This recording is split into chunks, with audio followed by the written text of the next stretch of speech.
Hi, this is an Alt-Shift-X live stream, and we're going to talk about Jon Snow. Recently, we released a big video all about Jon Snow in the Game of Thrones books called The Real Jon Snow. If you haven't seen it already, there's a link in the video description. And that is a 2-hour-long video about Jon Snow, but believe it or not, I've still got a lot more to say about Jon Snow. There was a lot of material that was cut out of that video to keep the video streamlined and structured. So I've still got a whole bunch of other little details and theories and thoughts that I'd like to talk through. There's also been some really interesting ideas that you guys have brought up in the YouTube comments and on Patreon and stuff, so I want to respond to some of your thoughts as well. And I'd also like to react to some of your live comments and questions in the live stream. I can't promise that I'll answer every single super chat and comment because we've got a lot to talk about today, but I'll try and answer as many as I can. So we'll probably answer some of the chats towards the end of the stream. But yeah, welcome. Thanks for tuning in. Thanks so much for watching the Real Jon Snow video. I'm so happy that so many people are enjoying it. Thanks for your support. And let's talk about Jon Snow. So the first thing I want to get into, I'm going to go sort of like, from book 1 to book 5. The first thing I want to talk about is like Jon's birth, where Jon came from. Because in the Real Jon Snow video, we sort of briefly say that, yeah, Jon is probably the son of Rhaegar Targaryen and Lyanna Stark. And for like 1 second, we show this image that like summarizes some of the evidence of why we think that Jon is probably the son of Rhaegar and Lyanna. Because, that's what happens in the TV show, and that connects with a bunch of hints in the books. But there are still a lot of different mysteries and questions about Jon's birth, the circumstances of Jon's birth. And I think that House Dayne is involved in a lot of really interesting ways. Not only in Jon's past and the circumstances of his birth, but I think Jon's future could connect to House Dayne in a lot of really interesting ways. And we have covered a lot of that in a House Dayne video that we did. But there are some additional connections between Jon Snow and House Dayne that I think are really interesting that we haven't talked about before. So I want to talk a bit about some of that stuff. Because, yeah, there are some people who believe that Jon really is the son of Ashara Dayne and Ned Stark, which I don't think is likely to be true. But I do think that there are some very real and very interesting connections between Jon and the Daynes. So let's talk about some of those. So, in book 1, from the very beginning, we're told that, some people believe or some people suspect that Jon is the son of Ashara Dayne. Because at the tourney of Harrenhal, which was this big party before Robert's Rebellion, Ned had a crush on Ashara, and he danced with Ashara, but he got his big brother Brandon to ask Ashara to arrange the dance because Ned was all shy. And Barristan in Book 5 has these memories where he thinks that Stark dishonored Ashara. And what that might mean is that Ned or maybe Brandon hooked up with Ashara and got Ashara pregnant, because we're told that Ashara had a stillborn baby before she killed herself at Starfall. So someone hooked up with Ashara, and then, Robert's Rebellion happened, and Ned went to the Tower of Joy, and Arthur Dayne, the greatest knight of all time, died there, and we don't know exactly how. In the TV show, Howland Reed stabbed Arthur in the back, and then Ned finished him off. And so, Ned caused Arthur's death, and then, he may have caused Ashara's death at Starfall, because apparently Ashara killed herself because she was heartbroken that her brother Arthur was dead, and maybe heartbroken over her stillborn baby as well. And so, Ned seems to cause all this horrible stuff to happen to House Dayne. And yet, the current heir to Starfall, Edric Dayne, is nicknamed Ned. So it's like, well, if Ned Stark caused all these horrible things to happen to House Dayne, why would the heir to Starfall be nicknamed Ned? after Ned. Like, it seems as though they like Ned. And it seems as though, there was this wet nurse called Wyler, who was the wet nurse who nursed Jon Snow, as well as Ned Dayne, which suggests that Ned was, like, hanging out at Starfall for a while, or, like, the Daynes let Ned have Wyler to nurse Jon, and, like, it looks as though there was cooperation. Maybe the Daynes even helped Ned come up with this idea that, like, oh, let's say that Jon is Ashara Dayne's son, as a way to hide the fact that he's really the son of Rhaegar, and so we want to hide that fact so that Jon won't be killed by Robert, who hated the Targaryens. So, it's this whole interesting, complicated thing. And as I say, we've covered some of this in the Dayne video that we did, but part of why I bring this up is that there are some sort of additional connections between the Daynes and Jon in the books. So, for example, in Book 3, there are 2 times when Jon Snow is chilling and he's looking up at the stars with Ygritte, and he looks up and they're comparing the different names for the constellations, because the Southerners and the Wildlings have different names for the constellations of stars, and Jon looks up at the one that's called the Sword of the Morning, and he thinks that the Sword of the Morning is is an old friend of him, because he's so familiar with this constellation. And then in Jon's next chapter, he again looks up and sees the Sword of the Morning constellation, the bright white star in the hilt, blazing like a diamond in the dawn. There's all these and then the blacks and greys of the forest below, which, White Walkers are associated with darkness and forest. And so it's this a very evocative, poetic language about the Sword of the Morning constellation. And the Sword of the Morning is the title that's used for the Dayne knight who carries the sword Dawn. And Dawn is this incredibly mysterious sword that was supposedly forged from the heart of a meteor, and some people speculate that Dawn might have been the original Lightbringer, the legendary sword that saved the world from the White Walkers last time. So it's really interesting that Jon is twice connected with this bright star, the Sword of the Morning, as though, Jon may be an inheritor of the Dayne legacy, and might, some people speculate that Jon may carry the sword Dawn himself in order to defeat the White Walkers and make it Lightbringer. So the Daynes are connected not only to Jon's past with his birth and with, Ned at Starfall and Wyler and all of that, but I think the Daynes are also connected to Jon's future. And I think that thematically, like, the meaning of House Dayne in the story is very connected to the idea of, like, the idealized knight. Everyone looks back and thinks, wow, Arthur Dayne, he was such a great guy. Men were made of true steel back then.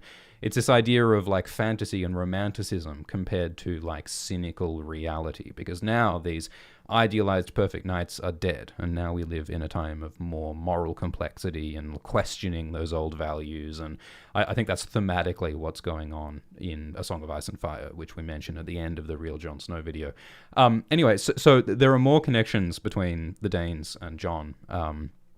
For example, I think it's really interesting that later in Book 3, the same book where Jon looks up at the Sword of the Morning constellation, during the battle when Stannis attacks the Wildlings beneath the wall, Jon stays with Dalla, Mance's pregnant wife, and he stays with her and he protects her from looters and from the battle while Dalla dies giving birth to a baby.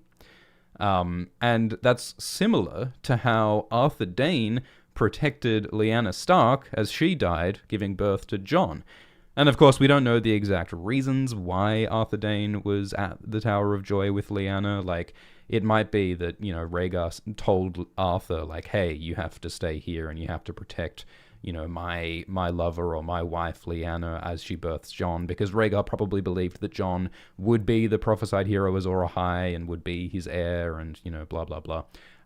So it's really interesting that Jon plays the same role, protecting a baby as it's born, as its mother dies in childbirth. And there's a further connection, something that a lot of people have noticed on, like, Reddit and the forums. People have pointed out this connection, which is that at the Tower of Joy, in the books, Arthur Dayne had 2 companions. I can pull up an image of Arthur and Gerald and Oswell. This artwork is by Mike S. Miller.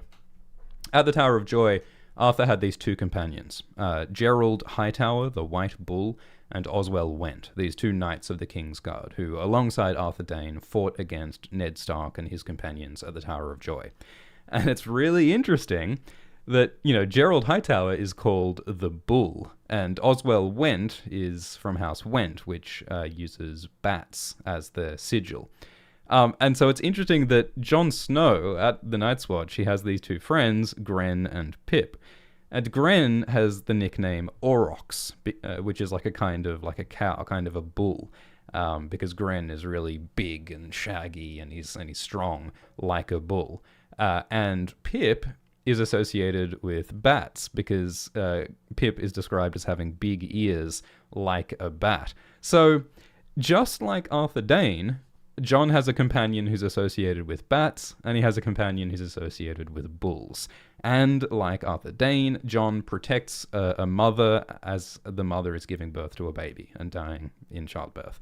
So it's like, is that a coincidence? I don't think that's a coincidence. Like, it's tiny details, but it's so specific, Jon, Gren, and Pip paralleling Arthur, Oswell, and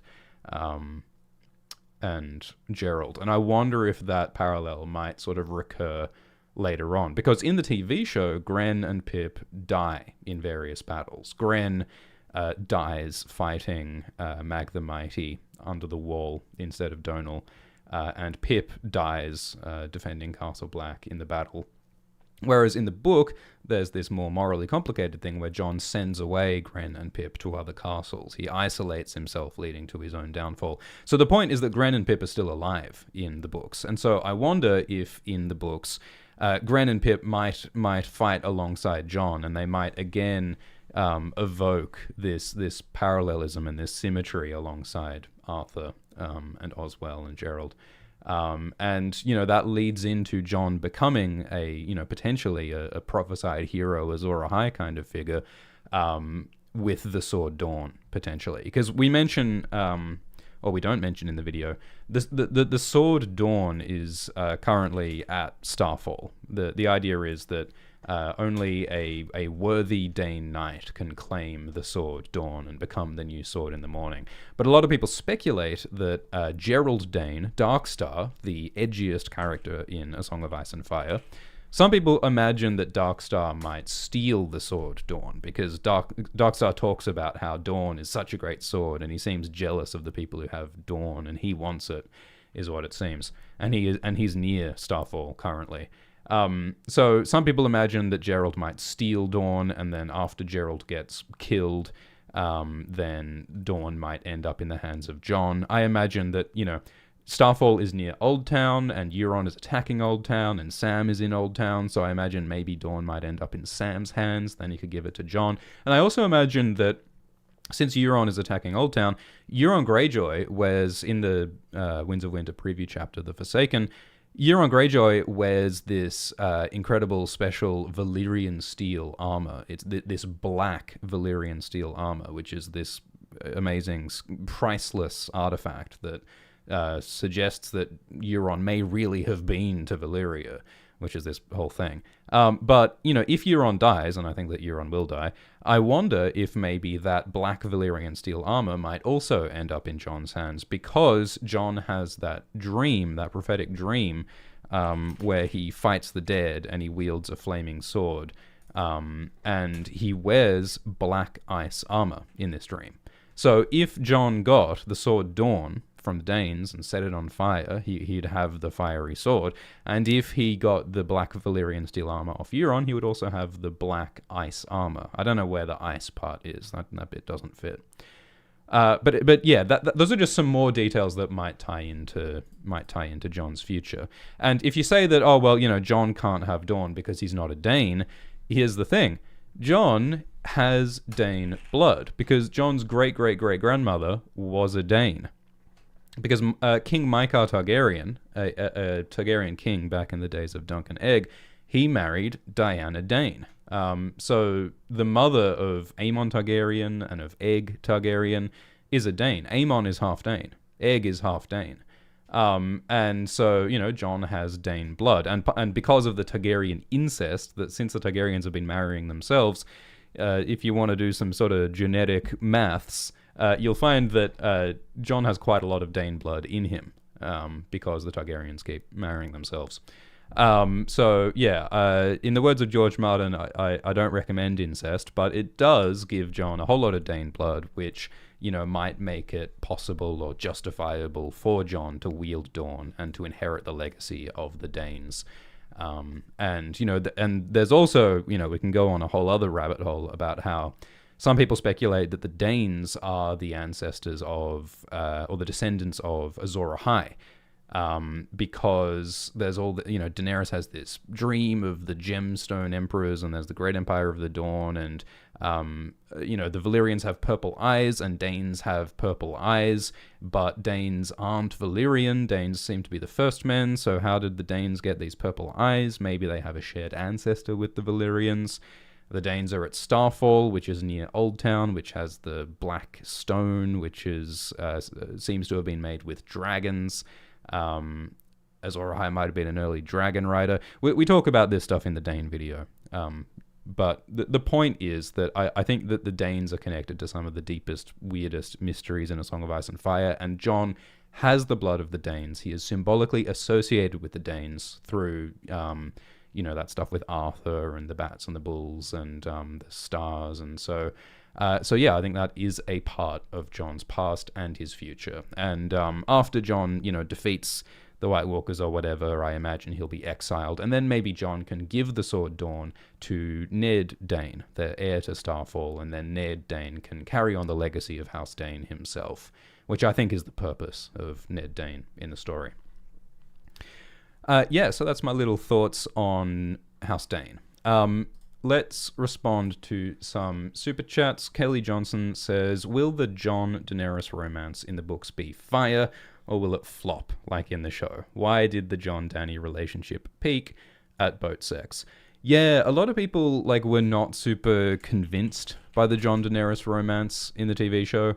I mean, they just didn't have the chemistry that Ygritte and Jon had, that Kit Harington and Rose Leslie had, which is not surprising given that, you know, Kit Harington and Rose Leslie are a couple and have kids, and, you know, I don't know much about acting, but I imagine it's difficult to pretend to be in love with Emilia Clarke when you're actually in love with Rose Leslie.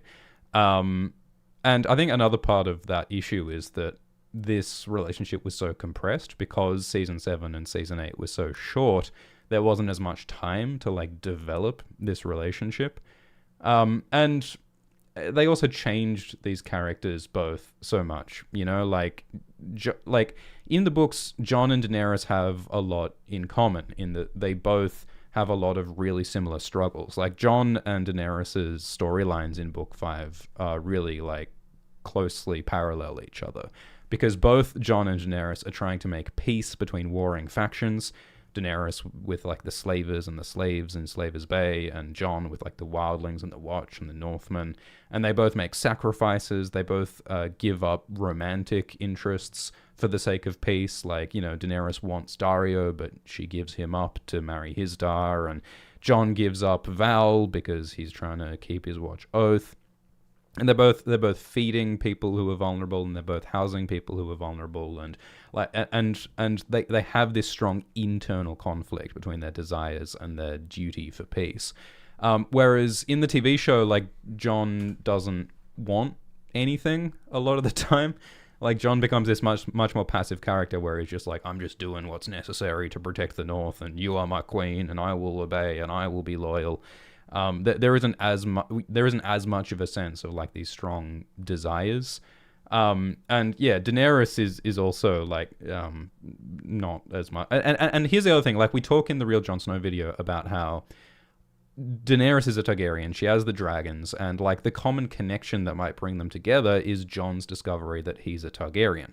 Daenerys could show Jon what it means to be a Targaryen, could show him the joy of riding dragons, and they do have that dragon riding scene once in the TV show, but I think in the books that could go deeper, and I think that she could show him this new world of what it means to be a Targaryen, the power and the joy and the freedom of being a Targaryen. And I think that Jon's desire to embrace that Targaryen identity will be part of what brings them together. Whereas in the TV show, Jon wants nothing to do with being a Targaryen. He has no interest in, calling himself Aegon Targaryen. He has no interest in his birthright, the Iron Throne. He's immediately put off by the incest with Daenerys being his aunt. But I think in the books it'll be different. I think desire will bring them together, and I think that Jon will be more power hungry after his resurrection. And this is just speculation, Like this book has not been written, so I can't claim to know what will happen in it. But that's what I imagine might be different about Jon and Dany's relationship in the books compared to the show. Decoderma says, "Why does Tyrion have black hair? In A Dance with Dragons Tyrion X, it says, strands of hair, pale blonde and black, clung to his brow. And his beard has yellow, white, and black hairs." So, yeah, this is a whole little tiny controversy that I find interesting. We've talked about it before, so I'll be brief. But in the books, Tyrion Lannister's hair is usually described as blonde, pale blonde. And there are a couple of lines in the books that mention black hair. So I guess that Tyrion has blonde hair, but he also has some black hairs. Like, that's a thing. Like, I mean, Peter Dinklage himself, right? He has like lighter hair on his head and darker hair in his beard. It's a thing. But in the A Song of Ice and Fire wiki on Westeros.org, for a long time, the appearance description of Tyrion said that Tyrion has blonde hair. It said that he has like blonde and black hair, or like strands of black and blonde hair. And so I think partly as a result of that, a lot of artists in the fan community have drawn Tyrion with like streaks of black hair in his blonde hair. So here's one by Salt of the Sea. Here's one by Amuelia. All this art showing Tyrion having blonde and black hair in streaks. Which, it looks cool. And, of course, artists can draw characters however they want. But I don't think that that's what George means in the text. I think Tyrion's meant to have blonde hair, just with some little, strands and bits of black hair, mostly in his beard and a little in his hair. That's what I think George means. And I just think it's really interesting that, partly because the wiki was worded in a way that I think is a little bit misleading, the community has like propagated this idea that Tyrion has black and blonde hair. So yeah, that's my take on it. Another possibility is that George might just change his mind about that, or forget what color Tyrion's hair is briefly. I mean, like the location of Tyrion's scar changes from book to book. Like at one point the scar starts above his eye, but at another point the scar starts below his eye. There's a horse that changes gender. There's all sorts of little mistakes that happen. It's not a big deal. It's not very important, but it is interesting how sometimes these details shift, and the way that the community interprets things is different to what is in the books sometimes. Rayday asks, do you think Jon will talk to Daenerys about Maester Aemon? And do you think Jon knowing Aemon will impact Jon and Dany's storyline? Yeah, well, we talk in the Jon Snow video about how, Jon's relationship with Aemon connects him to the Targaryens. And I did like, in the TV show, there's this sort of on-the-nose line where Aemon says, a Targaryen alone in the world is a terrible thing. And then Jon Snow enters the room. And it's sort of this tragic thing where, Aemon, there's a loneliness to Aemon, and there's a sadness to Aemon, that he is like the last of his dynasty and the last of his era, and yet he's, bound and chained at the wall, and he can't, be a Targaryen. And he expresses this sadness that Daenerys is out there in the east trying to be a Targaryen queen, and he can't help her. He has so much to offer her because Aemon has all this wisdom and all this knowledge. Daenerys doesn't have much knowledge about what it means to be a Targaryen. George Martin has said in interviews that Daenerys would benefit from having some more knowledge and more information about the history of House Targaryen. And Aemon could offer that, So it's so tragic that Aemon dies, never getting to meet Daenerys, and never knowing that Jon Snow is a Targaryen. you might wonder or speculate that, ooh, what if Aemon suspected that Jon was a Targaryen, or maybe Aemon had dreams that hinted that Jon is a Targaryen. I don't think Aemon ever knew, though. There is this moment in the books where Aemon is dying, and he says that, I realize now Daenerys is the prophesied one, Azor Ahai. I think if Aemon knew that Jon was a Targaryen, Aemon would also consider Jon as a possible prophetic hero, Azor Ahai. So yeah, the Aemon connection is really interesting, and I think that when Jon discovers he's a Targaryen, knowing Aemon will, he's a good role model of a Targaryen. He's one of Jon's beloved mentors. So by knowing Aemon, Jon can be like, yeah, I do have a connection to Targaryens. I do love Targaryens. Targaryens aren't this weird unknown to me. So, that might help Jon embrace his Targaryen identity, and it might help Jon connect with Daenerys, since he can tell her about Aemon. Thank you, Hater Raid, who says, if you had to baselessly speculate, why do you think The Winds of Winter is taking so long? And you also ask, if Jon is such a major character, why was he left out of Book 4 and seemingly Book 6? Just briefly to answer that second question. So folks might notice who watched the video that we talk about Jon in Book 1, we talk about Jon in Book 2 and in Book 3, and we talk about Jon in Book 5, but we don't talk about Jon in Book 4, because Jon is not in Book 4. Book 4, A Feast for Crows, only covers some of the characters. And Book 5 covers the other characters. So, like, Tyrion and Jon and Daenerys are not in Book 4. Book 4 focuses more on characters like Sam and Brienne and the Ironborn and the Dornish.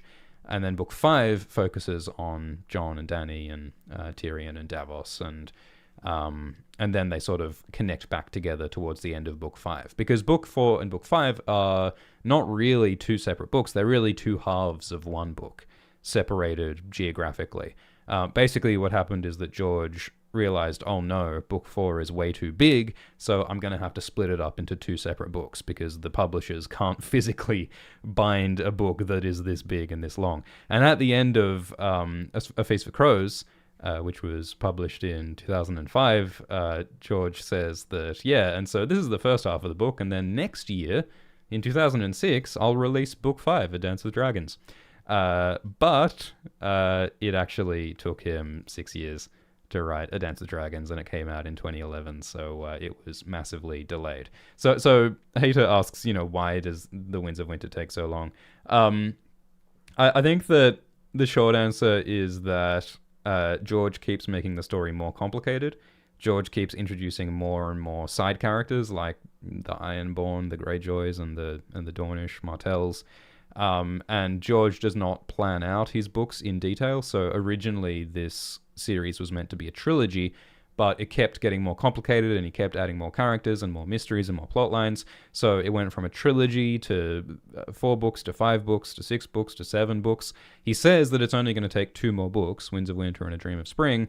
But I tend to think that it might just keep expanding, because it seems to me that, as of Book 5, the story's still getting bigger and more complicated, not focusing down into a climax. He has said that he is modeling the structure of the series after The Lord of the Rings.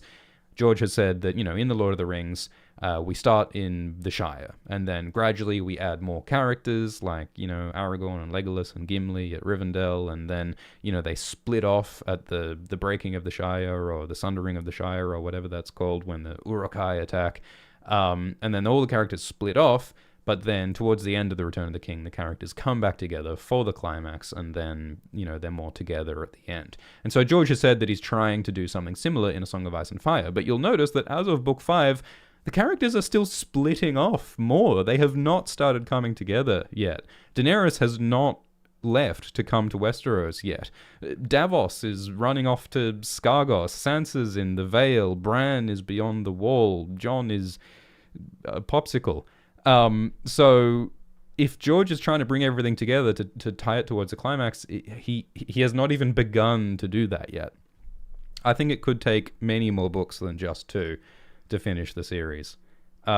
So why is The Winds of Winter not out? I mean, George Martin in his blog posts has also talked about feeling the pressure from, expectations since the series is popular. He's also talked about being distracted because of all of his side projects, all the TV shows, the play, his train line, his art installation, he has many other projects. He has also talked about he's getting older and he's writing slower.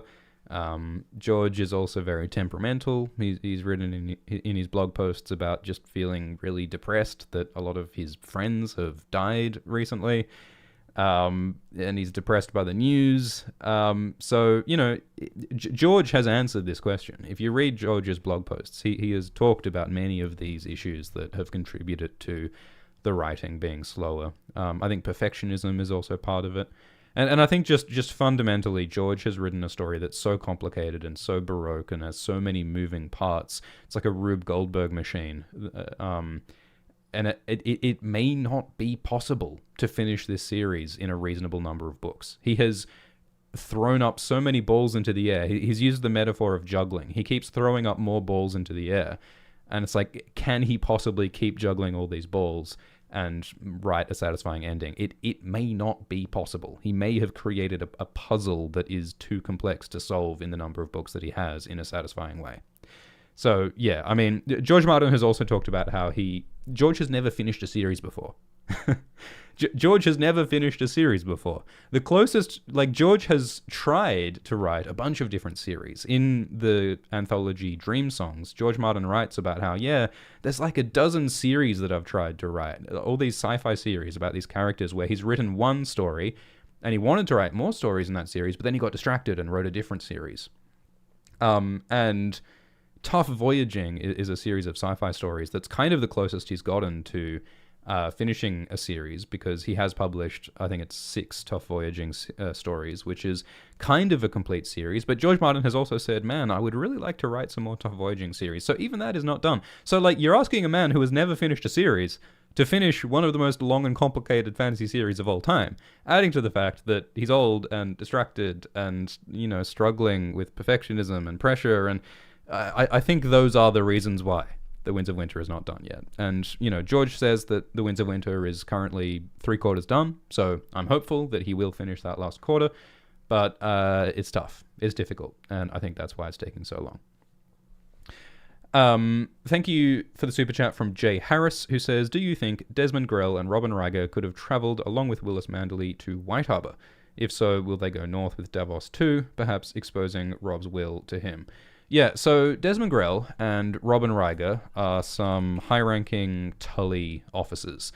So when Edmure Tully gives up Rivendell, he sends his Master-at-Arms and his Captain of Guard, or whoever, sends him up to join the Wall. Or rather, those men choose to join the Wall. And a lot of people speculate that, since Edmure got a chance to talk to Robin and Desmond, maybe Edmure said, hey, mates, just so you know, that kid Jon Snow on the Wall, he's actually the rightful king in the North, because I saw Robb Stark write this will saying Jon is his heir, and so you guys should probably go up and tap Jon on the shoulder and say, oi, you're the rightful king in the North, mate. I don't know why Edmure Tully is Australian. Desmond and Robin may be part of this whole Grand Northern conspiracy thing.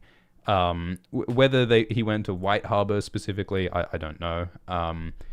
But I think that they will probably make their way to the Wall. It is plausible that along the way to the Wall, Robin and Desmond might instead get caught up with the Manderleys, and, Wyman has his own plans with Rickon for Winterfell, or maybe he'll bump into Robert Glover, or, in the Neck, there's this extremely weird blunt rotation of Howland Reed, Mage Mormont, and Galbert Glover and Lady Stoneheart, all just hanging out in the Cranegs in the Neck, which is an extremely weird meeting of minds that's happening, and all of those people know important things about Jon Snow. So, we did the Grand Northern Conspiracy video if you want to see more of that explained in detail. But I think that Desmond and Robin are probably part of all of that. And I think that another thing that George Martin does in his writing is that sometimes George just throws out a bunch of possibilities. Like, he's like, oh yeah, Desmond and Robin, they go onto the wall.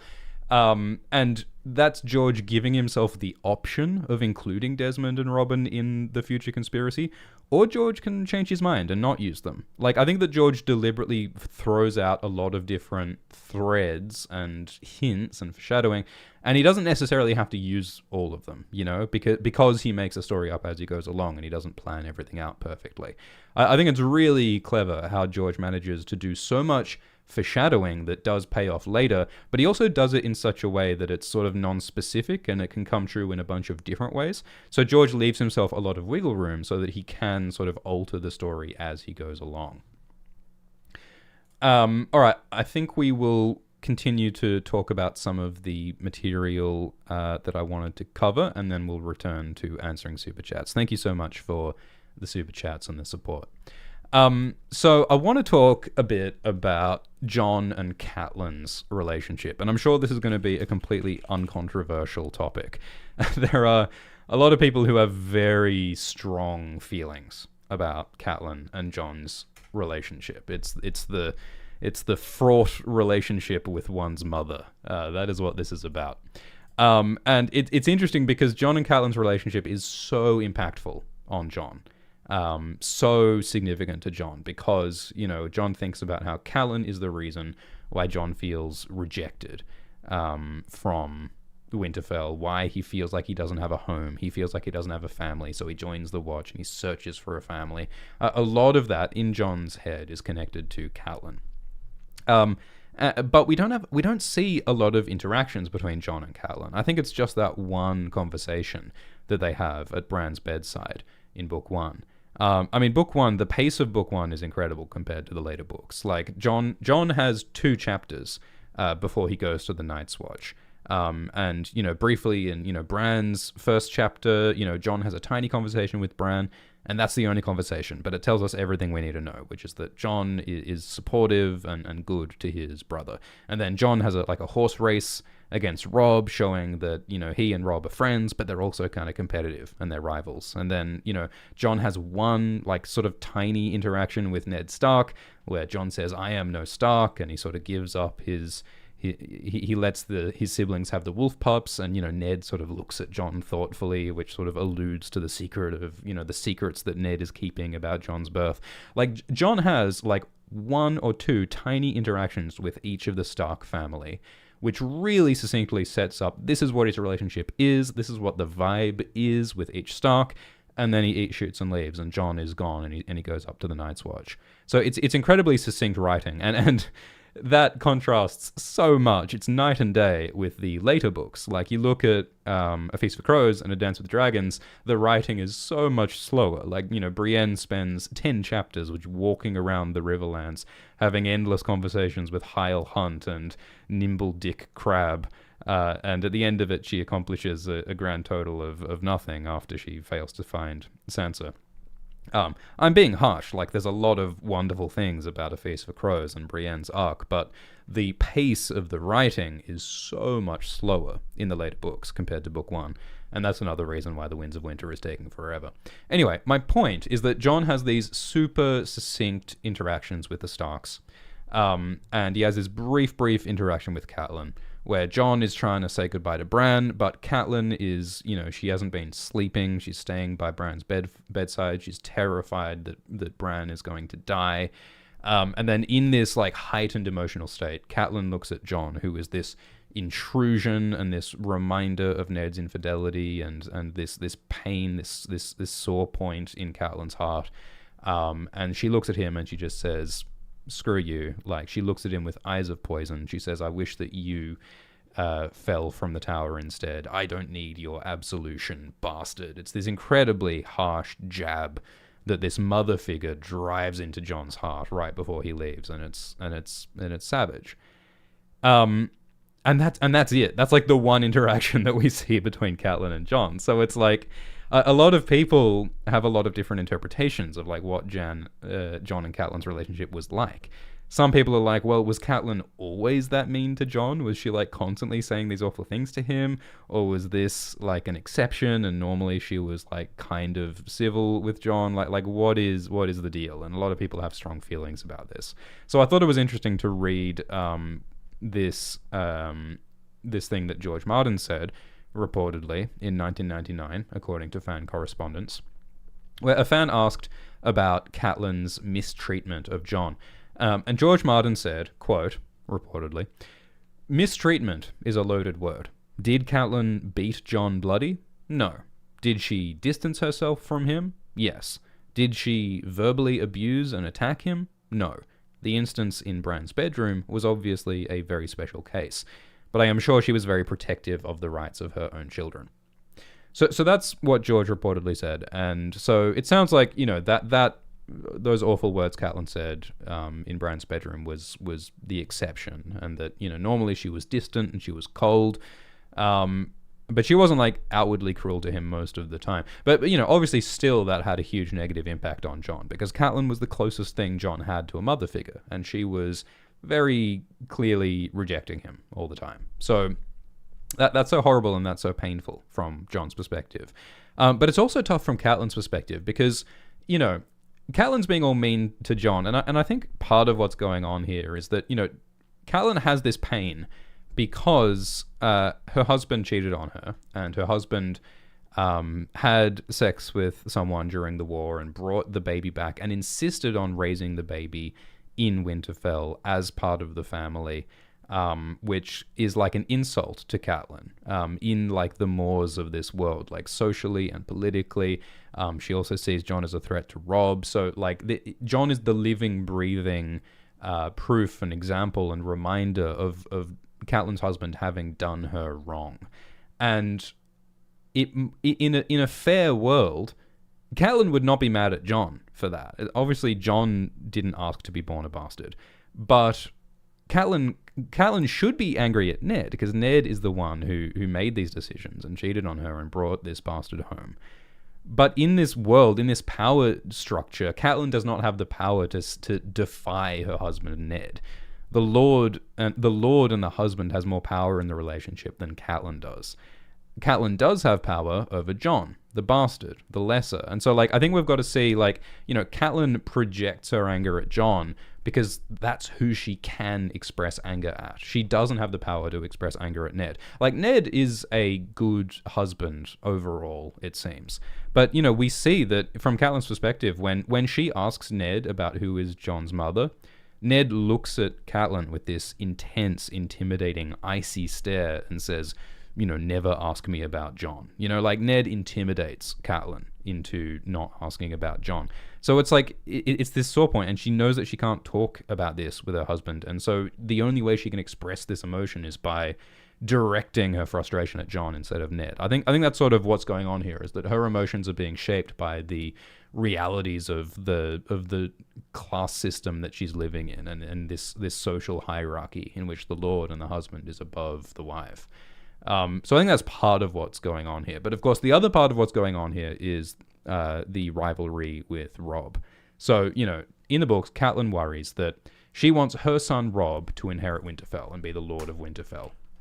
And of course, Robb is legally the rightful heir to Winterfell. But Catelyn worries that Jon or Jon's descendants might become a rival to Robb, especially if Jon is raised in Winterfell and, you know, it seems as though he is being treated as though he is a Stark. Politically, that makes it seem as though Jon might potentially be a rival to Robb. And, you know, Catelyn's not crazy here, because one of the examples that Catelyn gives in Book 3 is House Blackfyre. Because House Blackfyre was a bastard offshoot of the Targaryens. And despite the fact that they were bastards, they tried to claim the Iron Throne for themselves, and they rebelled against the trueborn Targaryens. And there's a lot of sort of irony to that, because Jon is a Targaryen. Jon may be a bastard Targaryen if Rhaegar and Lyanna weren't married. If Rhaegar and Lyanna were married, then Jon may be a trueborn Targaryen. But it's funny that, you know, Jon and Robb are like the Blackfyres in more ways than one, if Jon really is a Targaryen. But part of the issue with the Blackfyre rebellions was that the true Targaryen heir, Daeron II, Daeron the Good, part of the issue was that Daeron did not look like a classic Targaryen, or his family did not look like classic Targaryens. Because Daeron's son and heir, Baelor Breakspear, he had dark hair and dark eyes because his mother was Dornish. He did not have the classic Targaryen silver hair and purple eyes. So part of why people didn't trust Daeron was because of his appearance. He didn't have the classic features of his family. Whereas Daeron's bastard brother, Daemon Blackfire, he had the Targaryen silver hair and the purple eyes. And that appearance stuff matters in terms of political legitimacy in this world. People looked at Daemon and said, he looks like a true Targaryen, not Daeron. So therefore, let's support the bastard Daemon instead of Daeron. And Daemon was, of course, also legitimized by Aegon the Unworthy, so he became legitimate. But the point is that parallels Robb and Jon, because in the books, the appearance of the Starks matters, because Jon has dark hair, like Ned Stark, dark hair and dark eyes, and that's like the classic Stark look. A bunch of people comment on that and say that, oh, look, Jon looks like he's of the North, and he looks like the Starks, and he looks like Ned Stark. Whereas Robb and Sansa and Rickon and Bran have the red hair, the auburn hair, and the blue eyes of House Tully. So similar to like Daeron and Daemon, Robb is the true heir, but he doesn't look like a Stark. He looks like a Tully. Whereas Jon is the bastard, but he looks like a true Stark. So this is not something that is like talked about in the books, but I think it's deliberate, which is that this whole sort of appearance and legitimacy stuff totally applies to the Starks, just like it applies to the Blackfires. And I wonder if that is, part of the subtext here, part of why Catelyn is worried about Jon. Because in this world where appearances matter, and in this world where bastard brothers do sometimes try to take control of the house from their true-born sibling, maybe Jon or Jon's descendants could try and take over Winterfell. And you've also got to look at the other stuff that's going on in the North politically, because you've got to look at like the Karstark shenanigans in Book 5, when Cregan and Arnulf Karstark try to take over House Karstark from Alice Karstark and Harry Karstark. And you look at Ramsay taking over the Hornwood lands from Lady Janella Hornwood, and look at Wyman Manderley trying to angle to take over the Hornwood lands. Northern houses in the current story are trying to take each other over and trying to steal each other's land. So my point is that, Catelyn is not crazy when she's suspicious of Jon and trying to push Jon away. It makes a lot of sense that Jon might be a threat. But here is another deeper layer of irony. So a Patreon supporter, Ethan Brown, wrote in a comment that that Catelyn's hostility to Jon, Catelyn being all suspicious and distant to Jon, might have indirectly led to Catelyn and Robb's death. And here's why. Because you remember in the TV show, Robb Stark marries this character, Talisa Maegir. In the books, it's a slightly different character called Jane Westerling that Robb marries.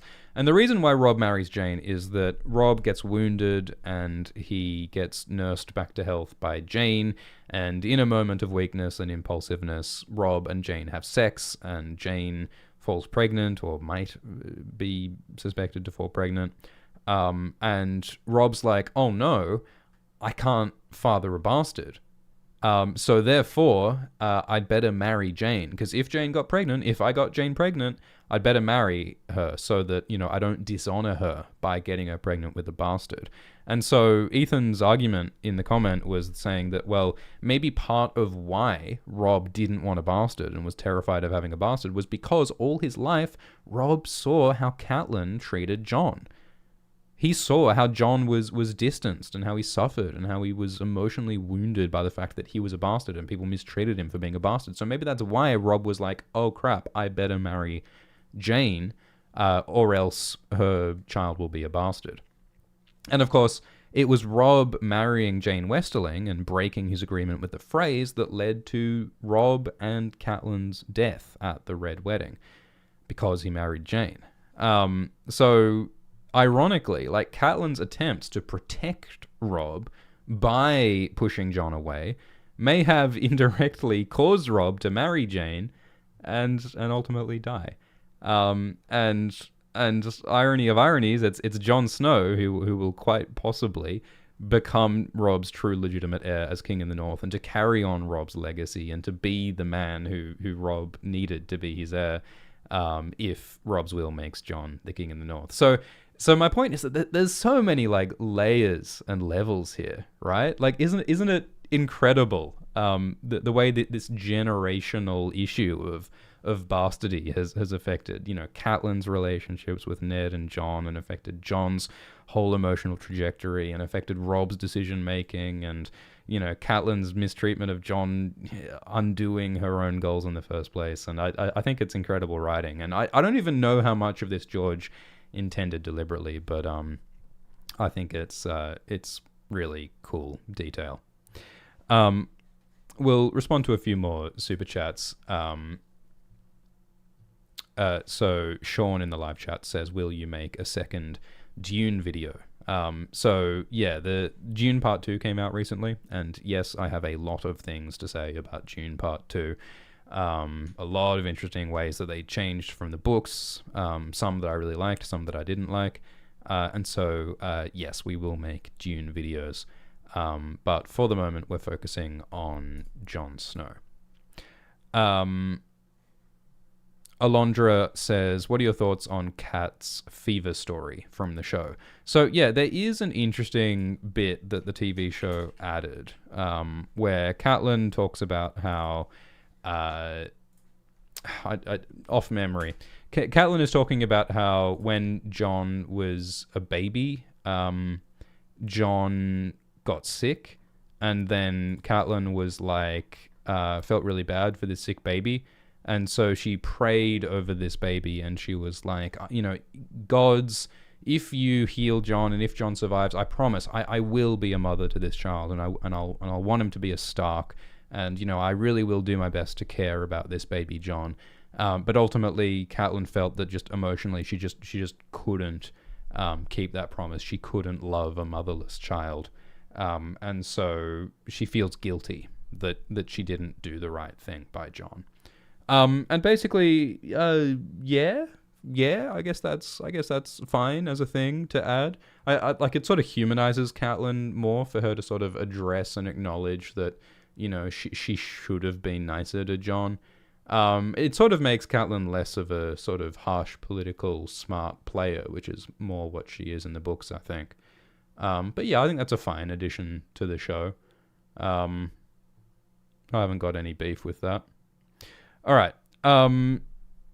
Next thing. All right. Let's talk about how in the books, in book 1, Jon's characterization is a little bit different to later in Jon's story. So one of the main ways that Jon is described early on in book 1 is that they say that he's really perceptive. Like, Jon notices things. Like at the feast for Robert, Jon sort of sees the social dynamics between Robert and Cersei, and like Cersei didn't want Robert to go down to the crypt, but he did anyway. And at the feast, like, he sees how, Cersei and Joffrey are smiling, and everyone seems charmed by Cersei and Joffrey, but Jon sort of sees that their smiles are fake, and, that they don't really like people. And with the direwolf pups, Ghost is the only pup whose eyes are open. The other direwolf pups that the Starks get, their eyes are still closed, like a lot of baby animals and have closed eyes, I guess. But the point is that, Jon and Ghost are repeatedly said to be like the perceptive ones who notice things. A bastard has to learn to notice things, it says. And I think it's interesting because in the later books, it feels very different to me, because I feel like Jon is no longer defined by being perceptive. Like, they no longer talk about Jon being super perceptive in the later books. And in fact, I feel like Jon is kind of the opposite in the later books. Because when you have the daggers in the dark coming, when you have Bowen Marsh assassinating Jon, and all of this discontent in the Night's Watch, and people, plotting to overthrow Jon, Jon doesn't really pay attention to that. Like, Jon is aware that, these Night's Watch officers keep coming up and saying, we don't like what you're doing. But Jon ultimately does not see their betrayal coming. He's shocked when it happens. He can't even believe that he's being attacked by his own men. And so I feel like that's the opposite of the perceptiveness that Jon is defined by early on. So it's a small thing, but I think that it just illustrates again how George's characters change as he's writing them, and he makes it up as he's going along. And I think that Jon's change in characterization is an example of that. Another really small thing in book 1 is that Jon talks about how he idolizes this historical Targaryen, King Daeron Targaryen, the young dragon. And Benjen warns Jon in the book that, King Daeron Targaryen, who Jon idolizes so much, Daeron died young. And so Benjen warns Jon not to idolize Daeron.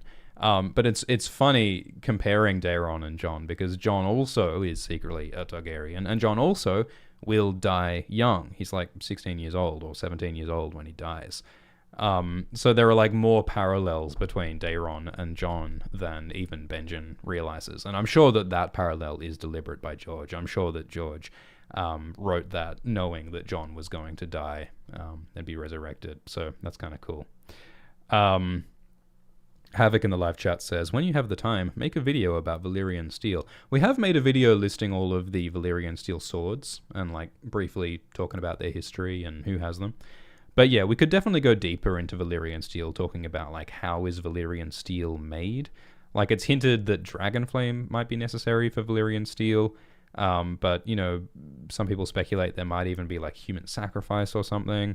And in book 4 and 5, they talk about how dragon steel was apparently important for the White Walkers being defeated by the last hero.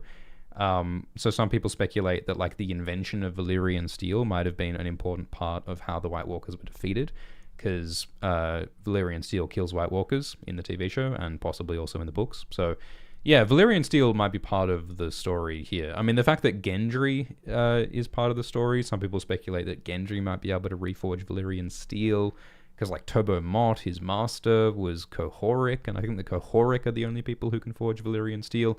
It's complicated. Anyway, but yeah, we could totally do a Valyrian steel video to talk about this stuff in a bit more detail, for sure. Alright, so another thing I want to talk about is Benjen. So we briefly mention in the Real Jon Snow video that Benjen, some people theorize that Benjen might know that Jon is the son of Rhaegar and Lyanna.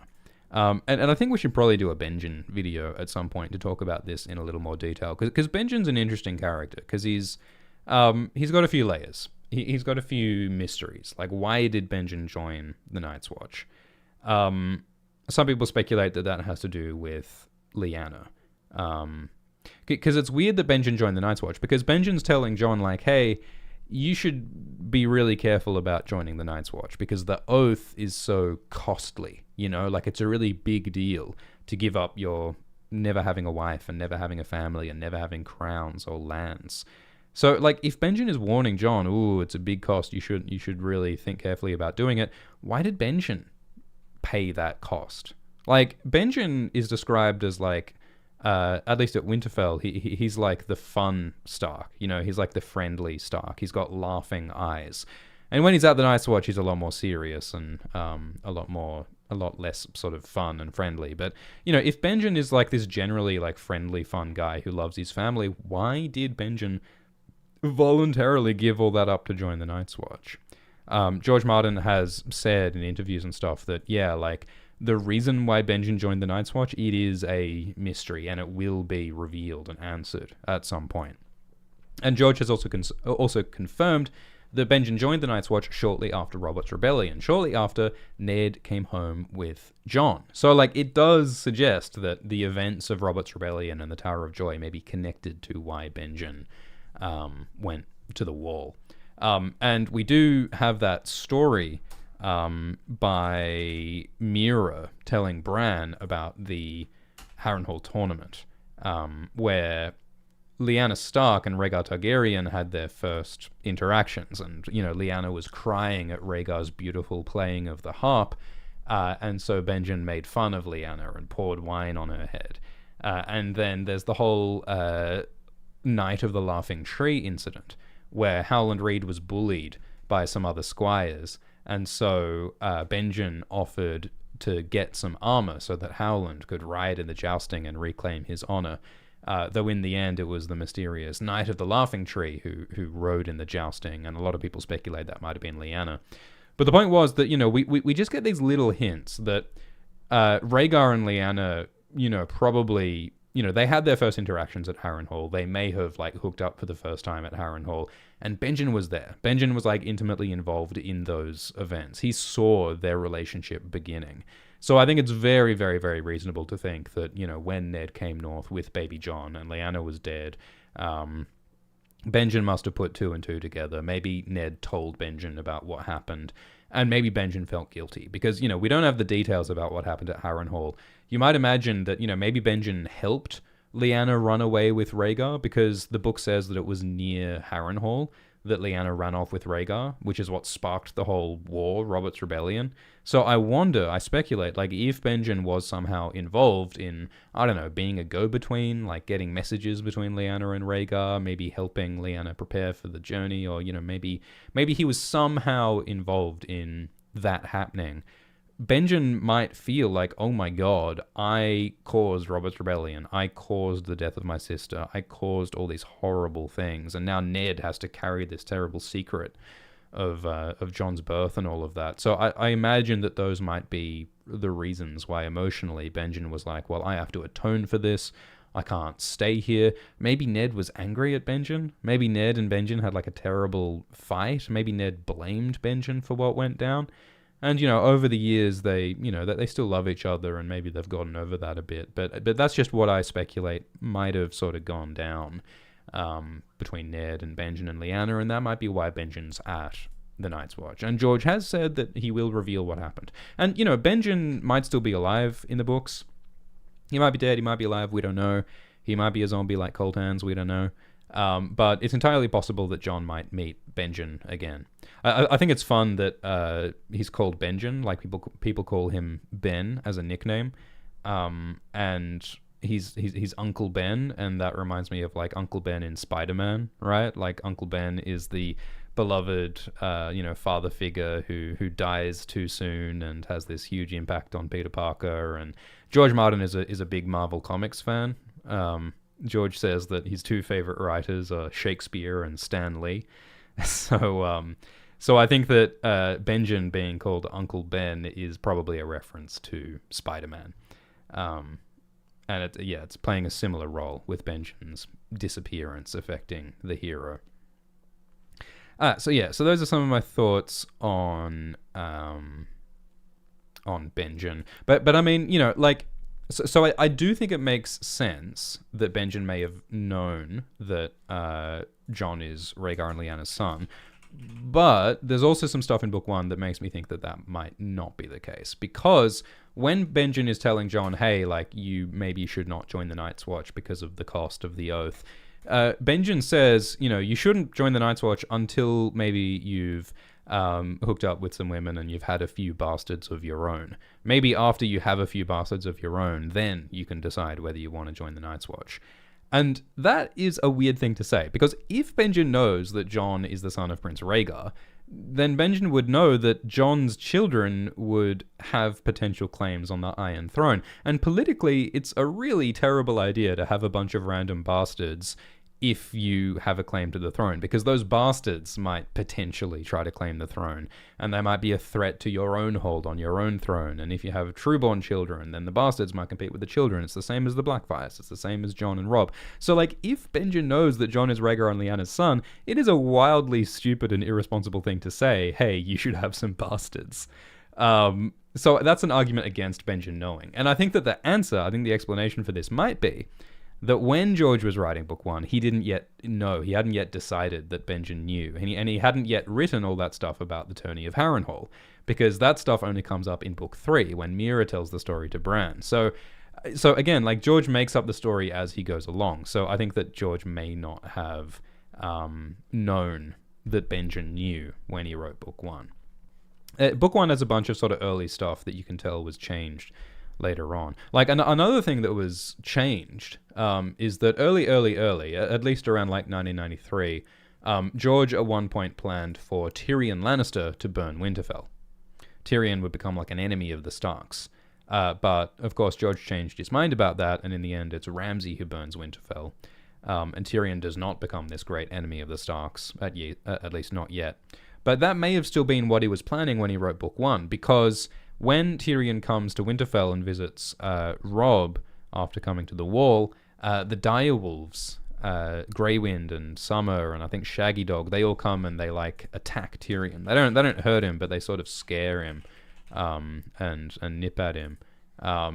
And you know, you'd think that that's like foreshadowing that like the Starks don't trust Tyrion because Tyrion's going to become an enemy of Winterfell. Like that scene makes a lot of sense if Tyrion was going to burn Winterfell. But I think that what might have happened is that George might have changed his mind. Tyrion did not become an enemy of the Starks.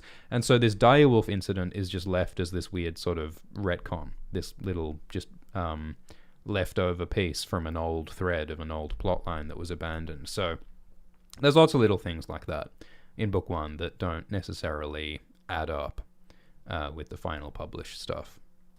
All right, we'll answer a few super chats. Thank you, Tony Mack, who says, why would it matter if Jon is a Targaryen? What importance would it have on the overall story?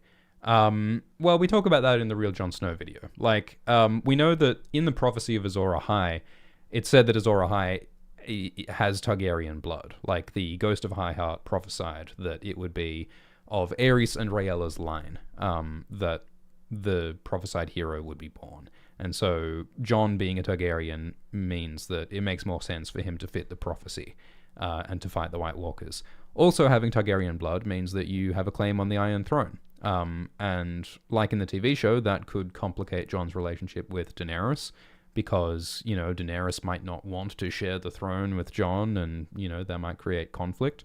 And also Jon himself might want the Targaryen throne, because Jon wants to make justice and he wants to protect vulnerable people. And so he might try to take that power, and that power might have a cost. So, and, you know, Jon's entire story is about his identity, where he feels like he's not a Stark. He tries to join the Watch. He tries to join the Wildlings. He's searching for a family and an identity. Being a Targaryen could give him that. So I think that those are some of the reasons why it matters that Jon could be a Targaryen. And you also say, you know, can Jon have kids after his resurrection? And yeah, like, I think that's an interesting open question. Because you look at the other undead, resurrected characters in the story. Beric is an ugly, gross zombie. Stoneheart is a gross zombie. Maybe Jon will also be a gross zombie. Maybe he won't be capable of reproduction. Maybe he won't be capable of memory and identity.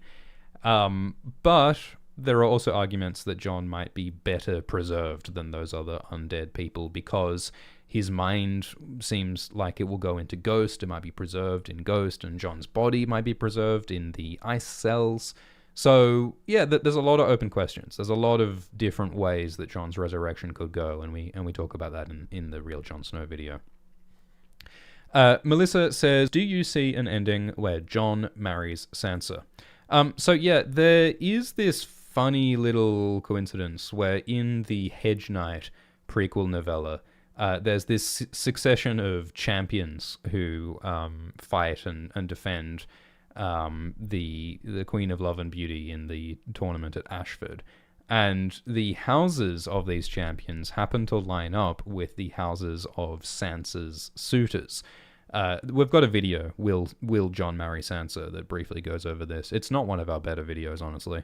But the point is that, yeah, like, there is this sort of weird evidence that it might make sense for Jon to marry Sansa because of this weird sort of parallelism with the houses, which doesn't seem like it's a coincidence. The Hedge Knight was written a long time ago, so George might have changed his mind about that plot point. And yeah, like, socially, like in terms of the relationship, it would be so strange for Jon and Sansa to marry, because, you know, Sansa is Jon's least favorite Stark, and, you know, Sansa doesn't respect Jon because he's a bastard. But, you know, I guess it could show, like, character growth if they got married, like growth from Sansa in accepting Jon. And, you know, it wouldn't be the first weird, uncomfortable political marriage of convenience to happen in this series. And, of course, you know, the incest angle is really gross because they grew up as siblings, or at least as half-siblings. If Jon is Lyanna's son, they're actually cousins. And cousins do marry each other. Like, I think Ned's parents were cousins. Stark cousins, maybe their parents. So yeah, like there kind of are reasons to think that Jon and Sansa might get married. I mean, Jon respects Sansa's claim as the ruler of Winterfell. Jon says in Book 5 that Sansa is the rightful ruler of Winterfell because she's the eldest true-born Stark known to be alive at that time. And so, if it is that the Grand North Conspiracy raises up Jon as the king in the North with Robb's will, maybe as a way to sort of reconcile Sansa's claim with Jon's claim, they could get married, and that would solve that potential conflict. And then Jon could, maybe allow Sansa to rule in his name.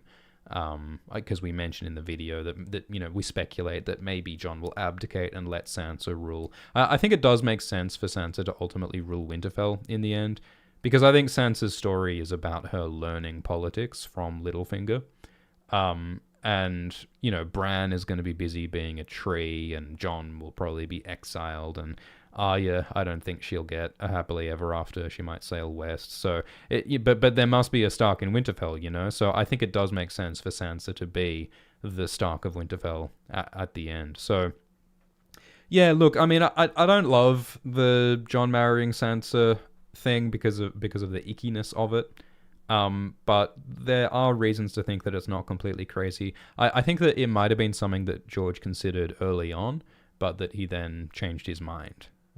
That's one possibility.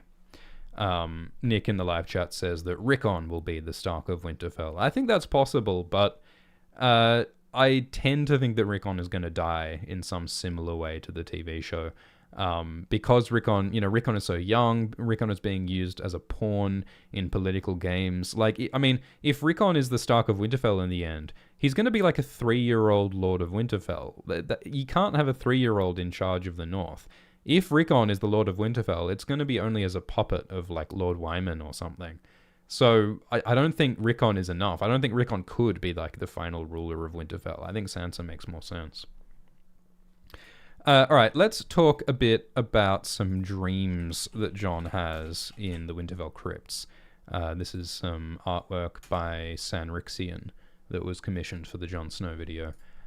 So something we didn't mention in the Real Jon Snow video is that Jon has all these different dreams. Like, dreams are really important in the books, and they mostly didn't include those in the TV show.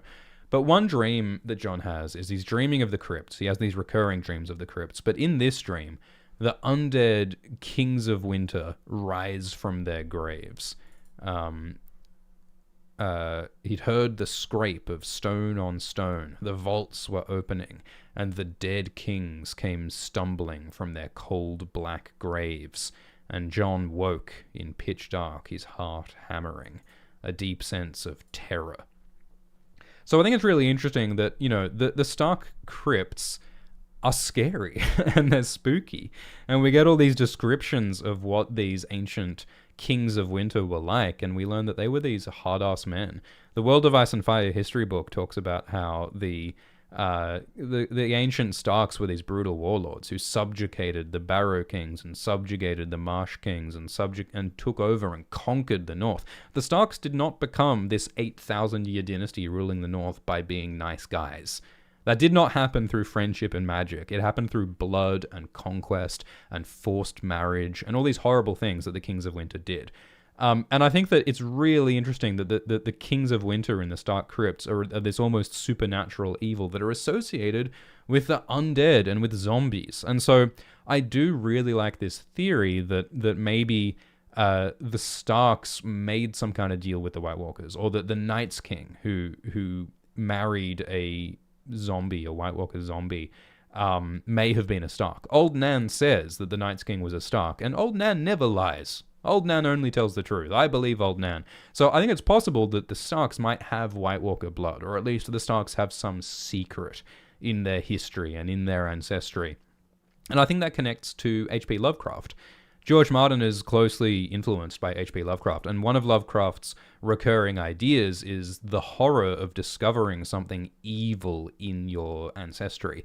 And, Lovecraft was racist, and he had, part of his ideas, like the horror of, ew, what if there were people of, different people who are different to me in my ancestry. Like there's some very gross ideas in Lovecraft, but the idea of like discovering something horrible in your ancestry is something that I think could happen in A Song of Ice and Fire with the Starks. If the Starks discover, oh no, we think that we are these rightful, noble heroes, but actually there are these evil men in our ancestry, and that could connect to the present day, because if the White Walkers come and turn up and say, yo, remember that deal that you made with us 8,000 years ago?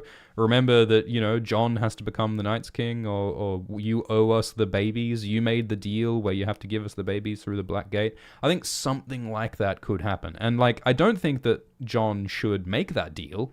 I don't think Jon should say, well, okay, I guess I'm a White Walker now. I don't think that should happen. But I think that idea of the evil in the Stark past will come to get them, because there's the risk of the Starks appearing to noble, bright, good guys all the time. But I think that part of what George is doing is that he's always questioning and complicating the noble heroes. It's the same with the Daynes. Arthur Dayne was supposedly the great noble, best knight ever. But Arthur served the Mad King, and died fighting Ned Stark. So whenever you have like noble heroes, George is there to sort of question it. And so I think that Stark history will be questioned, perhaps by some connection with the White Walkers. And also, of course, like the dead Stark Kings rising connects to what happens in the crypts in season 8, episode 3, during the Long Night episode, when the zombies rise from the crypts. And so the zombies attack during the White Walker battle, and that's the whole thing. So I think that might also happen in the books, potentially. Jon also has a different, separate dream where he dreams of his father Ned, supposed father Ned, burning. He dreams of the corpse, Othor, that he fights, the corpse that he burns to save Jor. He sees the corpse with blue eyes, black hands, and with his father's face. And the corpse has Lord Ned's features, and his father's skin burst and blackened. His father's eyes ran liquid down his cheeks like jellied tears. And so Jon has this horrible nightmare where he sees his father, Ned, burning and dying as though Jon caused it. And I think there's a lot of different meanings to this dream. Like, partly, I think Jon is dreaming of Ned like that because he's afraid and he feels guilty about betraying Ned, because, Jor is offering him this sword, Longclaw. Jor is saying, be my son, symbolically. And Jon feels conflicted and terrible, and he feels torn about betraying Ned. But also, of course, I think, dreaming of zombie Ned is foreshadowing of Ned's death, because, Jon has this dream before Ned dies. And I think that could even be a Targaryen thing, because Targaryens dream of the future sometimes. So this might be Jon having a prophetic dream. But also, of course, dreaming about the zombie is a warning about the zombies in general. So, there's like 3 different meanings to this dream. And I think it's really clever how George Martin writes these layered dreams that have all these different meanings and explore not only the character's emotions and internal conflicts, but also the future that might happen and all these different possibilities. It's super cool. But yeah, like the Jon-Ned relationship is so interesting because it's like such a key relationship for Jon. Obviously, he's like, Jon is always thinking about Ned's lessons and what Ned means to him, and like the mercy and the value and the honor and the truth, and he's always wrestling with that. But it's so funny that there's like almost no interactions between Jon and Ned in the books. Like there's the one thing with the direwolf pups, where Jon says, I'm no Stark, and let Bran have the pup. That's the only conversation that they have in the books. In the TV show, they add the scene where Jon says goodbye to Ned, and I think that's a really good scene to add, because it just sort of reminds us and shows us the importance of this relationship and the importance of the mystery of Jon's mother. I feel like if George was writing this story again, he would have added more Ned and Jon stuff. I feel like he really could have, deepened that relationship before the series went on, before the pace picked up so much. There's also a moment where, Jon Snow rides south because he wants to save Ned. Well, he wants to help Robb avenge Ned after Ned is executed. And we talk in the Real Jon Snow video about how Jon's friends are right after him and they recite the Night's Watch oath and they bring him back to the wall. But there's another detail that we didn't mention in the video, which is that I think it's really interesting that, Jon's friends are coming to bring him back north, and Jon hides in the bushes with his horse and with Ghost. But then Ghost comes up to the horse and spooks the horse and makes a noise. And so that's how the boys find Jon. It's because of Ghost. And so I wonder if it's possible that Bloodraven might be influencing Ghost, and Bloodraven might have caused Ghost to make the noise so that Jon's friends would hear him and would take him back to the wall, because Bloodraven wants Jon to be on the wall, fighting the White Walkers, leading the Night's Watch. Bloodraven doesn't want Jon to go south at this point. Another possibility is that, there is this psychic connection between Jon and Ghost where they're connected to each other's emotions. So I wonder if while Jon is hiding in the bushes, hiding from his friends, I wonder if part of Jon, he's conflicted. So subconsciously, Jon wants his friends to find him. He's hiding, but he wants his friends to take him back to the Night's Watch. So I wonder if it was Jon having a psychic emotional influence on Ghost. Ghost makes that noise and causes Jon to be found because of Jon's desire to be found, It's a tiny detail, but I feel like there's a lot of different possibilities emotionally and magically about why Jon is found in that moment. Another moment is when Bran dreams about the three-eyed crow, who may be Bloodraven, and Bran dreams about the crypts, and he dreams about Ned talking about Jon and looking sad. And it's this really tiny moment that just gives us a sort of glimpse of, how Ned feels about Jon's secret parentage and how guilty he feels. And I also wonder that since it's the three-eyed crow giving Bran this dream, I wonder if this is Bloodraven trying to reveal Jon's parentage to Bran. And that sort of supports the idea that it might be Bran's visions a part of what reveals Jon's Targaryen heritage to Jon. That's something that we don't talk about much in the video, but I think that, as well as Howland might tell Jon, Benjen might tell Jon, but also Bran might tell Jon through visions that he is the son of Rhaegar and Lyanna. In the TV show, Rhaegar and Lyanna secretly got married, and some fans speculate that in the books, Rhaegar and Lyanna may have gotten married at the Isle of Faces, which is very near Harrenhal, where Rhaegar and Lyanna met. And the Isle of Faces has all these weirwood trees on it, and greenseers can use weirwood trees to see through the eyes of the weirwood trees, to see through time. So if Rhaegar and Lyanna were married there, it makes a lot of sense that Bran would be able to have a vision to see Rhaegar and Lyanna's marriage and might be able to show Jon that marriage, just like Bran connected with Jon and showed Jon the wildling camp through Ghost. So all the puzzle pieces are there. Like George has already shown us how Bran can connect to Jon and give him visions. So I think it makes a lot of sense for Bran's visions to have a role in Jon discovering his Targaryen identity. Let's respond to a super chat from Michelle Boo, who donated through Streamlabs. It is actually better to donate through the link at the top of the video description, Streamlabs, so that YouTube doesn't take half the money. So yeah, using the donation link in the video description is better than super chats. But they're all appreciated. Thank you. So thank you, Michelle Boo, who says, what are the odds that Jon is Nissa and Dany kills him to light the sword? The video was fantastic, well worth the wait. It must be such a relief. Yeah, thank you, Michelle Boo. Yeah, I'm really pleased with the Real Jon Snow video, and I'm so grateful for everyone watching it and being excited about it. Yes, an ungodly amount of work went into that video, so I'm really happy that it's out in the world. Yeah, so, I mean, we do talk a lot about, will Jon have to kill Daenerys to fulfill the prophecy of Azor Ahai? I think that's a reasonable thing to think. Because that is the story that we're told about the forging of Lightbringer by Azor Ahai. The hero has to kill his beloved wife. But a role reversal is also possible.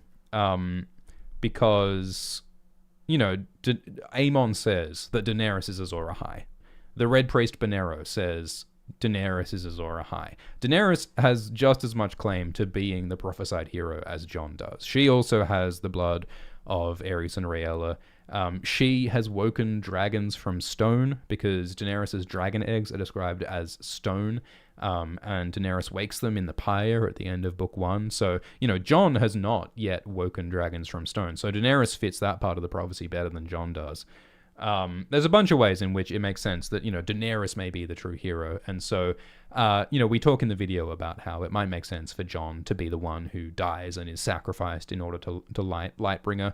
And if Jon has that magic Targaryen blood, then yeah, maybe Daenerys will stab Jon with the sword and his blood will light the flame, and that will allow Daenerys to defeat the White Walkers by stabbing the icy tree or by defeating the Night's King or whatever.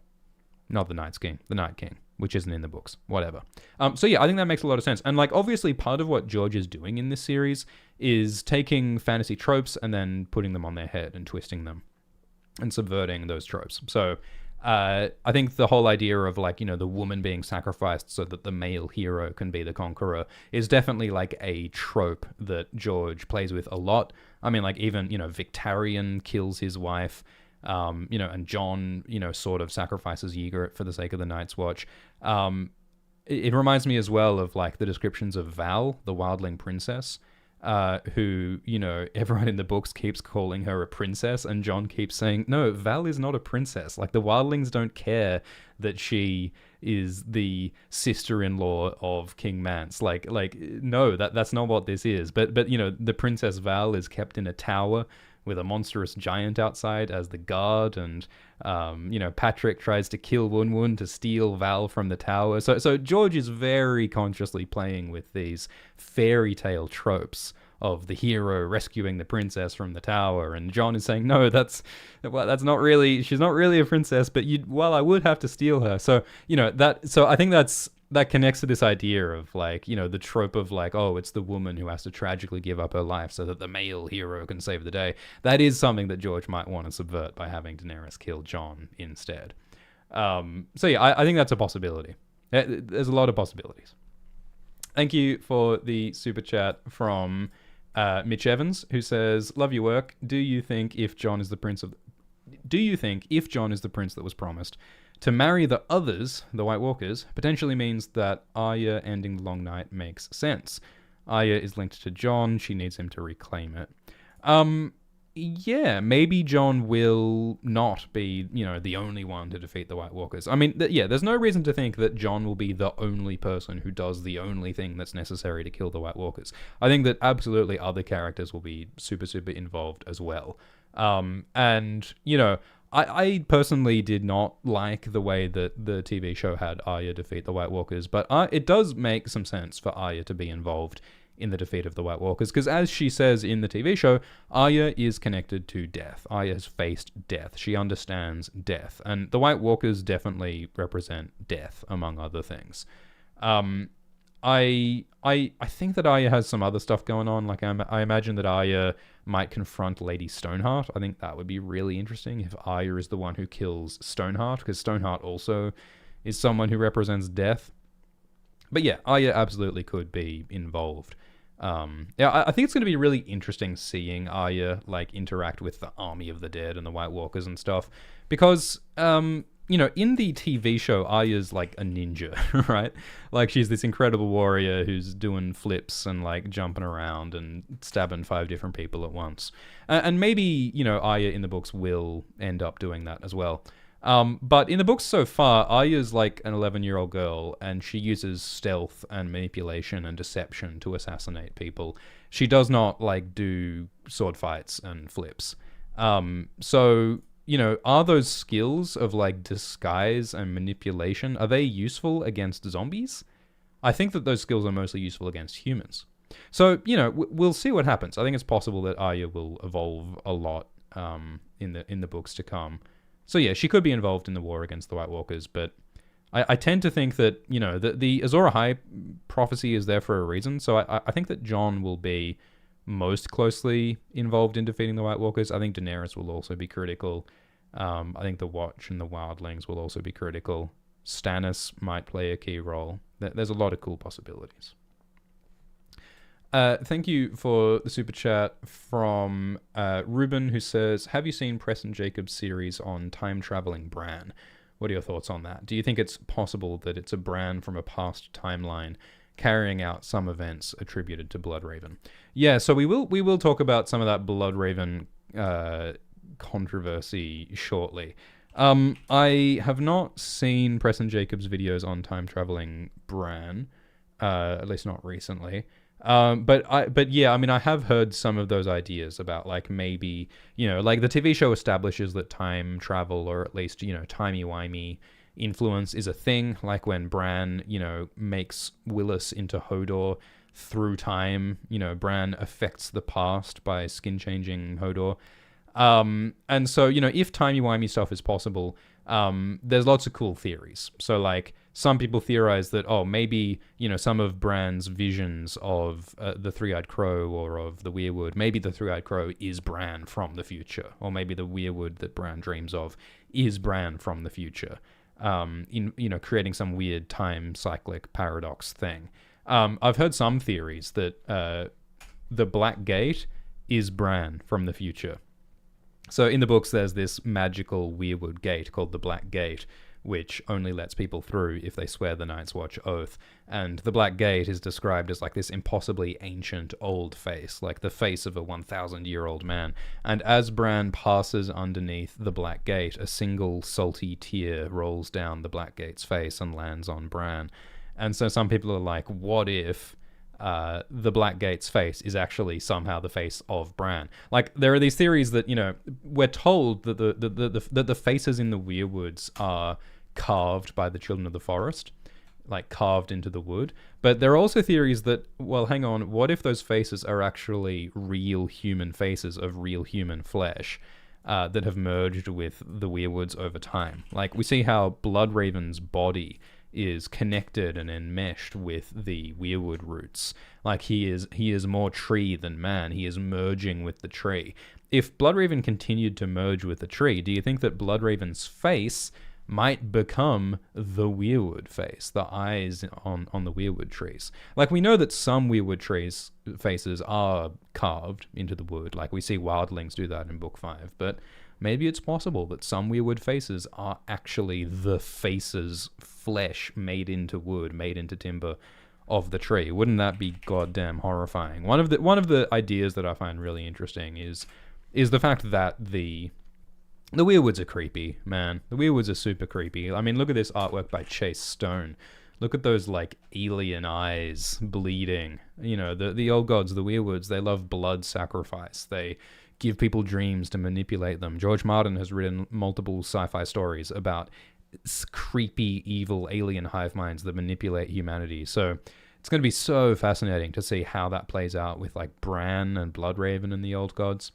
And having said that, let's talk about some of those weird mysteries and theories about Bloodraven. Because we say a bunch of times in this video that, Bloodraven might be influencing Jon. Because there's this raven at the Night's Watch that keeps on saying weird stuff, and it seems to give Jon a dream, and so it seems as though Bloodraven might be trying to influence Jon. And, the Three-Eyed Crow is the form that Bran sees. Bran has these dreams of the Three-Eyed Crow that start when he falls from the tower, and that leads him to go north and to meet up with Bloodraven in the cave, and Bloodraven starts teaching him magic. So I saw a commenter on the Real Jon Snow video who said, "I'll die on this hill. Conflating the Three-Eyed Crow and Bloodraven as the same entity is a mistake. Bran is making this mistake, and it will dearly cost him." Prince Lucy says, "We have zero evidence to support them being the same entity, and we have significant evidence to support that Bloodraven is actually wholly unfamiliar with the Three-Eyed Crow. The Three-Eyed Crow and Bloodraven aren't the same entity. George symbolically separates ravens from crows. Ravens represent knowledge and wisdom, while crows represent death and decay. Bloodraven only inhabits ravens, but never crows. Making the assumption that the Three-Eyed Crow that awoke Bran's power and called him north is the same as Bloodraven is a dangerous assumption to make." So this is a theory that, like, a few people in the fandom have. And I think that it's interesting, and I think that there are legitimate points here, but I tend to think that the Three-Eyed Crow is Bloodraven, and I'll tell you why. So, like, first of all, for what it's worth, the appendix of A Dance with Dragons says that the Three-Eyed Crow is the last Green Seer, is Brynden, is Bloodraven. The book says they're the same. So it's not like there's zero evidence. And also, Bloodraven says, I could not come to you except in dreams. I've watched you for a long time, with 1,000 eyes and one. So Bloodraven says that, I have been visiting you in dreams, and, Bloodraven does teach Bran magic, and, obviously Bloodraven's goal is for Bran to learn magic, and so that seems to be the same goal as the Three-Eyed Crow.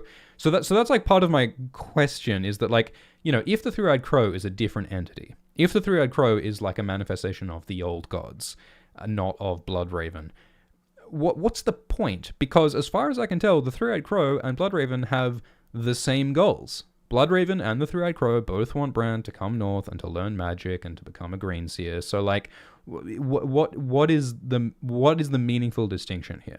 Now, I agree that there is evidence to suggest that Bloodraven doesn't know what the hell the Three-Eyed Crow is, because when Bran meets Bloodraven, he's like, Bloodraven, you're the Three-Eyed Crow," and Bloodraven's like, "What?"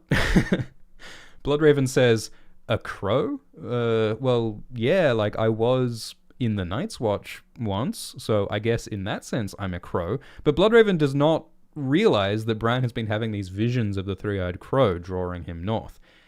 So one, that might suggest that, Bloodraven is not the Three-Eyed Crow. But another possibility is just that Bloodraven doesn't know how he appears in dreams. Maybe Green Seers and these magical people, they reach out and they connect to people's minds, but the way that they manifest depends on the dreamer, that's a possibility. And that's supported by, when Bran gives Jon that dream, he is not quite sure what happened. So Bran gives Jon the dream of the Weirwood with 3 eyes. And then he shows him the wildling camp and everything.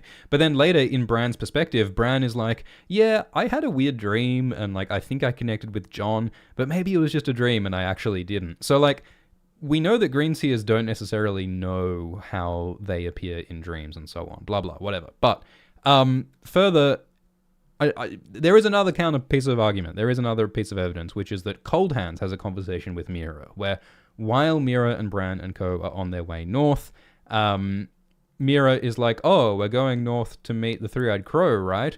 And then Cold Hands says, "The Green Seer." And it sounds as though Cold Hands is correcting Meera and saying, no, the Green Seer Bloodraven is not the Three-Eyed Crow. That's one possible interpretation of that. So, Prince Lucy says in the comment that, Bloodraven is never associated with crows. But that's not true, because in the Dunk and Egg series, we hear all these descriptions of Bloodraven, and it's said that carrion crows spied for him, for Bloodraven. And Bloodraven was in the Night's Watch. He was a crow. And also, you say that, crows are associated with death and decay, while ravens are knowledge and wisdom and good times. But Bloodraven is associated with death and manipulation. Old Nan says, crows are all liars. Bloodraven is a liar. Bloodraven's whole thing is that he lies and he tricks and he manipulates, all through the Dunk and Egg stories. Bloodraven steals the dragon egg at White Walls, and Bloodraven disguises himself as Maynard Plum.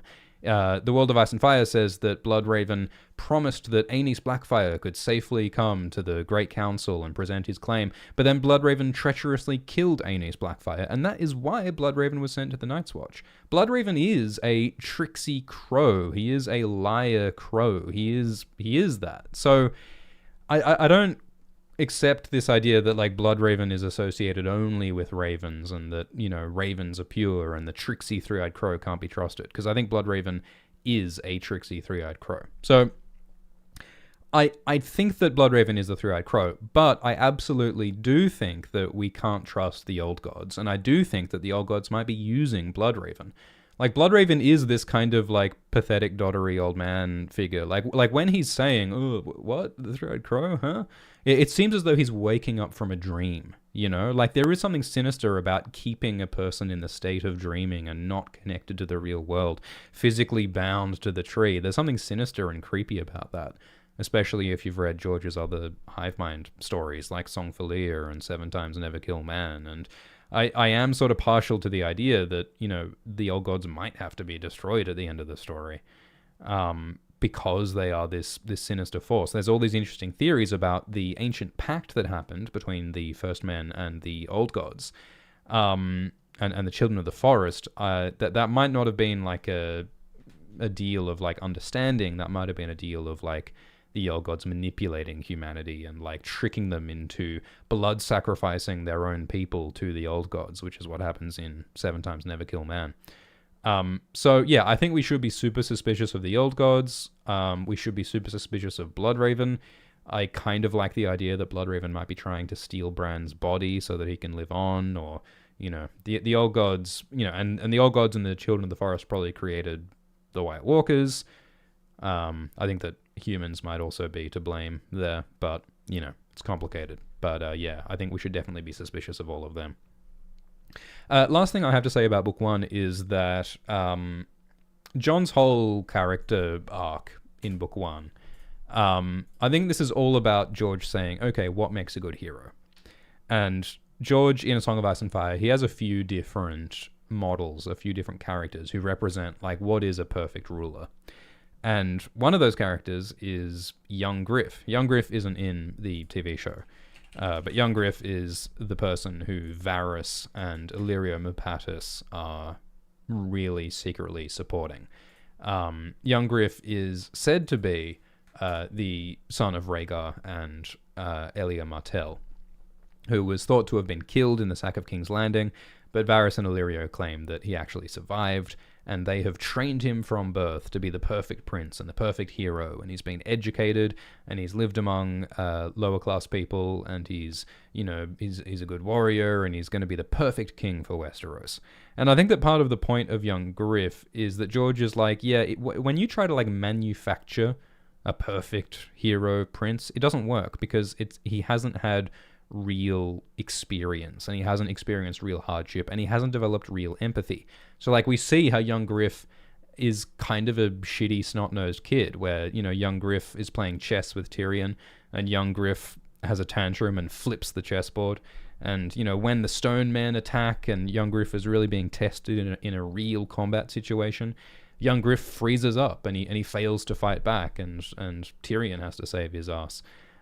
So young Griff is like set up as this, you know, supposedly real, legit hero, but we see that he's not the true deal. He's not legit. He's not a good hero, and he indeed probably is not actually Aegon Targaryen. He might actually be a Blackfire.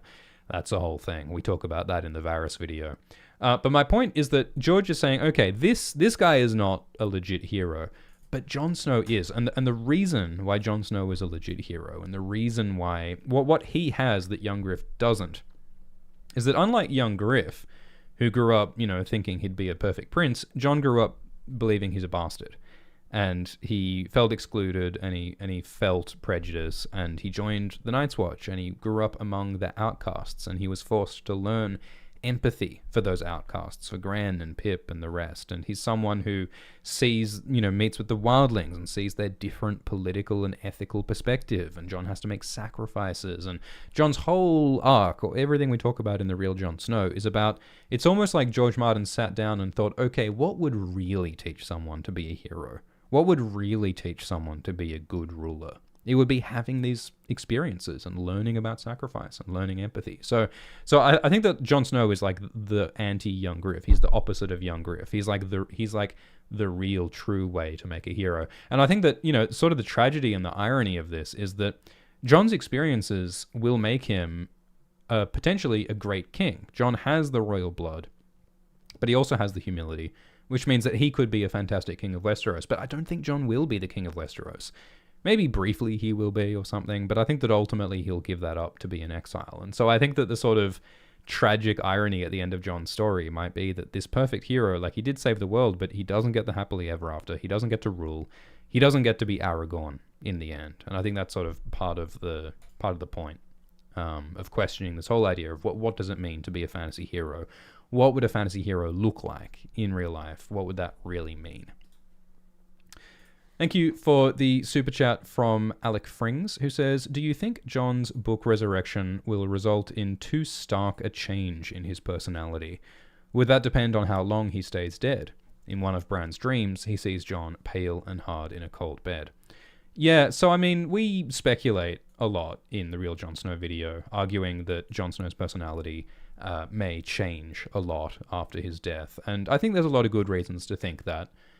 Partly because, you know, he'll be inside Ghost's mind, and Ghosts and warging are associated with being connected with your beast, and, you know, the Stark wolf blood and ferocity, and, you know, Lady Stoneheart is an example of a zombie who gets extremely angry and vengeful, and, you know, Beric loses parts of his identity, and, you know, visions could transform him, and just the experience of having been murdered by his own men, you know, like, maybe after being betrayed by Bowen, Jon will just rationally be like, well, okay, I just can't trust people anymore. You know, like, that would be an incredibly traumatic experience, being stabbed to death by your own men. So I think that Jon may be less trusting, you know, even aside from any magical change in his personality. So, but, you know, again, of course, this book has not been published, so, you know, I don't know how Jon will change. I'm sure George is trying to get that balance right, because if Jon changes too much, he won't be relatable anymore. Like, George is not just going to abandon all of the character growth and all of the personality that he's put into Jon by just totally changing Jon completely. He's going to be recognizably the same person, or at least he will return to being recognizably the same person. There might be a period of time where Jon is totally different and hard to relate to. Some people speculate that Jon won't be a POV character for a while. We won't get Jon's perspective for a while. But, you know, so maybe it will take some time for Jon to sort of return to the person he once was. And I think that, you know, reuniting with the Starks could be part of that. The Stark direwolves could be part of that. Taking Winterfell is part of that. I think that, you know, Jon's arc in the Winds of Winter might be partly about returning to his Stark identity. He's leaving the Night's Watch. He's becoming a Stark of Winterfell again, or at least a Snow of Winterfell. And trying to confront what that means to him is going to be a big part of it. And as we say in the Real Jon Snow video, I don't think it's going to be uncomplicated. I don't think Jon's going to be, well, you know, I'm happy to be back at Winterfell again. It's all hunky-dory, because each of the Starks have changed so much, you know? So, yeah, it's going to be super interesting to see how Jon's personality does and does not change.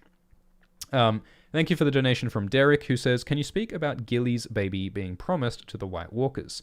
Could Jon's baby switch backfire? Melisandre won't have access to King's blood, but she might accidentally sacrifice a baby connected to the others. Yeah, okay, that's a cool line of thinking. So yeah, Gilly has a baby with Craster, and she runs off with it. And that might break the agreement that Craster had with the White Walkers.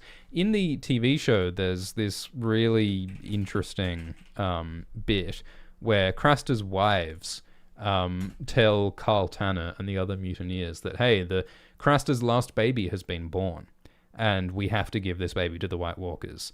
A gift for the gods, a gift for the gods. It's actually like kind of a cool and evocative moment in the TV show that wasn't in the books. So, you know, Carl Tanner does give the last baby, and then we see the White Walkers carry the baby up to the Lands of Always Winter, or somewhere in the far north, and then the baby gets put on this icy altar, and then we see the Night King for the first time as he transforms the baby into a White Walker, or at least gives it blue eyes. So there is this idea that this baby is meant to go to the White Walkers, and so likewise, Gilly's baby with Craster, that's meant to be owed to the White Walkers. And there is a line where Gilly says, like, hey, the White Walkers are coming for my baby. Like, when the White Walker attacks Gilly and Sam kills the White Walker, Gilly in the book says, ooh, it's come for the babe. It's come for the babe. So there is this idea. So some people theorize, actually, that, you know, maybe part of the reason the White Walkers are coming south and attacking is because they want Gilly's baby. I mean, probably other babies, maybe Jon as well. But there's this idea that Gilly's baby going south might be a problem. And of course, you know, Jon does that baby swap thing where Gilly's baby stays at the wall while Mance and Dalla's baby gets taken south to Old Town with Gilly. But like, yeah, as you say, Derek, it might be a problem if Melisandre burns Gilly's baby. Maybe Melisandre thinks that Gilly's baby is really Mance and Dalla's baby. And so maybe she'll burn Gilly's baby thinking that it's Mance and Dalla's baby. And in doing so, she'll accidentally destroy the baby that the White Walkers wanted, and that might piss off the White Walkers. Yeah, I agree, Derek. That is a cool idea. However, there is a bit in the book, I think, where Val says that, oh, yeah, no, Melisandre knows that you swapped the baby. I might be misremembering, but I think that Val says that, yeah, Melisandre totally knows what you're doing, Jon. You think you're slick, but Melisandre knows. The Red Witch sees things, mate. So that might not happen. But yeah, there's also the whole idea that, maybe the White Walkers are coming south to claim Jon. Maybe that baby was promised to them. He is the prince that was promised. And Jon is unique in that he has the blood of the Starks and the blood of the Targaryens and the blood of the Daynes. He has the blood of the Skin Changers and the blood of the Dragon Riders. So, insofar as, blood and, magic blood and genetics matters in this world, the White Walkers might want Jon for his magic, So maybe Jon has to become the next Night's King or something. Maybe that's what the White Walkers want. Maybe there's some ancient Winterfell Stark deal that makes that necessary. I think those are interesting ideas. Thanks for the donation from Michelle Boo, who says, do you think the dragons have to be freed or killed? Is the sin dragons being bound to humans in some weird experiment, or were they created in some sick experiment? If this is a bit much to answer, don't worry. So we say in the Real Jon Snow video that maybe the dragons will go extinct at the end of the story. I think that probably will happen, personally. Because just as the White Walkers are this dangerous, apocalyptic, destructive force, dragons are also an apocalyptic, dangerous force. We see that in House of the Dragon TV show. We see that over and over. And, A Song of Ice and Fire is partly inspired by the Robert Frost poem, Ice and Fire, which talks about how ice and fire are both equally dangerous and destructive to the world. And George Martin has talked about how that poem is an influence on him. So to me, it makes every bit of sense that, if you've got to save the world from the White Walkers, you've also got to save the world from the dragons. And I think that is why Jon may have to kill Daenerys and Drogon. In the TV show, Drogon flies off with Daenerys' corpse, which is, kind of poetic and sad in its own way. But I tend to think that the dragons may die. And yeah, Michelle Boo says that there's this possibility of some awful black magic having created the dragons or bound the dragons to humanity in the first place. And I agree with that, because there's this stuff in the World Book that talks about the flesh pits of Gorgossos, and where the Valyrian Empire interbred beasts with men, and they created these awful chimeras and monsters. And Sothorios is basically the island of Dr. Moreau, that old story where people turn into animals or whatever and have weird orgies. It's been a while since I've read it. But I think that, I think I like the idea that dragons and humans controlling dragons is a kind of an abomination. Because, humans controlling dragons is similar to skin changing, where humans control animals, right? And skin changing is associated with abomination. We see from Varamir's perspective in the Dance with Dragons prologue, where Varamir is saying that, I had a skin changer mentor, and he said that I should not eat people, but I totally did. I ate him. And, we see how, skin changing is part of this dark path, this moral evil, where, skin changing leads Varamir into this, murder and rape and all these horrible things that he does. And he tries, and in the end, Varamir tries to take over the body of another human being with skin changing. You can try and skin change other humans. And it's the ultimate crime. That parallels Daenerys' storyline, right? Daenerys' storyline is about the evils of slavery. Daenerys tries to free the slaves in Slavers Bay. And using skin changing to skin change into another human is a similar concept. It's enslaving someone. And so skin changing fundamentally is associated with slavery, control, evil, abomination. And that affects the Stark characters as well. Bran in the books controls Hodor, and he does that in the TV show as well, but in the books it's framed as this evil secret, this shameful secret where Bran likes to take over Hodor's body and walk around in it, and Hodor is horrified and upset, and Hodor is this childlike mind that's beaten like a dog by Bran's control, his forcible control over Hodor's body, which is, it's awful. And, the cannibalism angle as well. Bran eats human flesh in Sommer's body. Arya eats human flesh through Nymeria's body.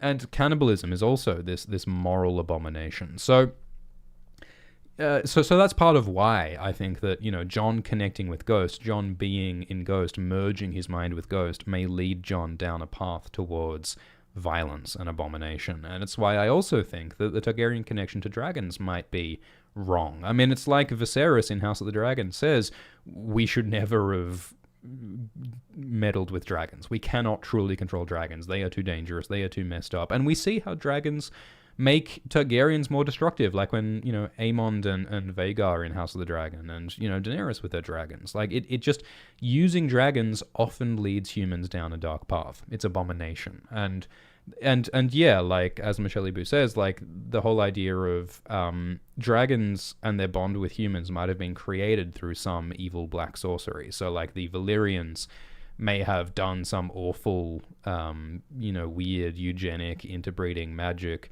in order to create dragons. Like it suggests in the books that dragons might have been created from wyverns. And wyverns are these big lizards, but they don't breathe fire and they don't fly. And so it might be that some kind of fire magic gave dragons the power to breathe fire, and some blood magic bound them to the blood of the Valyrians, and that allowed people to ride dragons for the first time, and it started as this awful science experiment that should never have happened. I mean, I think that the first dragon riders weren't the Valyrian Empire. I think they may have been the Great Empire of the Dawn, who may be the common ancestors of the Daynes and the Valyrians, but that's a whole other can of worms. My point is that both dragons and White Walkers may have been the product of like a moral evil, the Night's King or Valyrian experiments. And they both are destructive forces, and they both are like slavery, because of course the White Walkers control corpses through what is basically skin changing. Like, they control zombies and make them their slaves. So, the White Walker zombies are slavery. Skin changing animals and humans is like slavery. Humans controlling dragons is like slavery, and slavery is sort of the moral evil, especially in Daenerys' story. So it makes a lot of sense to me if the end of this story is about rejecting all of those forms of magic abomination, rejecting the dragons, rejecting the White Walkers, rejecting even skin changing and the old gods, and like in Lord of the Rings, allowing magic to fade away and to enter an age of human beings.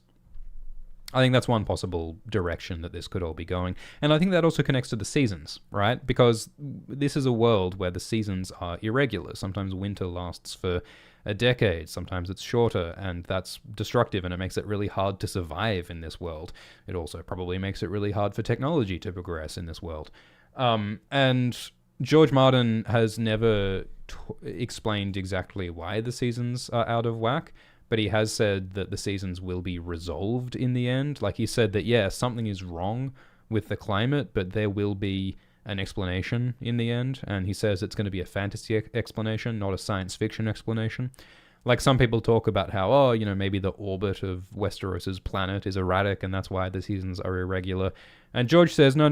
It's a fantasy thing. It's a magic thing. So it makes a lot of sense to me that what caused the seasons to go out of whack was that, Azor Ahai did some horrible sacrifice in order to create power over dragons and to create skin-changing power. Like, I really like the idea that, the original Azor Ahai sacrificing Nissa, or the Bloodstone Emperor, or whoever he really was, I think that he did something horrible in order to get the power of skin-changing, and he took that power from the trees, and he used that power to control dragons and to control people, and that was the original sin, and that was associated with a comet. Like, the YouTuber David Lightbringer talks a lot about these ideas. Azor Ahai is associated with some kind of comet, possibly the moon breaking up, possibly there was a second moon which was destroyed by Azor Ahai's magic and rained down comets, and those comets threw up dust, causing the first long night. It sounds very crazy, but there's a lot of hints in the text about, the Daynes forged their sword from a fallen star that fell from Earth, and the Bloodstone Emperor worshipped a black stone that fell from the sky, and even Hugor of the Hill, the progenitor of the Faith of the Seven religion, he brought down the stars from the heavens, and he married a woman with blue eyes, which mirrors the Night's King story with the blue-eyed woman. I want to make a whole other separate video about some of this myth. In fact, we have made a rough version of that video, which you can watch on Patreon if you want to support AltShiftX on patreon.com/AltShiftX. We do have a patron-only rough draft video about some of this legend stuff, which I hope to turn into a full video at some point. We've gone real deep down the rabbit hole, but my point is that I think that was some of the magic that may have caused the seasons to go out of whack because of the comet, because of Azor Ahai, because of the creation of the dragons and the White Walkers. And I think that when the White Walkers and the dragons are dead, and when, you know, Jon and Daenerys and the heroes sort of undo and atone for this ancient horror by rejecting sacrifice and rejecting slavery, I think that might allow some kind of balance to return to the world. It might allow magic to fade from the world. And then it might allow the seasons to become normal. And in a fun way, that sort of allows the world of Westeros to sort of become more like the world of our own.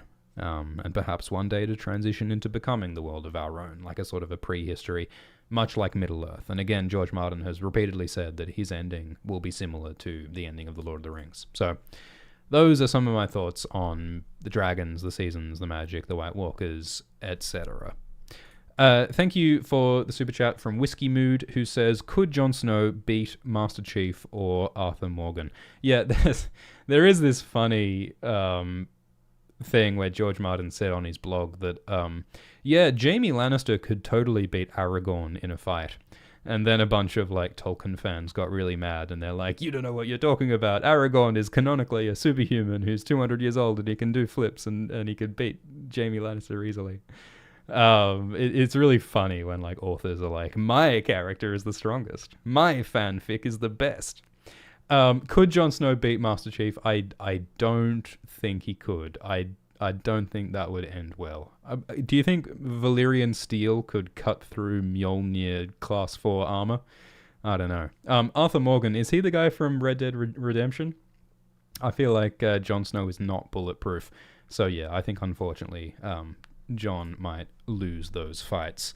Thank you for the donation from Win a Free iPhone 4, who says, loved the video, wanted to say thank you for your work. Do you think George would stick to Dany burning King's Landing? I feel like she'd have to be a very different person coming back from A Dance with Dragons for it to feel natural. Well, what is Daenerys doing at the end of A Dance with Dragons? She is tripping on visions. She's got some gastronomical upsets occurring, and she's having dreams from Quaithe, who might be, manipulating her. Hashtag Quaithe is Shiera Seastar, is Euron, is Dario. But I think that, but what happens in Daenerys' last chapter is that she's like, oh, I should go back to Meereen, and I should marry Hizdahr, and I should make peace, and I should compromise my desires.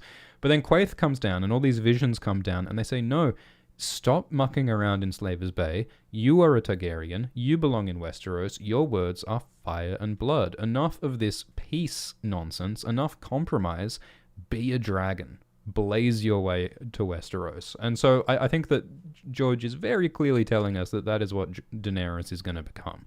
She's going to become a more fiery, a more violent, a more uncompromising character. And I think a really important part of this is Daenerys' advisors. Part of the problem with Daenerys in the TV show is that most of Daenerys' advisors, certainly her closest advisors, are telling her, be a good guy. Don't burn King's Landing. Don't burn the Tarleys. Don't kill anyone. Just use hugs and friendship to take over the Seven Kingdoms. But in the books, it's totally different. In the TV show, Tyrion Lannister is saying, oh, you can take over Westeros without turning it into a slaughterhouse. Don't kill any innocent people. But Tyrion in the books is saying, burn, burn, burn, baby. Kill my brother and sister. Burn and raise. Let me do a genocide in the Vale. Tyrion is all for violence and revenge in Book 5. And so if he becomes Daenerys' close advisor, then it makes a lot of sense that Daenerys will be violent and fiery if she's listening to Tyrion. And look at the other people who are flocking to Daenerys. You've got Moquoro, who's this hard-ass fire priest of the Red God who's coming to advise Daenerys. And, presumably he's going to tell her, yeah, you've got to be Azor Ahai. You've got to kick some ass. You've got to wage a holy war. The slaves in Volantis are rising up under Bonero, saying that, yeah, you know, Daenerys is the chosen one, and we've got to do a holy war in her name. Hashtag, like in Dune. And you've got, you know, Victarion is coming to try to marry Daenerys, and he is a awful, murdering, violent man. And Dario is an awful, murdering, violent man. Barristan is coming to Daenerys, and Barristan is usually trying to be like an honorable guy. I think there's a good chance he's going to die very soon in the Winds of Winter. But there's all these... Oh, and also you got people like the Tattered Prince, who's a character who is not in the TV show. But the Tattered Prince is, like, not a nice dude. The Tattered Prince likes to cut off people's feet and make them eat their own feet. That's the kind of guy that the Tattered Prince is. And he is, you know, one of Daenerys' new lieutenants. You know, there's all this fascinating foreshadowing about how Daenerys might destroy, you know, attack Volantis and attack Pentos and, you know, burn Illyrio in his Mance for his betrayal. So my point is that, like, yeah, like, the reason why people hated Daenerys's, you know, downward spiral in the TV show is, I think, because it felt very sudden, and it felt like she was just sort of doing it entirely of her own anger. Whereas I think in the books, there's going to be a more gradual descent into violence, and I think that her advisors will lead her down that place of violence. And I also think that, like, the final moment of when she burns King's Landing, it might not be like it is in the TV show, where Daenerys just decides, like, well, I guess I'll kill 100,000 innocent people because I'm having a bad day. I think that in the books, it might be a bit more complicated than that, because you've got characters like John Connington who are traumatized by bells, and there are bells in this episode, and that might drive him mad, and he's got a whole thing going on. He's got Greyscale. He hasn't got much time to live. Jon Con could be part of it. Tyrion might be part of sparking the fire. Tyrion might manipulate Daenerys into sparking the fire because Tyrion is in this angry, vengeful place. Cersei might set off the wildfire. Like, there's a lot of other possibilities. There is a line in, I think, book 1 where Daenerys has this vision or this dream of she's seeing King's Landing, and she's seeing all these places in Westeros, and there's a fiery light in every window, and it sort of feels like that might foreshadow the fire in King's Landing. So yeah, I do think the fire will happen in the books. I do think Daenerys will be at least partly responsible, but I think there's going to be a lot more, like, character work to sort of get us there, and I think other characters will be involved in the fire, and I think it's going to make a lot more sense. There might be more of a sort of tragic thing, you know, like the wildfire that is under King's Landing sort of represents the legacy of, like, the terrible legacy of House Targaryen, because all this wildfire was put here by the Mad King Aerys, Daenerys' father. And so, you know, if Daenerys sort of inadvertently sets off the wildfire, she sort of inadvertently evokes her father's legacy, you know? So it's this sort of horrible irony in Daenerys' arc that, like, she's trying to reclaim the rightful House Targaryen, but she's gonna learn that, oh, the Targaryens were actually awful. So, like, what does it mean to, like, represent the Targaryen legacy if the Targaryens were destructive and horrible? And I think the wildfire could be part of representing that. So yeah, we talk a bit about some of this stuff towards the end of the Real Tyrion video, if you want to hear a bit more about that. Thanks for the super chat from Alec, who says, do you think Jon's book Resurrection... Yeah, we talked about that. And Nick points out that the appendix is not always perfect. Yeah, that's true. So the whole thing about the appendix says that Bloodraven is a three-eyed crow. Yeah, it's not necessarily something we can rely on. Justin says, do you ever think of covering Brandon Sanderson's work? I have not read Brando Sando, but I have heard good things. There's an awful lot of those books. It would take some time for me to get through them. But yeah, maybe one day I would like to. I also would like to get into the three-body problem, because there's a Netflix show coming out of the three-body problem, and there was already a Chinese TV show of the three-body problem, and I haven't read it yet, but I've heard really great things, and it sounds like something that I'd be into. So yeah, and I think Quinn's Ideas has been covering three-body problem. Check those out. So yeah, and thank you for the generous super chat from Andre, who says, was not expecting this masterpiece to drop as I rewatched your Dune videos for the 1000th time.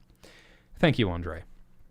All right, let's talk a bit about A Clash of Kings. I got a couple of thoughts about Jon in A Clash of Kings that we didn't include in the video.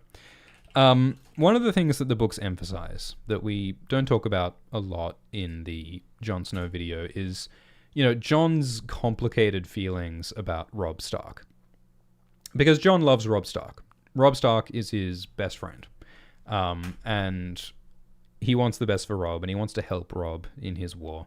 But there's also an element of jealousy, because the books talk multiple times about how, Jon gets abandoned at the wall with the outcasts, and, he doesn't get a family, and he doesn't get power, while Robb becomes the king in the north, and he gets all this glory, and he gets a wife, and he gets all this adventure, and, so Jon feels jealous of Robb at the same time that he feels loyal to Robb.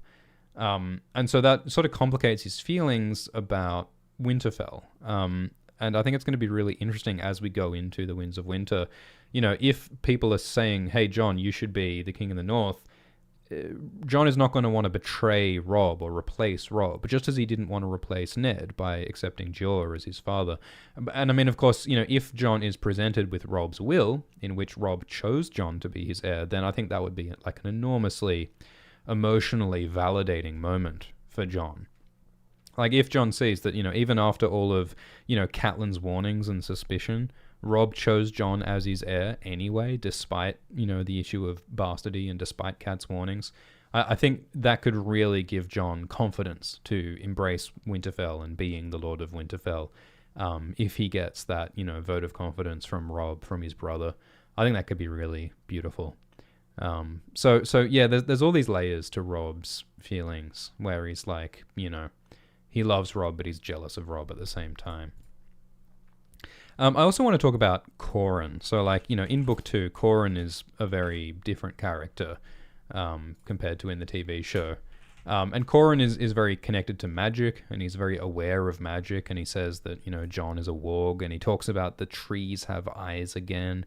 He's aware of, green seers and the old gods, and he chooses Jon to come on this mission because Jon has the blood of the old gods and because he has Ghost. So, it makes me wonder, what does Qhorin know? How does Qhorin think that Jon will be useful? Is Qhorin just being, religious, and he thinks that, the old gods will protect us because I have Jon here with the blood of the first man and Ghost? It would be a little bit weird if Qhorin was, super religious, because Qhorin seems to be an Ironborn name. The only other character called Qhorin is an Ironborn character, and there are also other names similar to Qhorin that are Ironborn names. So, it seems like a pretty decent guess that Qhorin is from the Iron Islands. The Iron Islands doesn't even have Weirwoods. So, it would be pretty weird if this dude from the Iron Islands worshipped the old gods. Maybe he converted to the old gods while he was at the wall, I guess. So, alternatively, if it's not just about, religion and stuff, maybe Qhorin knows something more specific about the magic and stuff. Maybe, we know that Qhorin was friends with Mance. Qhorin was at the wall at the same time as Benjen. It's even possible that Qhorin might have been on the wall at the same time as Bloodraven. I did a little bit of math. We don't know how old Qhorin is, but he does have grey hair. So if he is 60 years old or older, which is probably a bit old, but if he is 60, and if he joined the Watch around age 14, that fits the timeline enough that Qhorin could have met Bloodraven. And so I wonder if it's possible that Qhorin might have had conversations with Bloodraven, and that might be why Qhorin is interested in the old god and the children of the forest and stuff like that. It's really mysterious, and it's really interesting. What does Qhorin know? There are theories that Qhorin is secretly Arthur Dayne or Gerald Hightower or Oswell Went or someone, and that Qhorin lost his fingers at the Tower of Joy, fighting Ned. That's a very wild theory. But yeah, it might be fun to make a video about Qhorin to explore some of these ideas at some point. Thank you for the super chat from Hexy, who says, Shifty, when are we getting Glidus and Alt-Shift-X Omni-Walder merchandise? Yeah, well, obviously Alt-Shift-X is not organized or professional enough to offer such quality merchandise. Yeah, I did see that Swift did a live stream where they were playing Pictionary and drawing some truly disturbing sketches of pregnancy and twins and many Walder Freys. So I forever will be trying to forget that image that Alt Shift X and Glidus put in my mind. Thank you, No, who says that dragons don't kill people, dragon riders kill people. I mean, that's one of the fun things about House of the Dragon, isn't it? Like, some of those questions, and I won't spoil House of the Dragon, but there are questions about how much control people have over their dragons. And some of those dragons, especially those older dragons, they might have a will of their own. And, you know, if there is, like, a psychic connection between Targaryens and their dragons, you wonder if the souls of the Targaryens might live on inside their dragons to some extent. The books don't say that, but we might imagine, we might speculate that that might be the case, given that skin changers live on in their animals, you know, and it might be a similar magic. So, you know, if it is the case that dragons have their own sort of, you know, their own will, their own power, their own souls within them, maybe dragons, you know, influence their riders just as much as riders influence their dragons. And I do think it might make sense for Drogon to burn King's Landing against Daenerys' will, because unlike in the TV show, Daenerys really struggles to control Drogon, at least so far. And it'll be interesting to see how the Dragonbinder horn comes into that as well. Thanks for the donation from Top Gun, who says, really like the new video, and how Daenerys mirrors Jon in a lot of ways. But do you think there's a chance that Jon and Daenerys might not share any pages together in the forthcoming books? I think that Jon and Daenerys will meet and will have a relationship. There is that vision of the blue flower on the wall of ice filling the air with sweetness.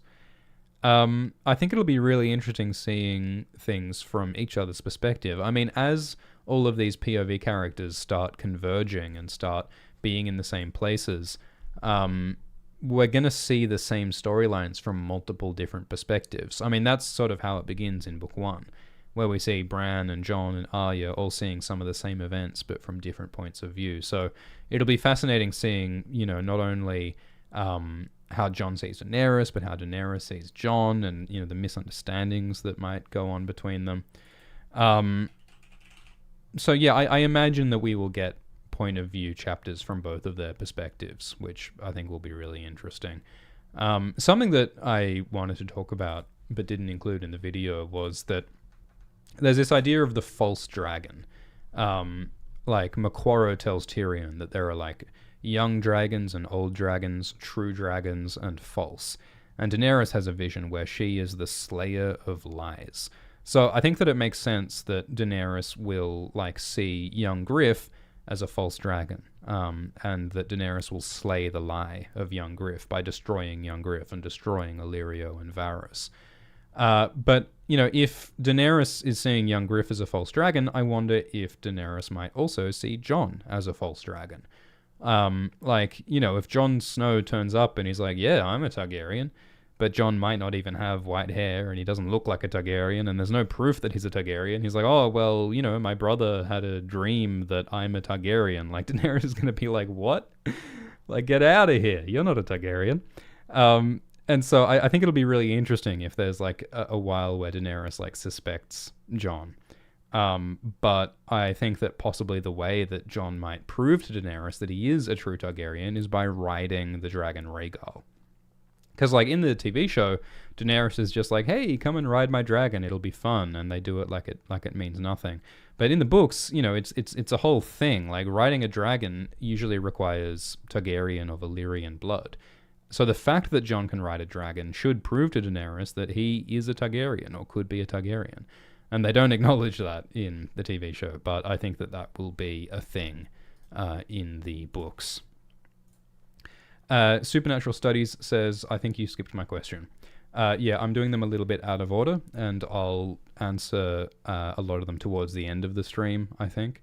I'm not answering everyone right away. Thank you, Kaiser, who says, what if Jon is the betrayal for blood and kills Daenerys for the blood she spills when and if she goes mad? any other ideas with how Jon relates to Daenerys' prophecies.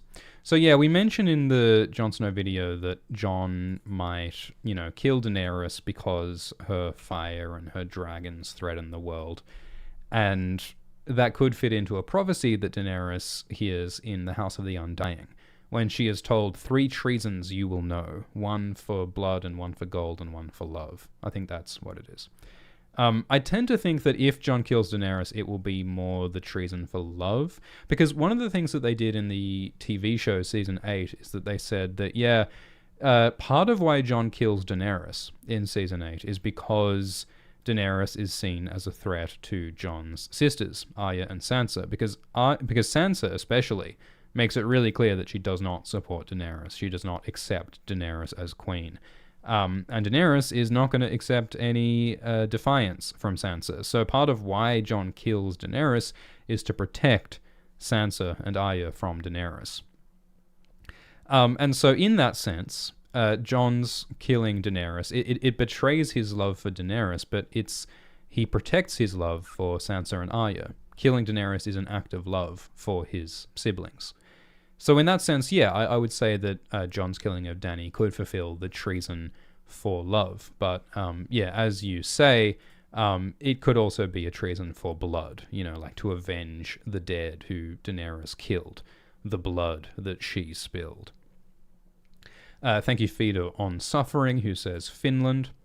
Nuisance says, I think one of the most compelling things about A Song of Ice and Fire is when we attempt to predict plot decisions that the story encourages thought tangents into what is the most compelling dramatically, pragmatically, morally, most human.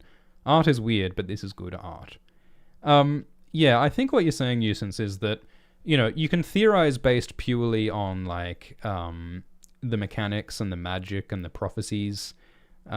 People come up with theories based entirely on, this prophecy says that and that person has that color hair, so therefore that's what's going to happen.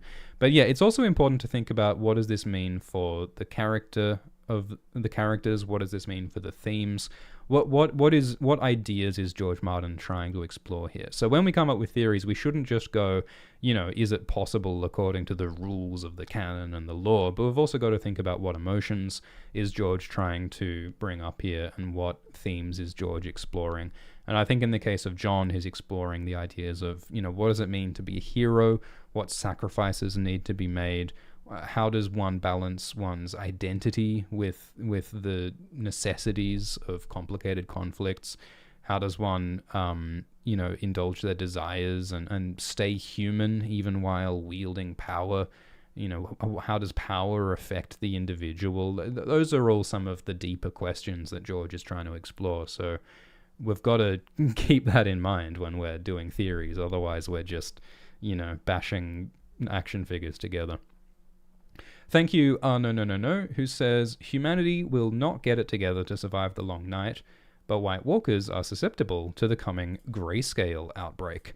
Yeah, so one of the interesting threads, and that's another thing that I wanted to talk about because we don't cover it in the Real Jon Snow video, but Shireen Baratheon has Greyscale, and Greyscale is a disease, and the disease has multiple forms. It turns the skin stony and grey, and it eventually paralyzes the whole body, and you go mad and you die. But there are different forms of the disease, and one of the forms that tends to affect children is non-lethal, and it covers part of the skin, but then it stops and it just stays like that, and it's no longer dangerous to anybody. But the character Val in Book 5 tells Jon Shireen is unclean. Shireen is dangerous. The Greyscale sleeps, but then it wakes again, and it's dangerous, and you cannot trust Shireen. Which is really interesting. Why is George putting that into the story? People also wonder if this might connect to the prophecy of the dragons waking from stone, because, Shireen has stony Greyscale, so maybe the sacrifice of Shireen will cause Jon to be resurrected. Some people also think that, burning Shireen might somehow lead to a outbreak of Greyscale. And then there might be a Greyscale plague, and maybe Patchface will tie into that somehow. There's a lot of interesting possibilities. And I like the idea that, yeah, it would be funny if the humans failed to defeat the White Walkers, but then a grayscale plague does kill the White Walkers. That would be kind of funny. I do think that, you know, the grayscale plague may be part of, like, the apocalyptic vibe of the Long Night. Like, you know, we're bringing in famine. Like, there's all these strong hints that people are going to starve to death in the Long Night because the Lords haven't been putting enough food aside with the War of the Five Kings going on.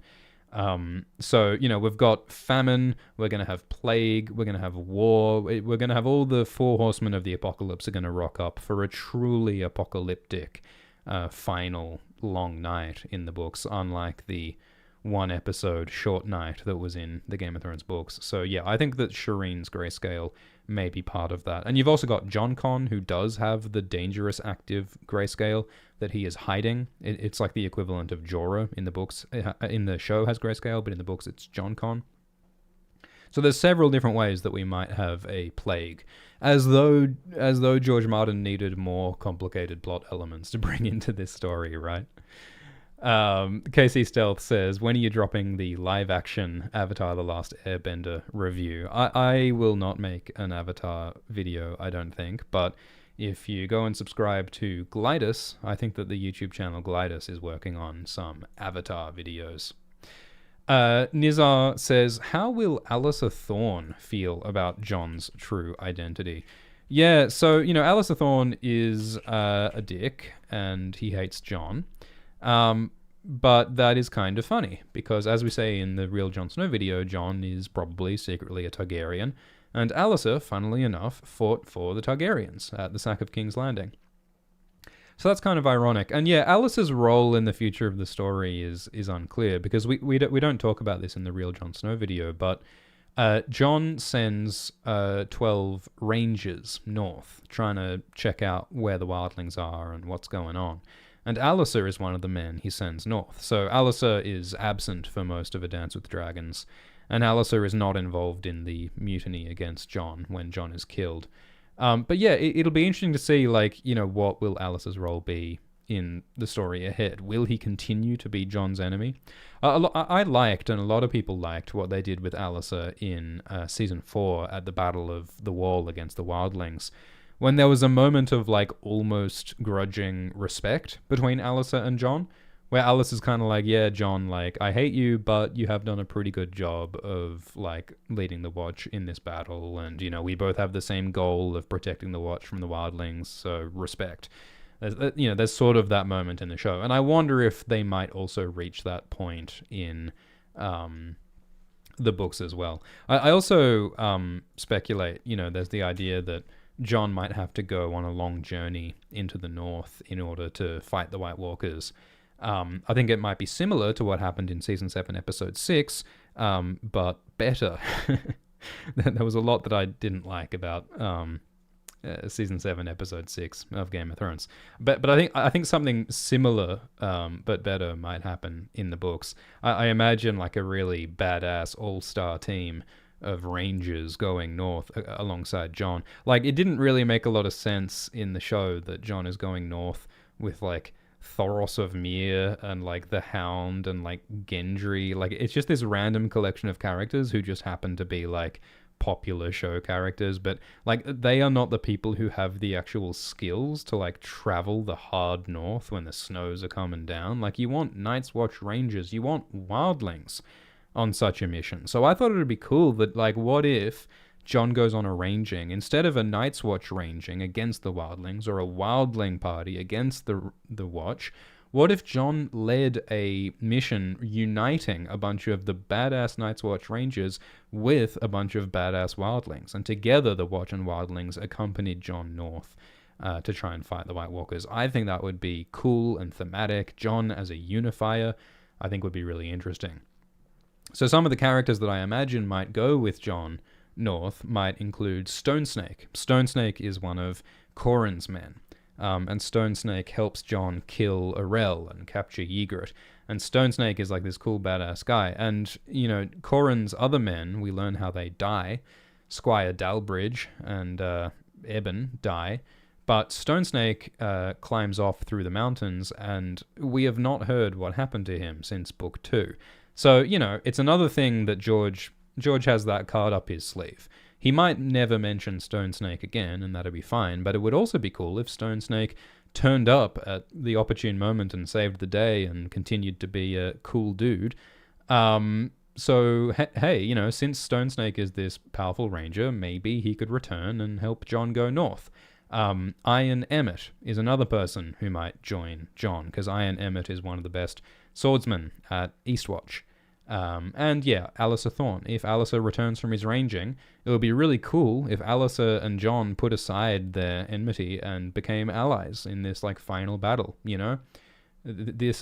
Jon's whole thing is that he's trying to unify the enemies together for the greater good. So it would be really cool and inspiring and thematic if he and Alliser put aside their differences for this great ranging.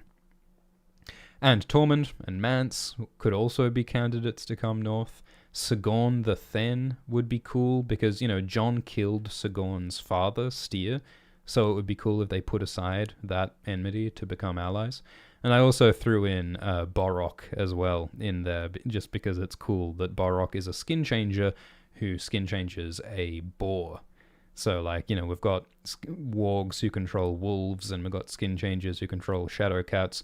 Borok has a boar, which is a pretty cool, badass animal to have as your companion, and that might be handy when you're going on a mission north. Certainly if you get hungry. If you got real hungry while you're going north, maybe you'd kill the boar and have some pork to help you fight the White Walkers. And yeah, Cold Hands as well. Crimsy creates in the live chat suggests that Cold Hands might be a good companion to go north. Brian Callahan says Rattleshirt, but no, Rattleshirt is currently dead. Alright, so we can talk briefly about Tormund, actually, because Tormund is an important character to Jon. Tormund is almost another father figure to Jon. Tormund loses some of his children. Tormund is forced to kill one of his own children in the books, and he talks about his grief and his pain over that, and I think that Tormund sees Jon as a bit of a surrogate son. Tormund is older in the books. In the TV show, Tormund is sort of a rambunctious brother sort of a character, but he's more of a father figure in the books, and he's very much funny. He's a funny comedic character, but he also has this deep sadness to him. I feel that in the TV show, Tormund sort of got Flanderized. Tormund became almost entirely a comic relief character in the later seasons, and he's just making dick jokes all the time and crushing on Brienne, and it's fun, it's fine, but Tormund has a lot more weight and pathos to him in the books that I really enjoy. And there's also that whole thing about how Tormund might possibly have had children with Alysanne Mormont, because Alysanne Mormont calls herself the She-Bear, and Tormund says he had sex with a bear, so he may have hooked up with Alysanne. And, Alysanne has these children, and she won't tell anyone who the father of her children are. And it also connects to that theme of, the North and the Wildlings aren't so different, maybe they should be together. So I think that's a really cool connection there. And, of course, there's also a lot of stuff about Mance Rayder. Mance is very different in the books compared to the TV show. And we talk about a bit of that in the Real Jon Snow video, but I think I'd like to make a video about Mance himself, because Mance has this really interesting backstory, where Mance was originally a wildling, but he was taken from the wildlings as a child, and he was raised by the Night's Watch to be a ranger. And Mance was friends with Qhorin Halfhand, and some people on Tumblr ship Mance and Qhorin and imagined that they were a couple. But one day, while Mance was ranging beyond the wall, Mance got wounded by a shadow cat, and he was saved by a wildling woman. And the woman healed him, and she gave him a gift. She repaired Mance's tattered black Night's Watch cloak with red silk, this beautiful, precious red silk, making his cloak unique and colourful. But when Mance returned to the Night's Watch said, hey, you have to burn that black and red cloak, because here on the Night's Watch, we only wear the plain black cloaks. We conform, we are all the same, we have no choice, we have no individuality. So Mance was like, screw that. I don't want to be a conformist. I don't want to be stuck with all these rules. I want to be able to enjoy life. I want to have sex. I want to have pleasure. So Mance leaves the Watch and joins the Wildlings. He wants to enjoy the beauty and the pleasure in life, even at the risk of death. He was willing to, be executed as a deserter, or to risk execution as a deserter, but he took that risk because he believes in experiencing the joys of life. And that's reflected in the song that Mance sings when Jon meets him. Mance sings the song called The Dornishman's Wife, which is about enjoying the pleasures of the Dornishman's wife, even at the risk of being killed by the Dornishman. So, it's enjoying pleasure in the face of death. And the other super cool thing about Mance Rayder is that when Jon meets Mance, Mance is like, hey, remember we've actually met before? Or I've actually seen you before twice? Because back when Mance was in the Night's Watch, he once came and visited Winterfell with a group of Night's Watchmen who were visiting Winterfell, and Mance met Jon Snow at Winterfell at that time. And then later, after Mance joined the Wildlings, Mance once came to Winterfell. He snuck down, crossed the wall, came to the feast of King Robert in Season 1, Episode 1, in Book 1. Mance was at that feast in disguise as a singer, and he was there just because he's like, yeah, I want to come to a party, and I want to, see the king, and I want to see all these political players, and I want to, see what the deal is, have some roast pork, despite the fact that he's a goddamn wildling and a Night's Watch deserter who would be killed if he was found out. So, Mance is a trickster. He uses disguises. He's sneaky. He's cunning. He's playful. He's reminiscent of Norse gods, like Loki. Loki in Norse mythology often wears disguises and pulls tricks on people. And I think, George Martin has talked about how Norse mythology is an influence on A Song of Ice and Fire. So Mance has this fascinating backstory, and he has a fascinating future as well, because, Melisandre fakes Mance's death in the books, and Mance now wears this magical glowing ruby. And Melisandre says that because of this ruby, Melisandre is in control of Mance, and Mance cannot betray Melisandre, which is that's the only example of that kind of magic that we've seen in this series. So, how does that work? Is it true? Is Mance truly controlled by Melisandre? And what exactly does Melisandre want Mance to do? We know that Melisandre, did agree to send Mance to Winterfell in order to save Arya. And we see from Melisandre's POV that, she is sincere. She does want Mance to save Arya to win Jon's trust. But Jon also suspects that Melisandre and Mance might have some additional, deeper plan, some secret plan for Mance to do something at Winterfell. From Theon's perspective, Theon sees Mance and Mance's women poking around in the Winterfell crypts. And so Theon speculates that, maybe Mance is trying to look for some kind of escape from Winterfell through the crypts. Maybe there's a secret passage from the crypts to outside of Winterfell. And that's an interesting theory. I also think that, maybe the reverse is true, and maybe Melisandre sent Mance to look in the crypts for a secret passage that Stannis could use to sneak into Winterfell to defeat the Boltons through the crypts. That would be cool. It's just speculation, but that might be cool. And then, we've also got to ask, okay, where is Mance now? Because the Pink Letter, Ramsay Bolton, says that Mance Rayder is captive in a cage, wearing a cloak made from the skins of the 6 women who came south with him. So maybe that's true. Maybe Mance was captured by Ramsay, but maybe it's possible that Mance is pulling a trick. Because again, Mance is a trickster. Mance uses disguise. So, maybe it's possible that Ramsay doesn't actually have Mance. Maybe he has someone who he thinks is Mance. Or some people theorize that Mance wrote the Pink Letter. I don't think that Mance did write the Pink Letter. I think Ramsay probably did. But, there's all sorts of possibilities, Mance, Melisandre. Ramsay is a trickster as well. That's the thing. Ramsay in the TV show is just a psycho who likes torturing people. But in the books, Ramsay is a trickster, and he uses disguises. When we first meet Ramsay, people think that Ramsay is dead, but Ramsay actually switched identities with someone. Ramsay had this person called Reek, who was his mate or his slave, and, Ramsay avoided death by pretending to be Reek. And so Rick got killed in Ramsay's place. So Ramsay is someone who like plays tricks and games and disguises. So I think it's also, I think, when people say, oh, the pink letter has to be a trick, it has to be a deception, I agree. And I think that Ramsay is the deceiver, because Ramsay in the books is a deceptive, manipulative, trickster character. So I also think that, yes, I think that Stannis will win a battle against the Boltons and the Freys at Winterfell, but I wonder if maybe Ramsay will escape capture, and that Ramsay will use some kind of trick or use some kind of disguise. Maybe Ramsay will retreat back to the Dreadfort, and then maybe it'll be at the Dreadfort that Jon might confront Ramsay, maybe. And that would be really interesting, because in Book 5, Stannis says, oh yeah, I want to go to the Dreadfort and fight Ramsay. And Jon says, no, I don't think you should attack Ramsay at the Dreadfort, because it'll be a trap and he'll cut you to pieces. And you should not bring the wildlings there, because they'll all just die.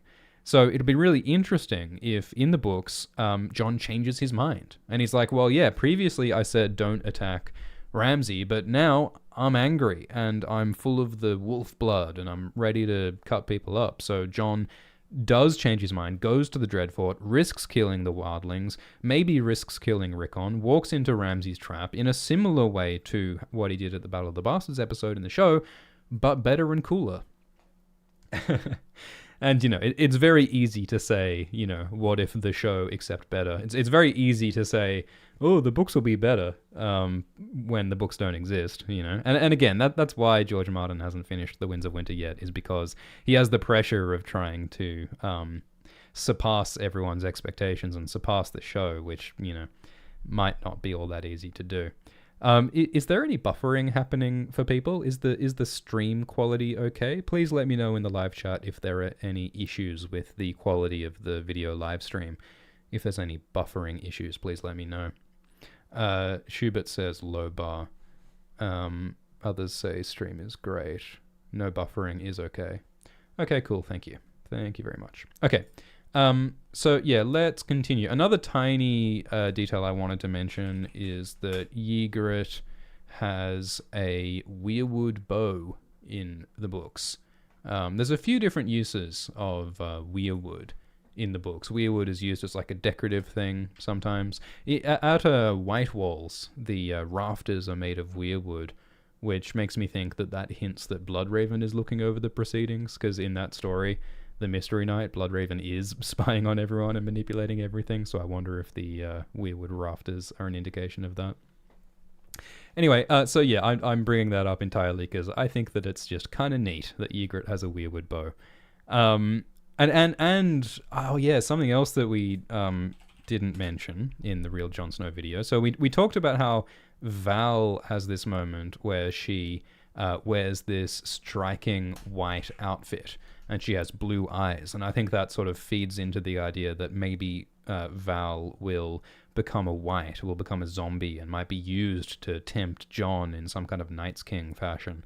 But another detail of her stunning outfit is that she has a weirwood pin, like a weirwood brooch on her cloak. And so the use of weirwood sort of implies, like an old gods connection of some kind, some kind of skin-changing magic of some kind. And, when you consider the connection of the old gods to the White Walkers and their possible involvement in the Night's King and creating the White Walkers, it just sort of adds a little extra hint of spice to that whole sort of foreshadowing with Val as some kind of Night's Queen figure, potentially. One other tiny cute thing is that, like, Sam, Sam and Jon's relationship is so beautiful because Jon, shows Sam acceptance and love and, helps Sam to be accepted by the Night's Watch. And, Jon inspires Sam not only with strength but with like empathy, and that when Sam goes south, he keeps thinking about wow, I wish Jon was around because Jon really listens to my feelings, and Jon's such a great guy. So again, like Jon is not just this strong badass guy, he's someone who's compassionate and empathetic, and we see how that has a positive impact on other characters. So like when Sam kills the White Walker to protect Gilly, he thinks of like Jon's encouragement, and that sort of gives him the strength and the courage to kill the White Walker. So, you know, it's not only through Jon's story, but through the other characters' stories, we see the impact of Jon's leadership, which is just really beautiful. And it's like an interesting use of the POV character structure thing. Let's talk about Game of Thrones Season 4 with the Mutineers. So this is where the TV show starts getting very different to the books, is when Jon and some other Night's Watchmen go back to Craster's Keep in order to kill Carl Tanner and the other Mutineers. And that doesn't happen in the books. But it's possible that at some point George Martin did plan and did intend for Jon to go and kill the Mutineers in the books. A Reddit user called GSteph did some reading in the Cushing Library in Texas. This is a place that keeps a bunch of George Martin's old manuscripts and a bunch of his old drafts. And according to GSteph, in a 2004 draft of Book 4, Jon is planning to go and fight the Mutineers at Craster's Keep. So it's interesting that the showrunners used a plot that was going to be used in the books, but then wasn't. And interestingly, they may have also done that with Hardhome. There is some evidence from leaked scripts, leaked drafts of Book 4, leaked outlines of Book 4, that suggests that Jon may have been going to Hardhome at some point in the books, but then George changed his mind. So it's really interesting how the TV show added this stuff, but they were actually using some of George Martin's older ideas. I wonder if, you know, George Martin told Dan and Dave in conversations, oh yeah, Jon's going to go to Craster's Keep and kill Carl Tanner. Oh yeah, and Jon's going to go to Hardhome. But then George changed his mind and didn't tell D&D, or D&D went ahead with those plans anyway. So I don't know, there's a really interesting history to how that may have gone down. But it's also kind of funny, like, you know, how the structure of Season 4 gets a bit weird. Like, I think part of why they added the Mutineer plotline was because Jon's storyline sort of got ahead of all the other storylines in Season 3 and Season 4. Because, you know, by the end of Season 3, Jon is almost at the end of his book storyline, whereas most of the other characters are only halfway through Book 3. So I feel like they may have messed up there and they had to, like, add some filler into Book 4 to keep Jon busy while the rest of the characters caught up. Or maybe they planned it that way all along, I don't know. But yeah, some really interesting adaptational history going on there. And, you know, so in Season 4, you know, Jon kills the Mutineers and they burn Craster's Keep in the end. And it's this very sort of satisfying thing where it's like, well, Craster's Keep was where all these awful things happened. Craster's Keep was where Jon sort of first confronted the evil within the Night's Watch, you know, like when he realized that, oh, like the Night's Watch treats Craster as an ally, and that's so wrong. Why are we doing that? And so by allowing Jon to go to Craster's Keep and to kill the Mutineers and to burn Craster's Keep, it's like he's defeating the evil within the Night's Watch. So now the Night's Watch is more good, and it's like it's a morally satisfying story. But I feel like it might sort of go counter to George Martin's intentions, which is to explore the moral ambiguity, you know? Like, Jon's book story is all about deepening the moral ambiguity, whereas in the TV show, Jon defeats the evil, and so he takes away the moral ambiguity, you know? So it's subtle, and I don't completely hate the Mutineer plot, but I think that it just shows the differences in where the show and the books were going. So yeah, Season 4 has some good stuff. I also really enjoy, like, Ygritte's perspective in Season 4.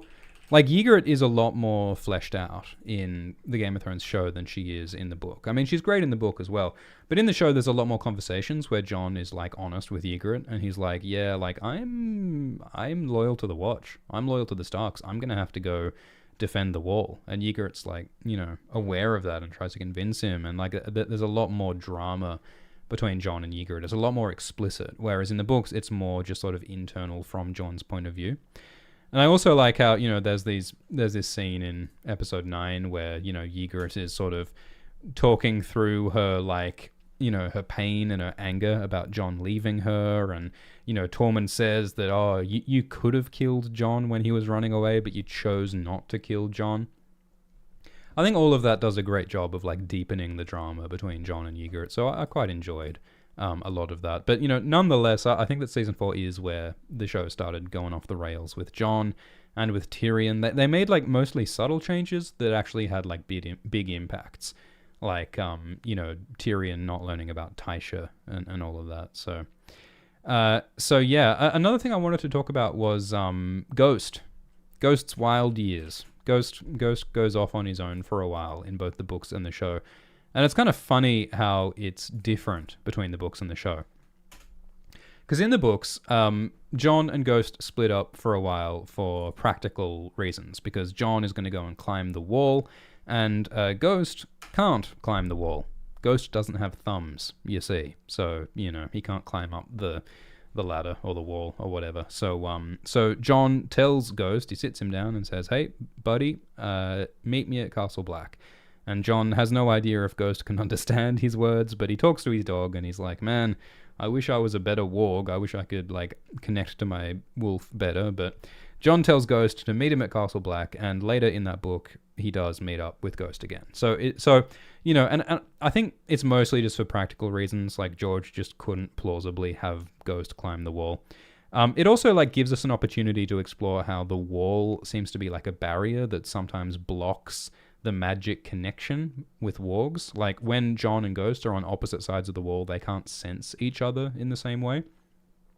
Although the magic of the wall doesn't block all magic, it doesn't block Bloodraven connecting with Bran, and, so the wall thing is a little bit inconsistent, but yeah, so in the book, they're just briefly separated. But in the TV show, Jon and Ghost are separated for a much longer period of time, and for much worse reasons. So, in Season 2, Episode 6, when Jon is traveling with Qhorin in the Frostfang Mountains, they're just walking along, and then Ghost just, wanders off. Ghost just, leaves. And Jon is like, Ghost, come back. And Ghost just walks off. And then Qhorin says that, yeah, well, you can't control animals. It's a wild thing. You can't trust a wild thing. And I guess Qhorin's talking about Ygritte as well as Ghost there, sort of. But yeah, it's Ghost just wanders off. And then Ghost is absent for a much longer period of time. Ghost randomly turns up in Season 3, Episode 1 and saves Sam from a zombie when they're, fleeing south. And then finally, it's in Season 4 that Jon and Ghost reunite at Craster's Keep. And we see that the Mutineers captured Ghost and put Ghost in a cage, and then Ghost kills Rast, and then they finally reunite. So in the TV show, Jon and Ghost are separated for 2 seasons.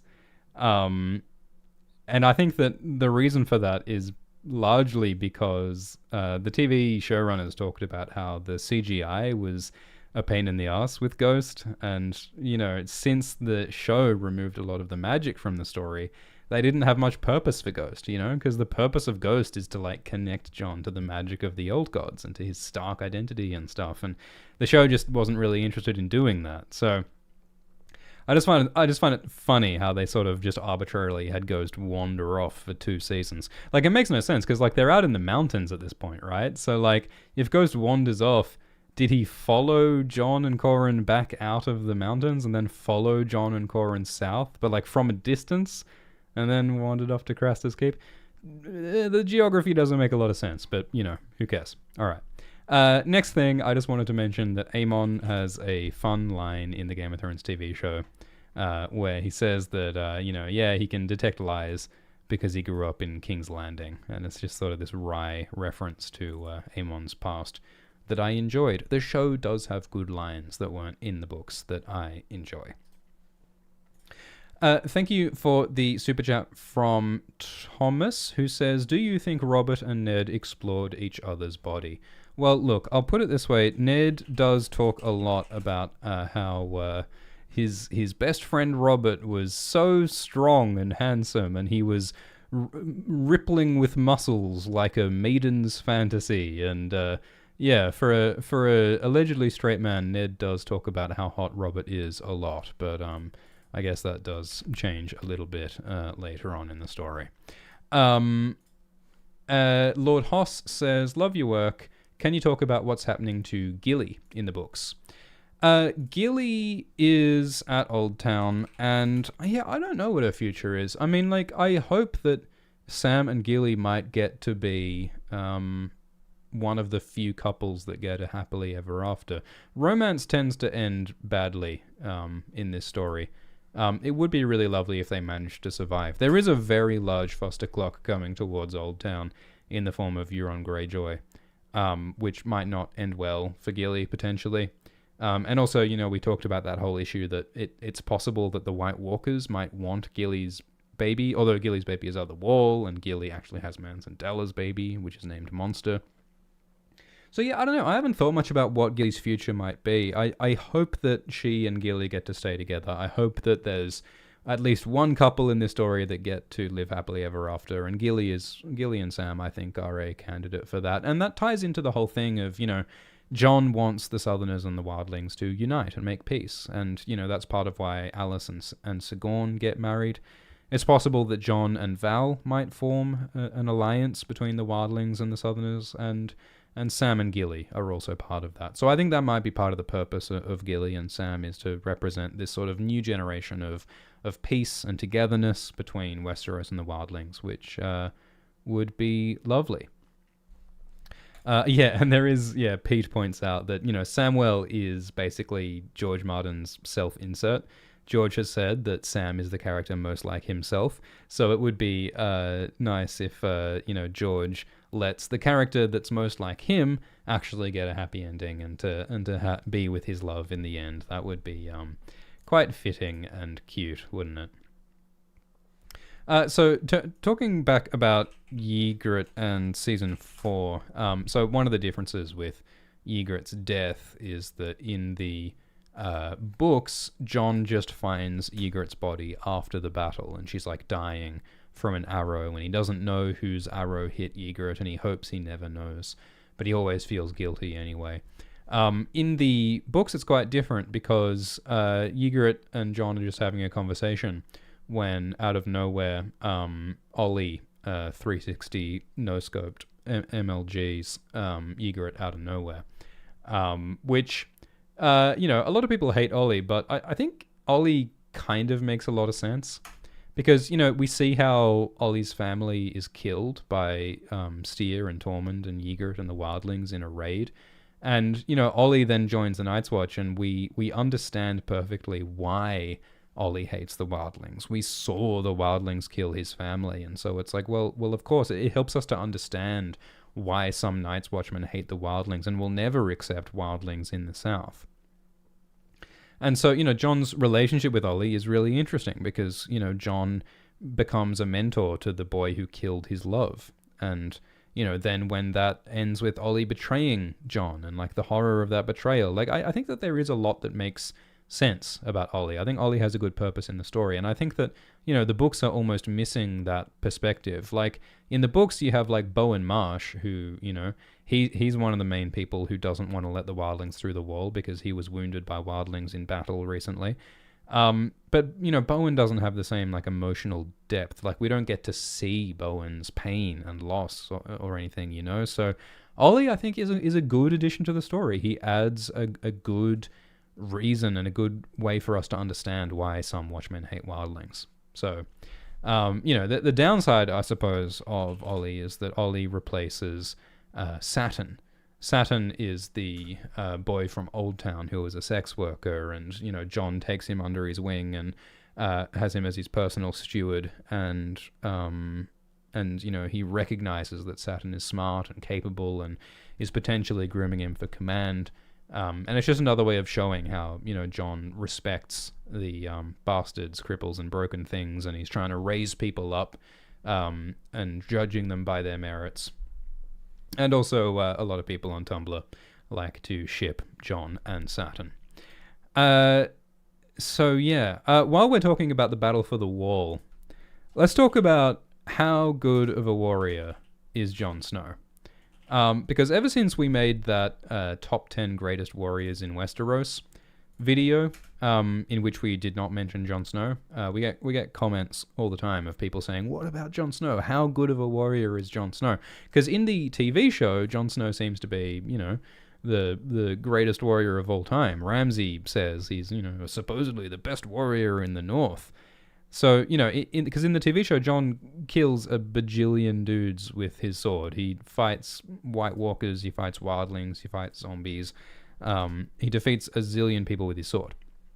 In the books, it's very different. So, in the books, I think it's about 5 people. Jon kills about 5 people with his sword in the books. So, first he kills Arel, who was, ambushed. And was just a random wildling.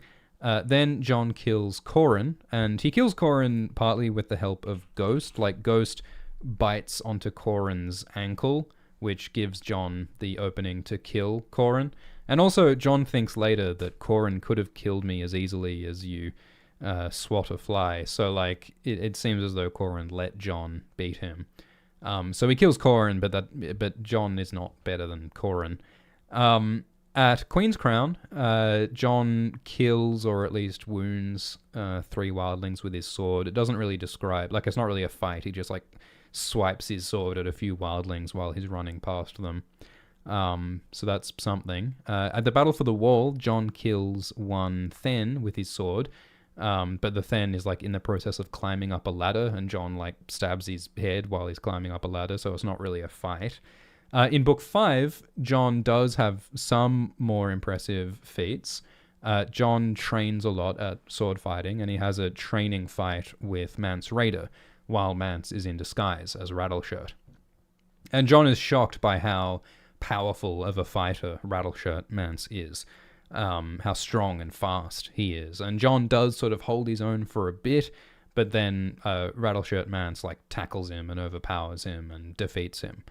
And we know that Mance Rayder is a great fighter, because Mance talks about how, in order to become king beyond the wall, Mance had to kill 3 other would-be wildling kings. And so, Mance is a good warrior, a great warrior in the books. So it's, it's kind of impressive that Jon sort of holds his own against Mance for a while, but Mance does defeat him. And then also Jon has, like, a sparring training fight with some recruits, and he goes up to the Master at Arms and he says, "Give me your 3 best fighting recruits and I'll fight 3 at once." But Jon uses a trick to beat the first one. He attacks him and beats him before he even realizes the fight has started. So he's trying to teach him that war isn't fair. And then he beats the other 2, who are, like, boys, like, they're just recruits. And also Jon trains with Iron Emmett, who's endurance, strength, and swordsmanship is the pride of Eastwatch. And Jon says that he usually holds his own against Emmett. It sounds as though he's about equal with Emmett. So it sounds like at that point Jon is, like, if he's as good as Iron Emmett, he's as good as, like, one of the best Night's Watch swordsmen. So Jon is a good swordsman, maybe a great swordsman. But I don't think he's anywhere near the tier as, like, the top warriors. Like, if you're talking about Arthur Dayne and Barristan and Jaime and the Hound and Loras, all those guys are described as, like, prodigies. Like, they are incredibly talented, incredibly strong. They've got a long list of feats, having defeated much more other talented warriors. I think that all of those guys would eat Jon Snow for breakfast. So, we talk in the video about how I think that Jon Snow will become a better and a better fighter. I think that's why George shows us Jon training so much. I think by the final books, Jon may be a truly great swordsman, but at least currently in the published books, Jon has only beaten, like, a few people with his sword, and most of them are not powerful fighters. And yeah, I don't think there's anything to suggest he's, like, top tier. But I mean, one thing that is interesting is that, when Catelyn prays in the books, she looks at the gods of the 7. And the gods of the 7 are, like, the father and the mother and the maid and the crone and the smith and the warrior. And when Catelyn looks at the warrior, she thinks of Jon Snow. She thinks of Renly and Stannis, Robb and Robert, Jaime Lannister, and Jon Snow. So, Jon Snow definitely is a great warrior in Catelyn's mind. It almost suggests that he's destined to become, a great warrior alongside some of those other great warriors. So, I think he will get better. And you got to keep in mind that, George Martin originally planned to have these big time skips. Like, the reason why a lot of the characters are so young, they're children in the books, is because George Martin planned for this series to cover like years and years and years, and the main characters would grow up from children to adults. But while George Martin was writing the story, he realized that it doesn't really work because these events are sort of fast-paced. One thing leads to another, so you can't just have gaps of multiple years in between the books. It's got to be one after the other. So George kind of messed up, and his characters are a lot younger than he intended them to be. And it also means there's less time for characters like Jon in order to like train and grow and become stronger and better. So yeah, Jon's powerful, but yeah, and he's also very young. He's like 17 years old, so he could become stronger later, but he's not like a super powerful warrior in the books so far. All right, before we move on to book 5, let's respond to some of your comments and super chats. Extreme Potato says, what do you think Jon's real name is? My money is on Stephanie. Yeah, I did want to talk about that because, in the TV show, they say that Jon Snow's real name is Aegon Targaryen. And that's ludicrous for a couple of reasons. First of all, Rhaegar Targaryen already had a son called Aegon Targaryen. Rhaegar had a son called Aegon Targaryen and a daughter called Rhaenys Targaryen. And they were both killed in the sack of King's Landing. I mean, supposedly young Griff is Aegon Targaryen. He secretly survived. I'm kind of doubtful of that. But the point is that Rhaegar already had a son called Aegon Targaryen, and there is another character calling himself Aegon Targaryen currently, with young Griff. So I think it would be really confusing and weird if Jon's name is Aegon Targaryen in the books, because there's already too many Aegon Targaryens. Not to mention Aegon Frey and Aegon... There's another Aegon. There's like... Yeah, there's a whole lot of Aegons running around. We do not need more.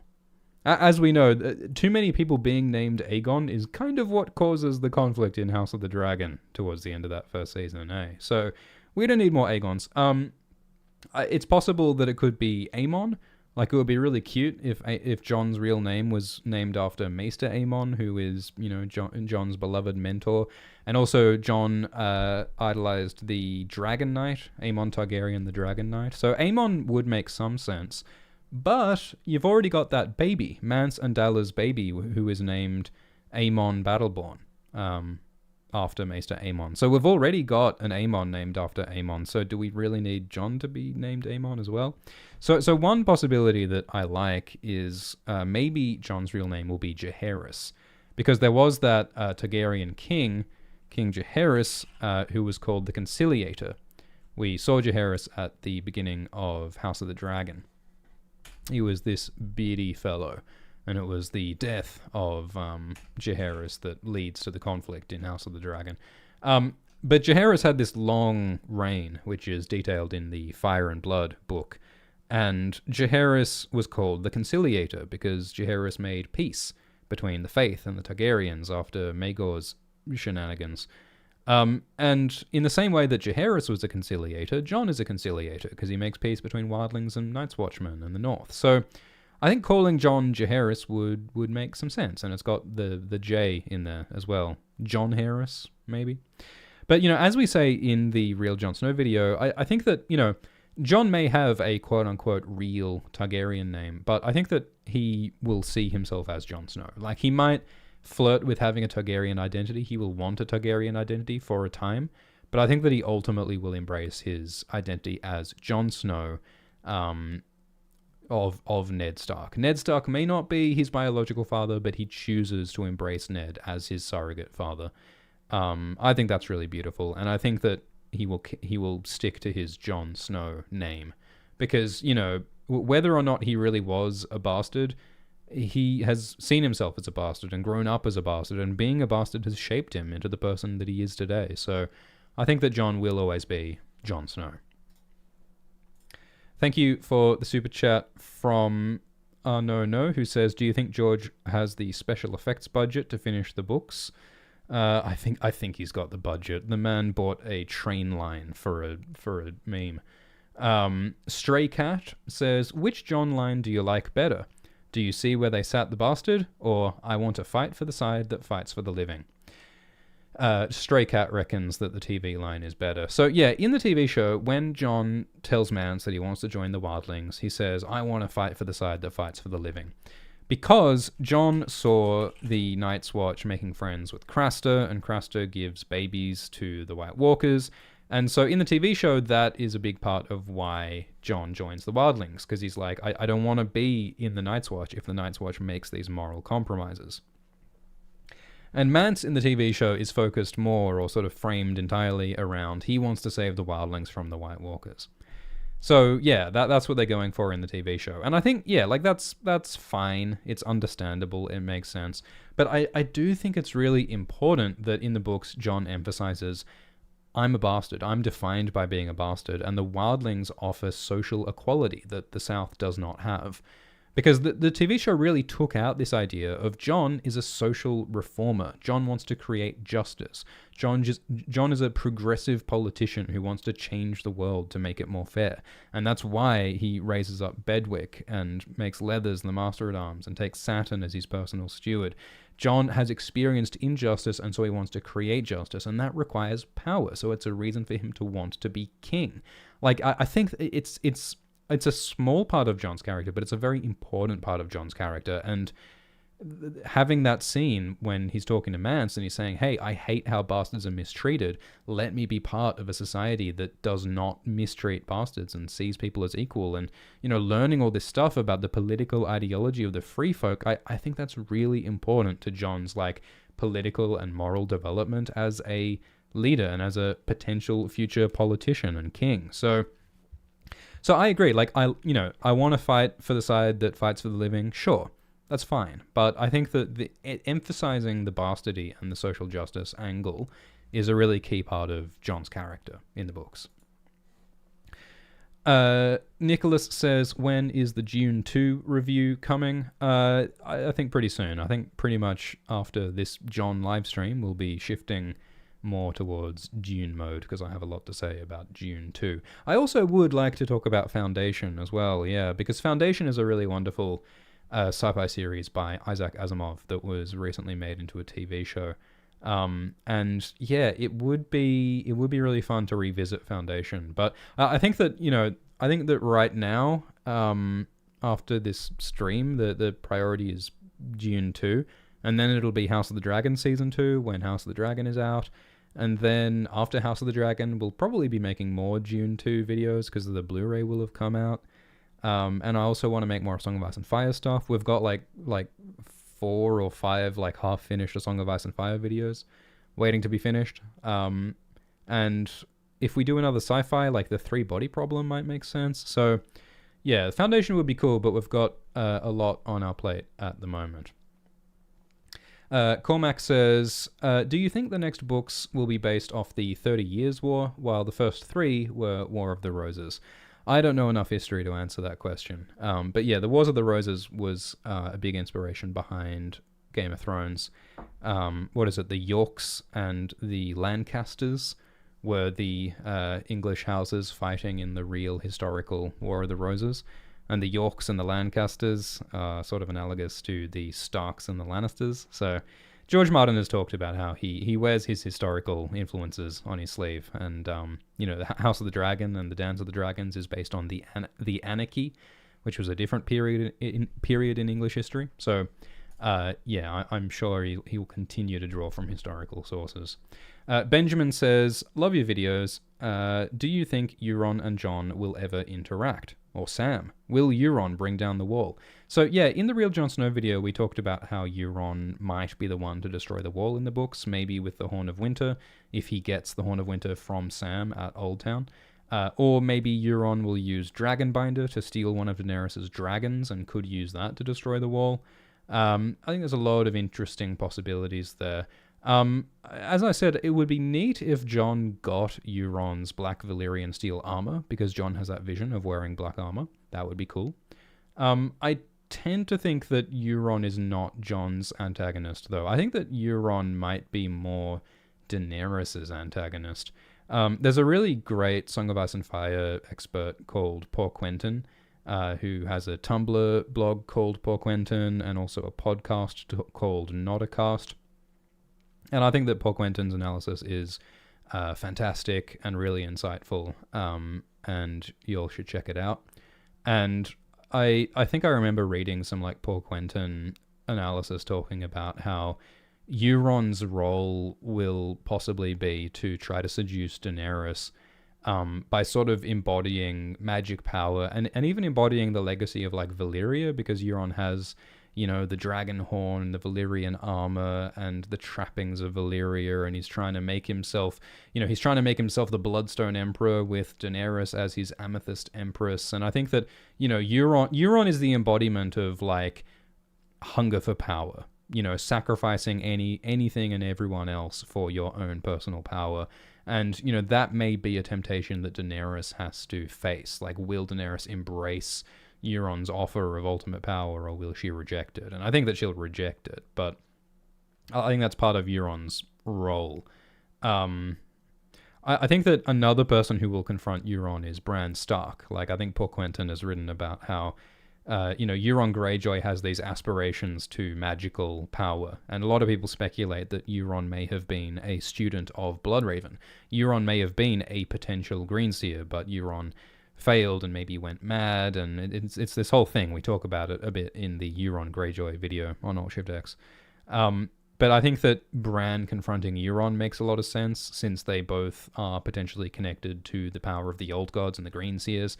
Maybe they're going to have a psychic battle, like in South Park, that's going to sort of happen alongside the battle on the ground against the White Walkers. Like, there'll be a battle in the astral plane concurrent with the battle on the ground. I think that would be really cool.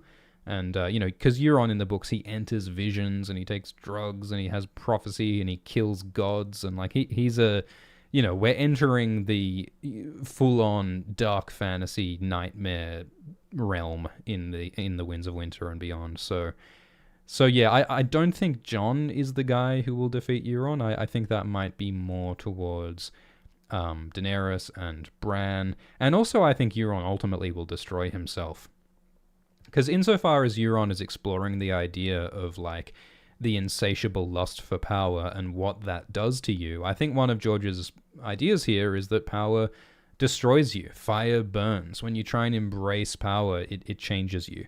So I think that Euron, you know, he's trying to, like, wake some elder god with the power of the blood sacrifice he's doing off Old Town, and I think that he may be consumed by that power. Maybe he will be possessed by the Lovecraftian drowned god, or possessed by the Bloodstone Emperor, or, you know, he thinks he can use cosmic power. I think cosmic power will use him, you know? So it might not even be that anyone has to kill Euron. It might be that Euron's hubris and madness will destroy himself. I think that is one possibility. Frederico says, are we getting House Forrester in Winds? Yeah, House Forrester, I think, is mentioned once in the books, but there's also a video game by Telltale Games about House Forrester, which I think Alt-Shift-X and Glidus played a bit of that on the Alt-Shift-X Games channel. But yeah, I haven't played the Telltale game. I don't know much about House Forrester. I know they've got good wood. That's what I know about Frederico. Yeah, we are taking the super chats a bit out of order, so I'll try to answer most of them towards the end of the stream. Max says, will Alt-Shift-X drop the Jon Snow rap? Yeah, I've seen that Alt-Shift-X has released rap songs about Tyrion and about Dune. It seems that every time I drop a big video, Alt-Shift-X has to come along and steal my thunder. I think Shift is trying to embarrass me by doing a succinct rap that's like way quicker and denser than my elaborately constructed videos. And I think that Alt-Shift is out of his mind if he thinks that his raps are better than my video essays. But I've got a bad feeling that Shift might try and prove me wrong. So you'll have to watch out for that. Enviro says, thank you so much for the work. Thank you, Enviro. All right, let's talk a bit more about some of the stuff about Jon that was cut from the Jon video. So we mention how in Book 5, Jon sends Sam south. And one of the little changes, one of the million little changes between the show and the books in Book 5 is that in the books, Jon forces Sam to go south to Old Town to become a maester. And Sam is afraid. Sam's like, don't make me go. But Jon says, nah, stop being a coward. Stop being a wuss. You have to go to the south. Stop being afraid of your father. I'm Lord Snow. I'm tough and cold and I'm telling you what to do. Whereas in the TV show, it's totally different. In the TV show, Sam is like, no, I want to go south. Please let me go south. And Jon's like, okay, I'll let you go south since it's your idea. So again, like it removes any kind of like emotional conflict. It removes any like character change from Jon. In the books, Sam is really startled by like, oh wow, like Jon has changed. Like Jon is being a lot more harsh now that he's the commander. It tells you something about Jon's character. Whereas in the book, it's just Jon's like, okay, I am sad, but I'll let you go. He's more passive, you know? Whereas in the books, Jon makes choices that have consequences. It's just another encapsulation of the difference between the books and the show. And we mentioned before how, like, you know, in the books, Jon sends his friends away. He sends Gren and Pip to other castles because he feels like he needs to be above his men and he can't be friends anymore. And, you know, it's a terrible mistake that leaves him vulnerable. He makes a choice that has consequences. Whereas in the show, Gren and Pip both die in the battle for the wall. So again, like, Jon doesn't make a choice. Jon doesn't have an internal conflict. Stuff just happens to Jon instead of Jon making choices. Another little choice that Jon makes in the books and in the show is that when Melisandre is burning Mance Rayder, in the books, she's actually pretending to burn Mance Rayder, and she's actually burning Rattleshirt. But when Melisandre burns Mance Rayder, Jon shoots Mance with arrows to, like, put Mance out of his misery, to spare Mance the pain of burning alive. It's an act of mercy, and it's also an act of defiance. Like, by killing Mance with his arrow, he's sort of defying Mance because Melisandre like wants sacrifice for R'hllor the Red God. Like, there's a magical power in sacrifice, and, you know, by stealing that life with his arrow instead of the fire, I think he's defying Melisandre, and he's also defying Stannis, who, you know, wanted his control of the execution. So I think partly it's an act of respect for Mance, you know, because Jon does like Mance, and he does respect Mance, sees Mance as perhaps yet another father figure. But at the same time, it's also Jon asserting his authority as the commander of the Night's Watch. Because since Mance Rayder was a deserter of the Night's Watch, Jon is asserting his authority as the Night's Watch commander in executing Mance, because it's the job of the Night's Watch to execute Night's Watch deserters. I suppose the Starks do that as well, but, you know, it's Jon asserting his authority. So, once again, there's like multiple layers to this act, right? It's an emotional choice and a personal choice because he respects Mance and wants to end his suffering, but it's also a political choice where he's asserting his own authority in defiance of Melisandre and Stannis' authority. It's another little tension between duty and love, between the political and the personal, which is what Jon's story is all about in Book 5. So again, like, every little act has so many layers in the books. Another thing in this scene in the books is that, you know, Stannis is letting a bunch of wildlings through the wall. And so Jon makes some decisions to try and look tough in front of the wildlings. So Jon realizes that the Night's Watch is actually quite weak. A lot of the Night's Watch's men are just old men and, like, green boys. They're not very strong. So Jon decides that at this event, when the wildlings are arriving, Jon will have his watchmen sit on horses, so they're big and tall and they look more intimidating, and they wear hooded cloaks, and the hoods hide the fact that these men are mostly old and young and weak. Jon also chooses to have Leathers in his personal guard, and Leathers is the wildling who he makes the Master-at-Arms. So, like, he chooses to have a wildling by his side to show that, you know, wildlings and the Night's Watch can be allies. So my point here is that Jon is thinking a lot about political appearances. He's using a bit of, like, sneaky manipulation with the hoods and stuff, you know? So Jon makes calculated political choices in the books. And that's exactly the sort of stuff that Jon does not do in the TV show, right? Like, you can imagine Jon in the TV show, oh, there's no time for this. We just have to tell the truth. We just have to be honorable. Blah, blah, blah. But Jon in the books is thoughtful, he's conniving because he has to be. He's playing the Game of Thrones. He's not just a dumb action hero. He's a conniving politician. Another thing that Jon does in the books is that Jon takes over a bunch of ships from Lys. He takes over a bunch of Lyseni ships, he commandeers them, and then he uses them to try and save the wildlings from Hardhome. So again, like Jon's just like stealing from people, you know. So again, this is another morally questionable thing he does for the greater good. I think it's also interesting that at this ceremony where the wildlings come in, a bunch of the wildlings swear oaths of loyalty to Jon. We hear that Howard Wanderer swears his oath to Jon upon his sword. Devon Sealskinner presents Jon with a sealskin hat. Harl the Huntsman gives Jon a bear claw necklace. The warrior witch Morna removed her weirwood mask just long enough to kiss his gloved hand and swear to be his man or his woman, whichever he preferred. Bit of representation in there, perhaps. So I think George makes a point of showing that these wildlings are swearing oaths of loyalty to Jon. And Jon in the book is like, I don't think these wildlings are loyal to Stannis, but I think that they may be loyal to Jon. I think these wildlings who swear these oaths to Jon, some of them will keep their oaths. So I wonder if, that's going to be emphasized, if Jon attacks Winterfell and, the wildlings really bust their ass to protect him. I think that loyalty will matter because Jon has, gone out of his way to try and help the wildlings, trying to feed the wildlings, house the wildlings, trust the wildlings when no one else would. I would love that after all that struggle, if Jon was rewarded for his bravery and his courage and his compassion by having some wildlings help him out and save his ass when times are tough. I think that would be really rewarding and cool. And similar, with Jon and Alice Karstark marrying Sigorn and, Jon helping the Thenns become a new house at Carhold. I would love if that was rewarded by the Thenns, saving Jon's ass at the battle for Winterfell. Imagine if, Jon is fighting Ramsay or whatever, and then at the last moment, Jon is saved by, a charge of Thenns coming out of nowhere with, Sigorn and Alice leading them. That would just be incredibly badass. We also mentioned in the Real Jon Snow video that Melisandre burns these weirwood branches to represent the god R'hllor devouring the old gods and trying to force the wildlings to worship R'hllor instead of the old gods.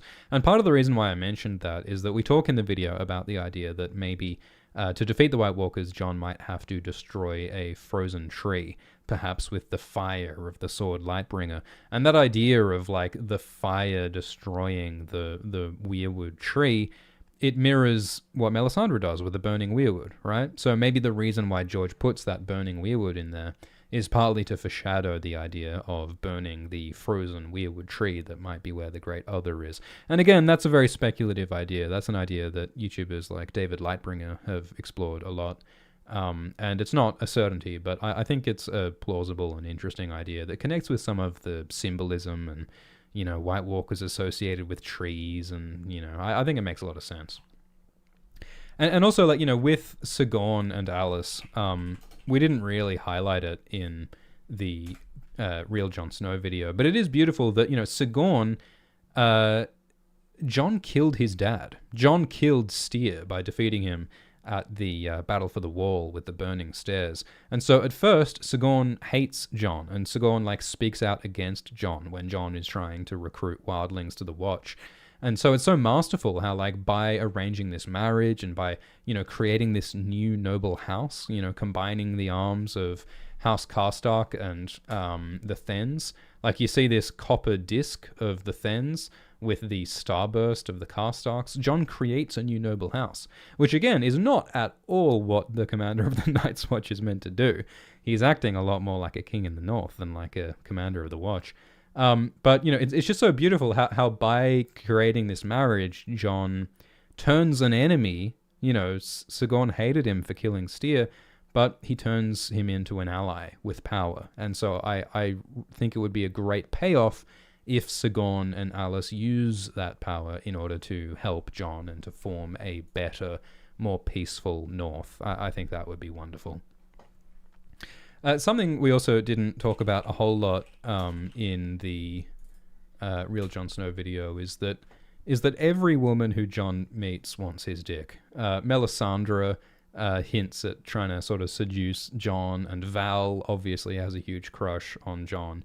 Alliser Stark also kind of flirts with Jon a little bit, asking him to dance with her, and there's a connection there, and so yeah, everyone's got the hots for Jon is the beginning and the end of that point. And I really, really like this artwork by Keanu Reeves as Jon Snow on Tumblr, I think, made this wonderful artwork.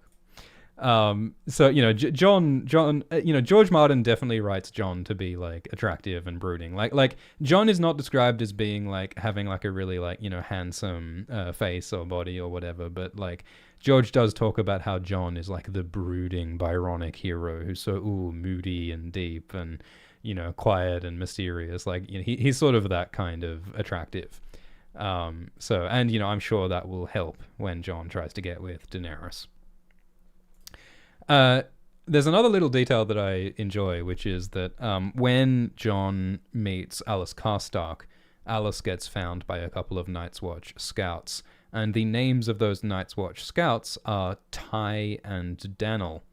And I think that's a reference to George Martin's friends and collaborators Ty Frank and Daniel Abraham.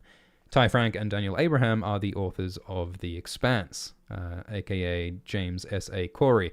And we interviewed Ty Frank and Daniel Abraham on the Old Shift X podcast channel. You can go listen to me having a chat with Ty and Daniel a couple of times on the Old Shift X podcast, if you'd like. But I think it's really cool how George subtly shouts out his friends and fellow writers by inserting Ty and Daniel for Ty Frank and Daniel Abraham. All right, another little sort of weird thing that we don't talk about in the Real Jon Snow video, but which is kind of interesting, is that, Jon does have a few moments where it seems like he's weirdly strong. Like, there's this one moment where the severed heads of those 3 dead rangers are left outside Castle Black, and the severed heads are impaled on spears that are driven down deep into the frozen earth. And so the passage really sort of emphasizes how, man, it would have been really difficult driving these spears so deep into the frozen earth. And then Jon Snow's like, well, all right, we better pull out these spears. So Jon grasped the spear and he wrenched it violently from the ground. And he said, pull down the other 2. And then 4 of the other Night's Watchmen hurry to pull out the spears.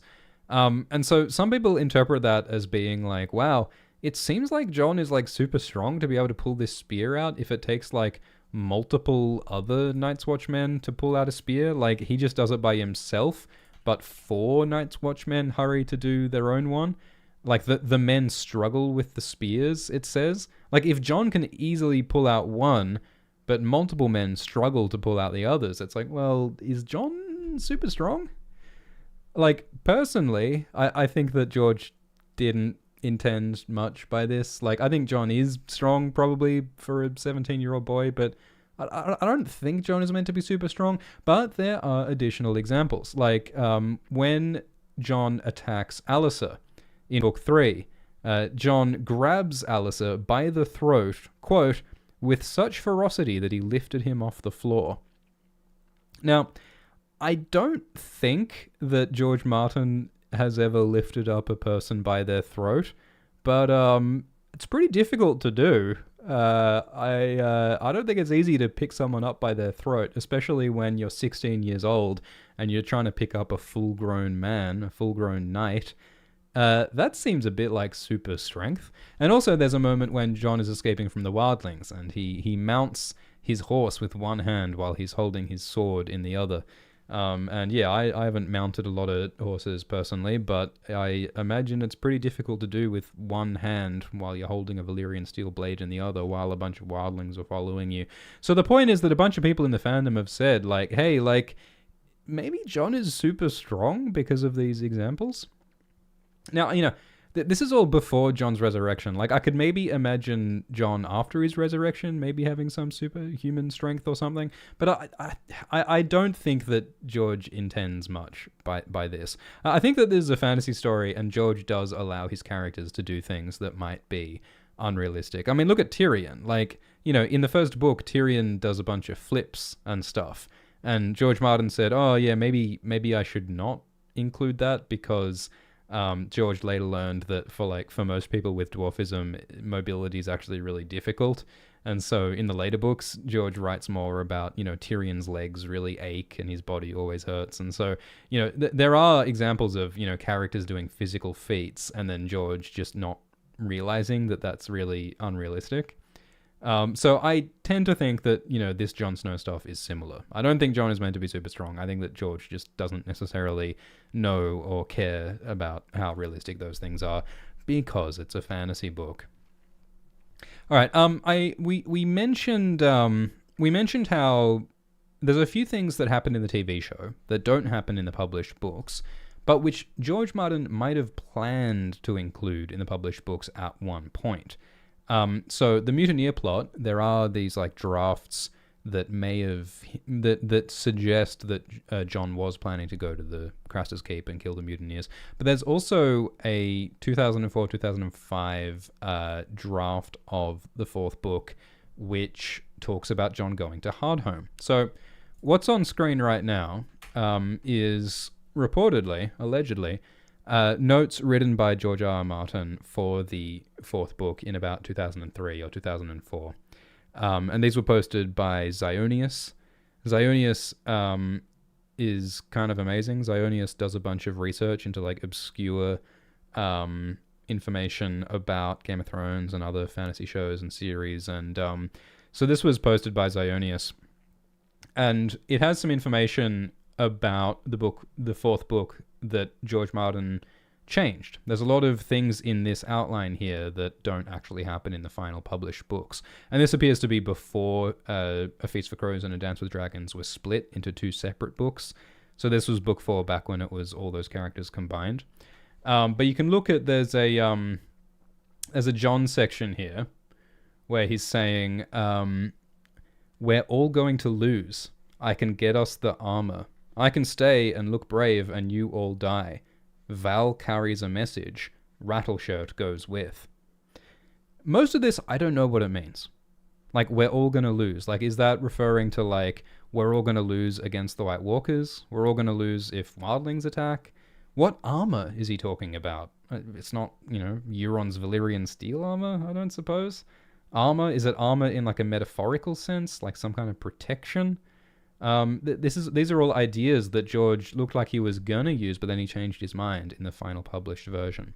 The thing about Val carries a message, that something like that is in the book when Jon sends Val north to find Tormund. So, Val carries Jon's message in that sense. Rattleshirt goes with is interesting. So Rattleshirt presumably is still Mance Rayder in disguise here. So maybe originally George planned for Mance as Rattleshirt to go with Val to the north to find Tormund. But then George changed his mind and sent Rattleshirt Mance south anyway, right? So it's really interesting trying to speculate what all of this stuff means. And it's true of other characters as well. There's this fun line, Daenerys, pretend it's a horse, which is maybe Daenerys trying to figure out how to ride dragons by thinking, riding a dragon's like riding a horse. That line wasn't included in the end, but I'm going home. That absolutely, not word for word, but that sentiment is in the final Daenerys chapter. So there's bits in this outline that were used in the final book, and there were bits that weren't. Osmond betrays Cersei, that's true in the books when the Kettle Black is captured by the High Sparrow. Littlefinger saying Cersei is overreached and soon she'll be done. One of the really weird things in here is that Tyrion is witness to incest. Whose incest is Tyrion possibly witness to in Book 4? Because in the published books, book 5, Tyrion is not seeing anyone's incest. Tyrion is aware of Cersei and Jaime's incest earlier on, but in Book 5, I don't know, whose incest is he seeing? I think one really awful possibility is, I wonder if there might be some kind of incest going on between Illyrio and young Griff, maybe? That might be really disturbing, because a lot of people suspect that Illyrio is young Griff's father. That's just a theory. This is wild speculation, but that's one crazy thing that might happen. There's also this really interesting thing in Dawn about the mountain missing tooth. So in the books, there's this whole thing about the mountain's skull, because the Dornish demand the skull of Gregor Clegane for the sake of Elia and Oberyn. But there's this question of like, well, did they really receive the real skull of Gregor Clegane? Because Gregor Clegane gets resurrected as Robert Strong, who has a head and has a skull. So if Robert Strong has the skull of Gregor Clegane, then what skull went down to Dorne? And some people speculate that it was one of the dwarves that Cersei killed. And so this outline says mountain missing tooth. So maybe the Dornish will realize that this is not the real skull of the mountain by counting the teeth. And maybe they'll learn that, oh yeah, the mountain was missing teeth, but this skull is not missing teeth, therefore this is a fake skull, therefore Cersei lied to us, and therefore let's start a war. So yeah, lots of really interesting revelatory stuff in here. But the reason I bring it up for Jon is that Jon's final note here in this outline is end with Hardhome. How would the book end with Hardhome for Jon? Because, like, Jon, in the end of Book 5, dies at Castle Black. There's a lot of different ways to interpret this end with Hardhome. So, like, one simple explanation is that he receives the letter from Cotter Pike about what's going on at Hardhome. Dead things in the water, dead things in the woods. So maybe that just means he receives the letter from Hardhome, and then that sparks, him going south and his death or something. But some people have speculated that, well, maybe at this time, George Martin planned for Jon to go to Hardhome. Maybe Jon was going to be killed at Hardhome instead of at Castle Black. That's another possibility. And yeah, maybe Jon would be resurrected at Hardhome in such a possibility. Hardhome is like a weird magical place. Maybe Melisandre would come with as well. Yeah, I don't know. There's a lot of possibilities. And the point is just that, yeah, obviously all these storylines have gone through a lot of changes. So again, like, you ask why The Winds of Winter is not out yet. I think it's partly because George keeps changing his mind. He keeps changing the plan.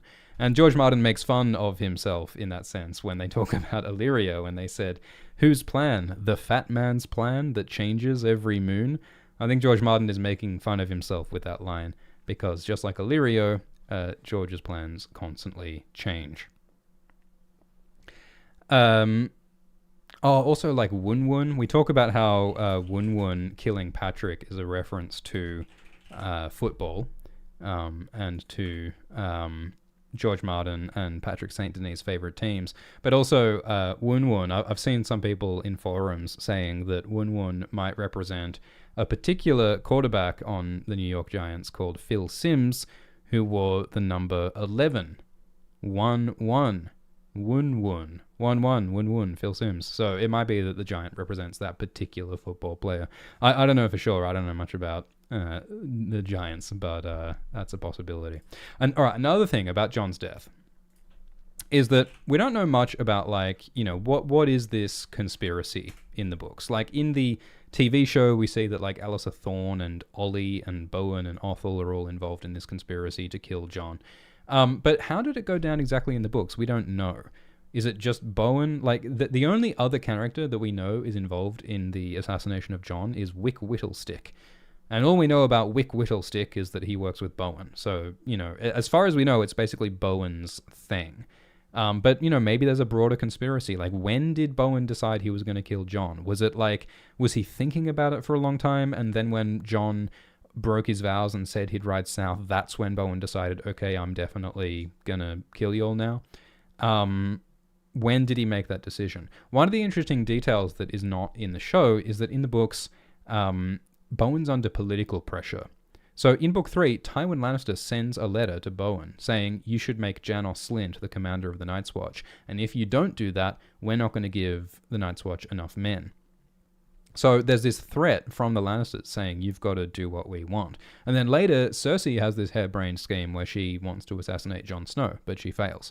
But I wonder if, Bowen talks about that in one of the books. He tells some other Night's Watchmen that, like, hey, look, I got a letter from the Lannisters saying that, we should have Janos, not Jon. And so I wonder if, like, that political pressure is part of why Bowen decides to kill Jon in the end. So, I'm sure we'll find out a little bit more later on in Winds of Winter, like, how exactly did this assassination happen and why. But, yeah, so far we really don't know much. Thank you for the super chat from Sockless, who says, if Daenerys is going to ride a horse, that means that Jon Snow is a horse. Confirmed. Well, Jon does ride a horse, so therefore Jon is a horse. Thank you, Sockless. Balerion says that Adderall would help George Martin finish The Winds of Winter. Appreciate the quality and depth in your videos.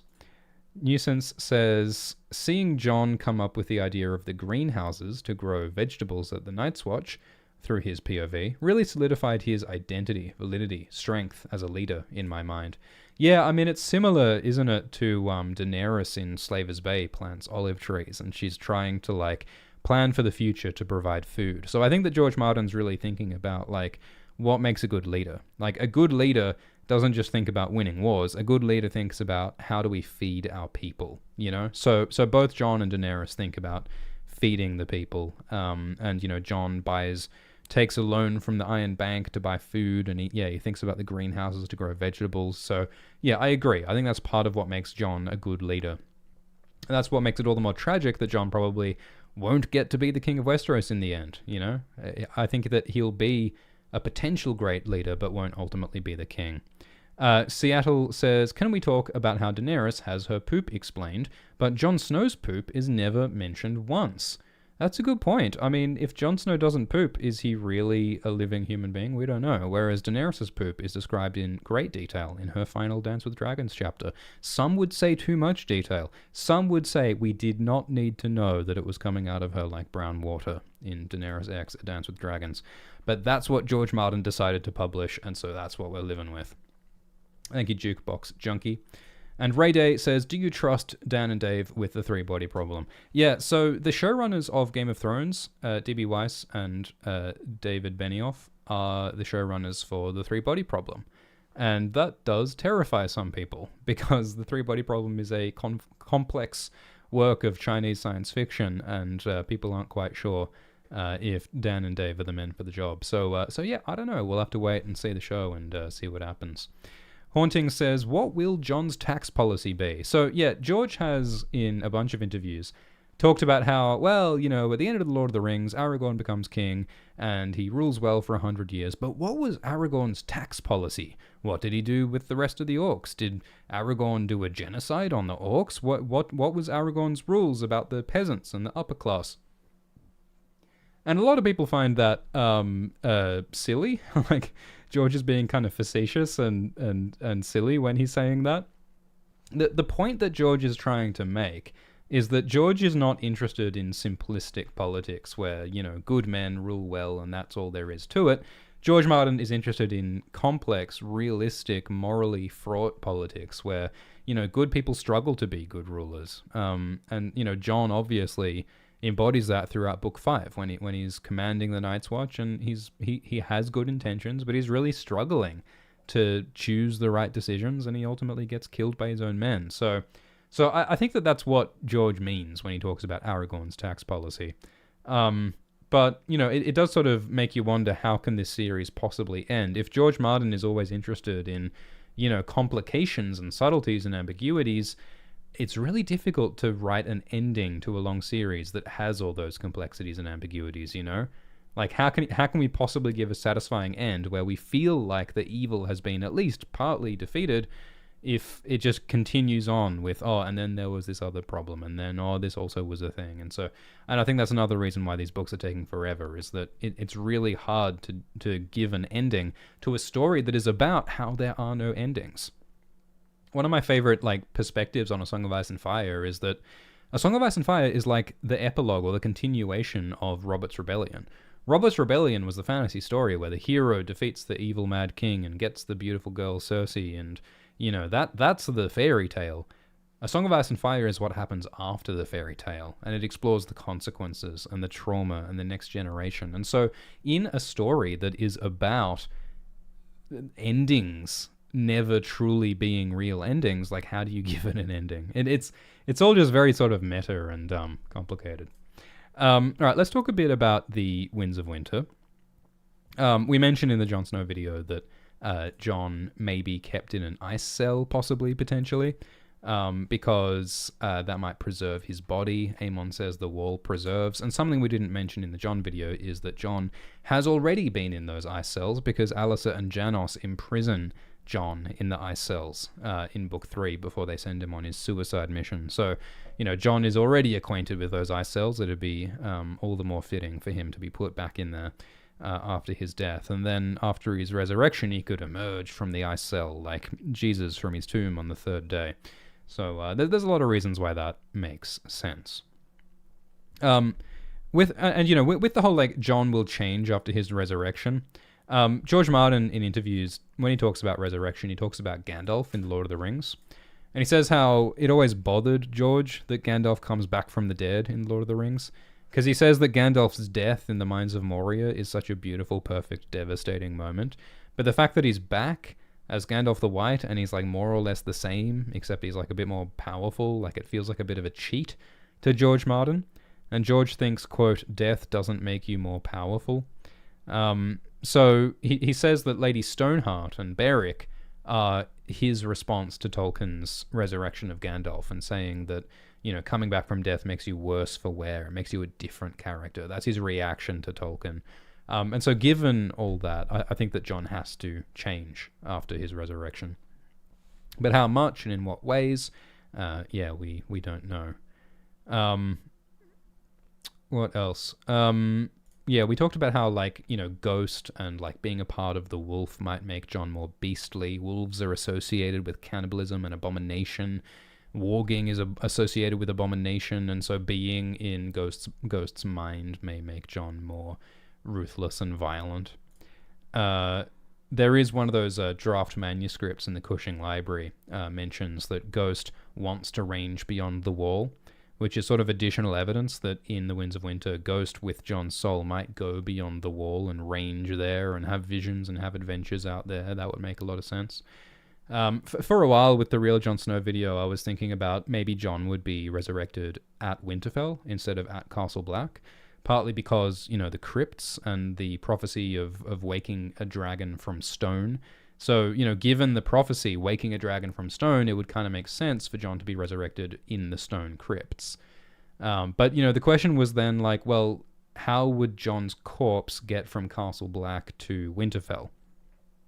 I think it's possible that someone who's loyal to the Starks might say, well, if Jon is a true Stark according to Robb's will, then maybe Jon Stark deserves to be buried in the Winterfell crypts. And maybe characters like the Norrie and the Flint, those mountain clansmen at Castle Black, maybe they are the sorts of people who might go, oh, well, we love the Starks. Robb's will says Jon is a true Stark, so let's bury him in the crypts. And then after they take him to the crypts, then Jon might be resurrected there at the Winterfell crypts. I think that's an interesting idea, but I wasn't really convinced enough by it to include it in the video. We talk in the video about how Jon might get red eyes because resurrected Stoneheart gets red eyes. Melisandre has red eyes with the power of R'hllor. The old gods and Ghost and Bloodraven have red eyes. There's a lot of symbolic reasons why Jon might have red eyes. There's also an argument that Jon might have blue eyes if the White Walkers try to resurrect him as a zombie. And if we go back to our grade 2 color theory, red plus blue equals purple. So maybe if, all those influences, ice and fire, combine within Jon, the red fire and the blue ice might combine to make purple eyes. And purple eyes would be fitting for Jon because it would make him look like a Targaryen. If Jon had white hair and purple eyes, he would look like the classic Targaryen, like Daemon Blackfire, and people might be more likely to accept him as a legitimate Targaryen heir to the throne. So yeah, that's another possibility. And, we mention as well that in the TV show, they call Jon the White Wolf. They don't call him that in the books, they call him that in the show. But the whole White Wolf thing, Edwin Solis, in a YouTube comment, pointed out that the White Wolf is a reference to Elric of Melniboné from the works of Michael Moorcock. George is a huge fan of Michael Moorcock, and there is a reference to Elric of Melniboné in the Game of Thrones show, put there by George Martin, who wrote the script for that episode. When Joffrey has his new Valyrian steel sword, Widow's Wail, and he says to the crowd, "What should I name my new sword?" And the people shout out these different names. One of the names that they shout out is Stormbringer. And that's the name of Elric of Melniboné's sword in Elric of Melniboné. Is it Stormbringer? I think it's Stormbringer. So anyway, yeah, so there absolutely is like a bunch of Elric stuff in A Song of Ice and Fire. There's also, in the lore, there are these characters, Elric Shadow Chaser and Hyrkoon the Hero. And Elric and Hyrkoon are the names of characters in Elric of Melniboné. Elric of Melniboné is a albino, white-haired politician from an empire, an island of dragons, and that's very much like the Targaryens and the Valyrians from the Valyrian Empire, and they're this quite cruel empire that rules over. They're this powerful empire, but they're decaying, much like the Valyrian Empire and their decline. And the whole sort of like emotional temperament of Elric of Melniboné, like he's this king and this warrior, but he's really like depressive and morose and sense of doom, and he's cast adrift on the winds of fate, and he takes all these drugs and has all these trips, and like he's like the anti-Conan the Barbarian. He's like a sort of anti-hero.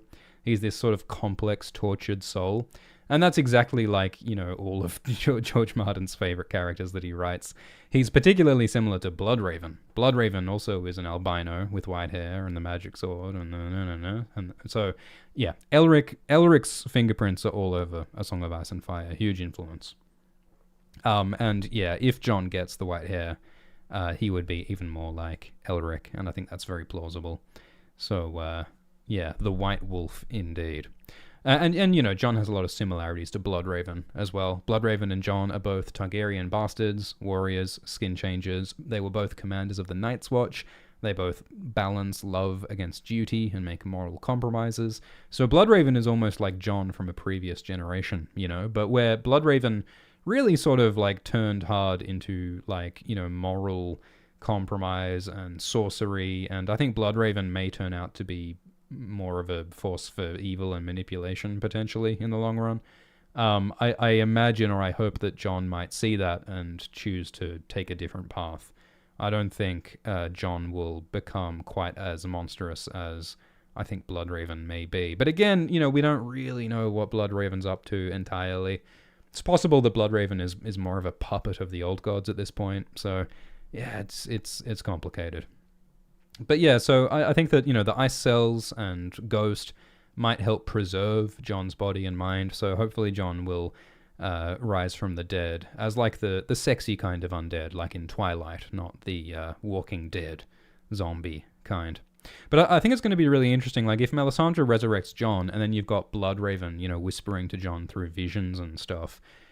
Will Melisandre and Bloodraven's advice align, or will Melisandre and Bloodraven be giving conflicting advice and butting heads? Because, like, it seems that both Melisandre and Bloodraven want to stop the White Walkers. But Melisandre, in her POV chapter, she has a vision of Bloodraven, and she's like, oh, that's a bad guy. That's the enemy. This weird tree-faced bloke with this wolf child next to him. Yeah, no, Bloodraven and Bran, they are my enemies. So it'll be so fascinating if Melisandre and Bloodraven both become influences on Jon in the future. Like, will they disagree? Will they be competing influences? It's similar to Daenerys has a lot of like competing magic mentors, Maquaro and Marwyn and all these, and Tyrion and all these different people with very different values. Victarion, they're all converging on Daenerys to tell her what to do. I think in a similar way, Jon is going to have some very like mixed, confusing, conflicting advice coming his way.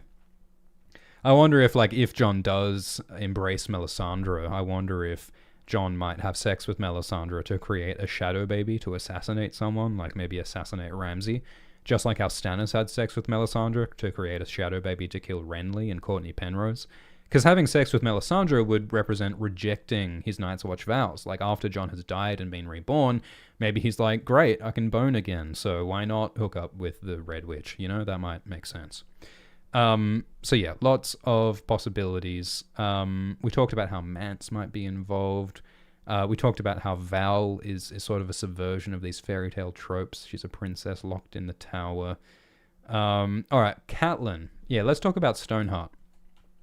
Because we mentioned in the Real Jon Snow video that Lady Stoneheart, the zombie of Catelyn Stark, she has Robb Stark's crown, and Catelyn also knows about Robb Stark's will. So it kind of makes sense that she might be involved in a political plot to potentially crown Jon as the King in the North. Because it's mentioned that, Lady Stoneheart travels towards the Neck, which is where Howland Reed is, and where Mage Mormont and Galbert Glover were sent towards. So, she may play a role in Jon becoming the King in the North. But of course, Catelyn in life did not like Jon, and making him King in the North was the last thing that Catelyn wanted. And as a zombie, Stoneheart is a monstrous, scary zombie who's hell-bent on death and destruction.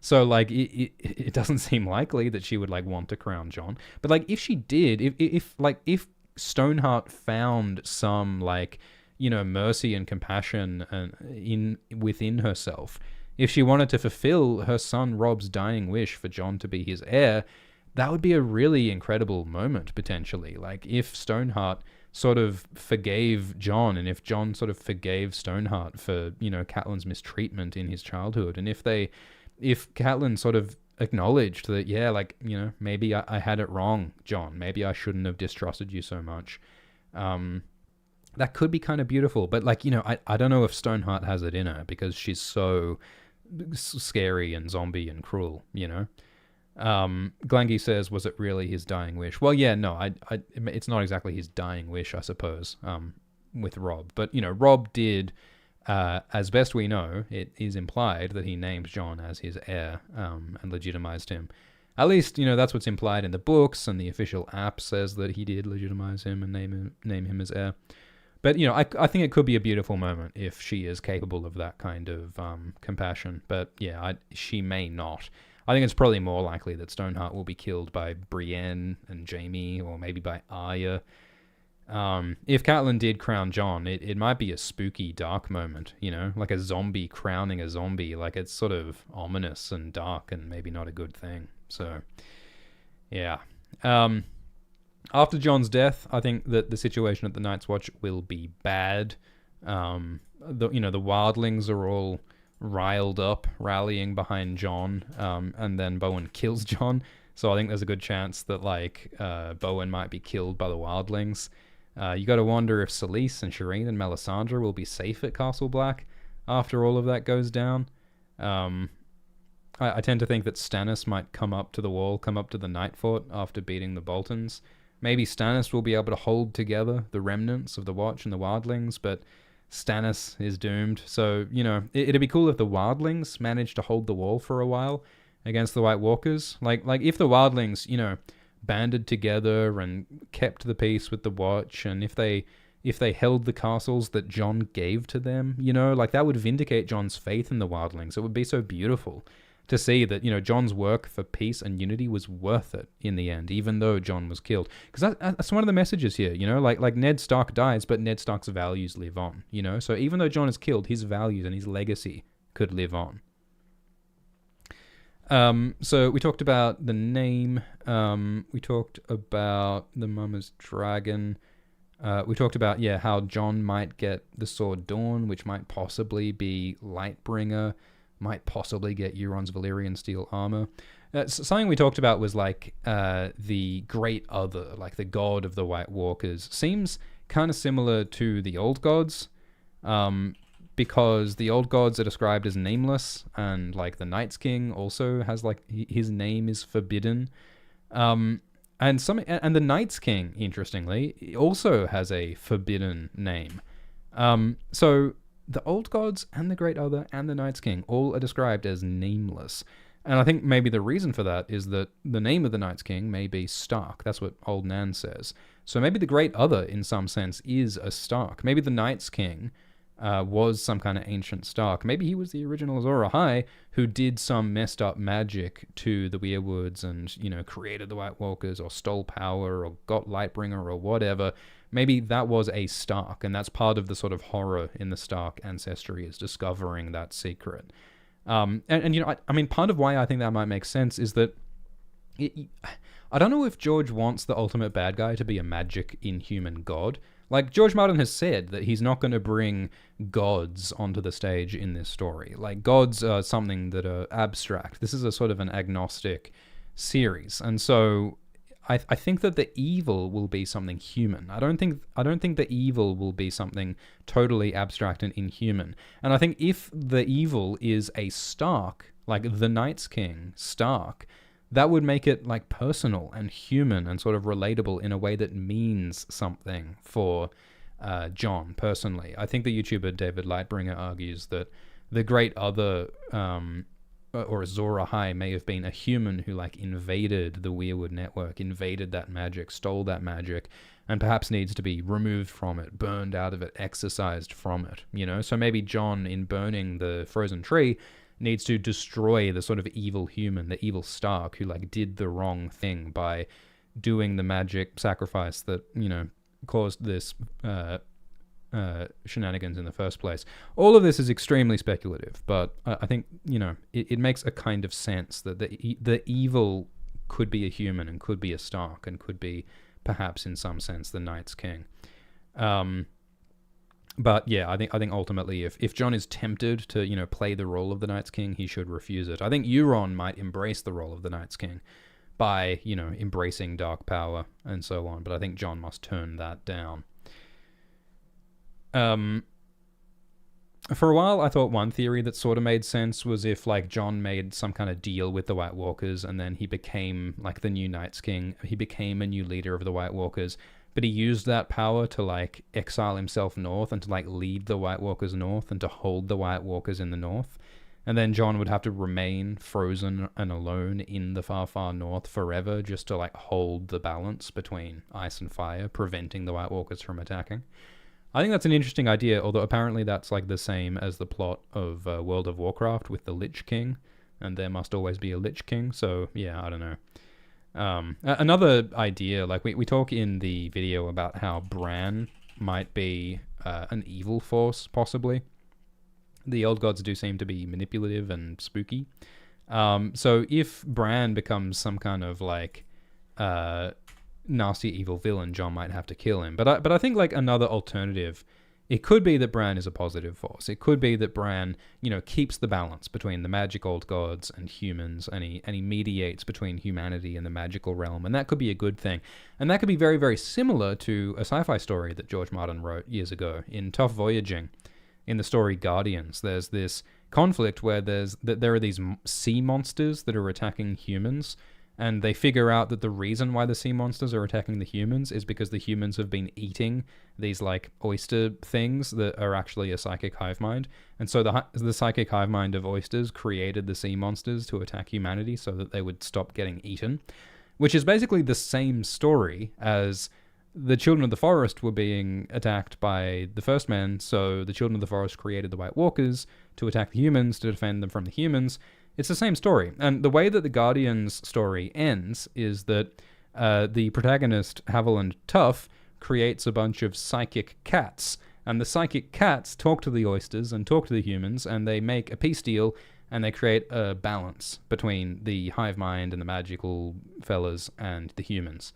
And you can imagine Bran basically playing the role of that psychic cat, right? Like, Bran could be that mediating power who makes like a peace deal between the old gods and the White Walkers, perhaps after the evil Great Other has been destroyed. I know we are deep into speculative territory here. This is all wild speculation, but I mean, we're talking about a story that George Martin wrote previously, Guardians, which seems like a pretty close model to what's going on with the White Walkers, so it's not crazy that something similar might happen again.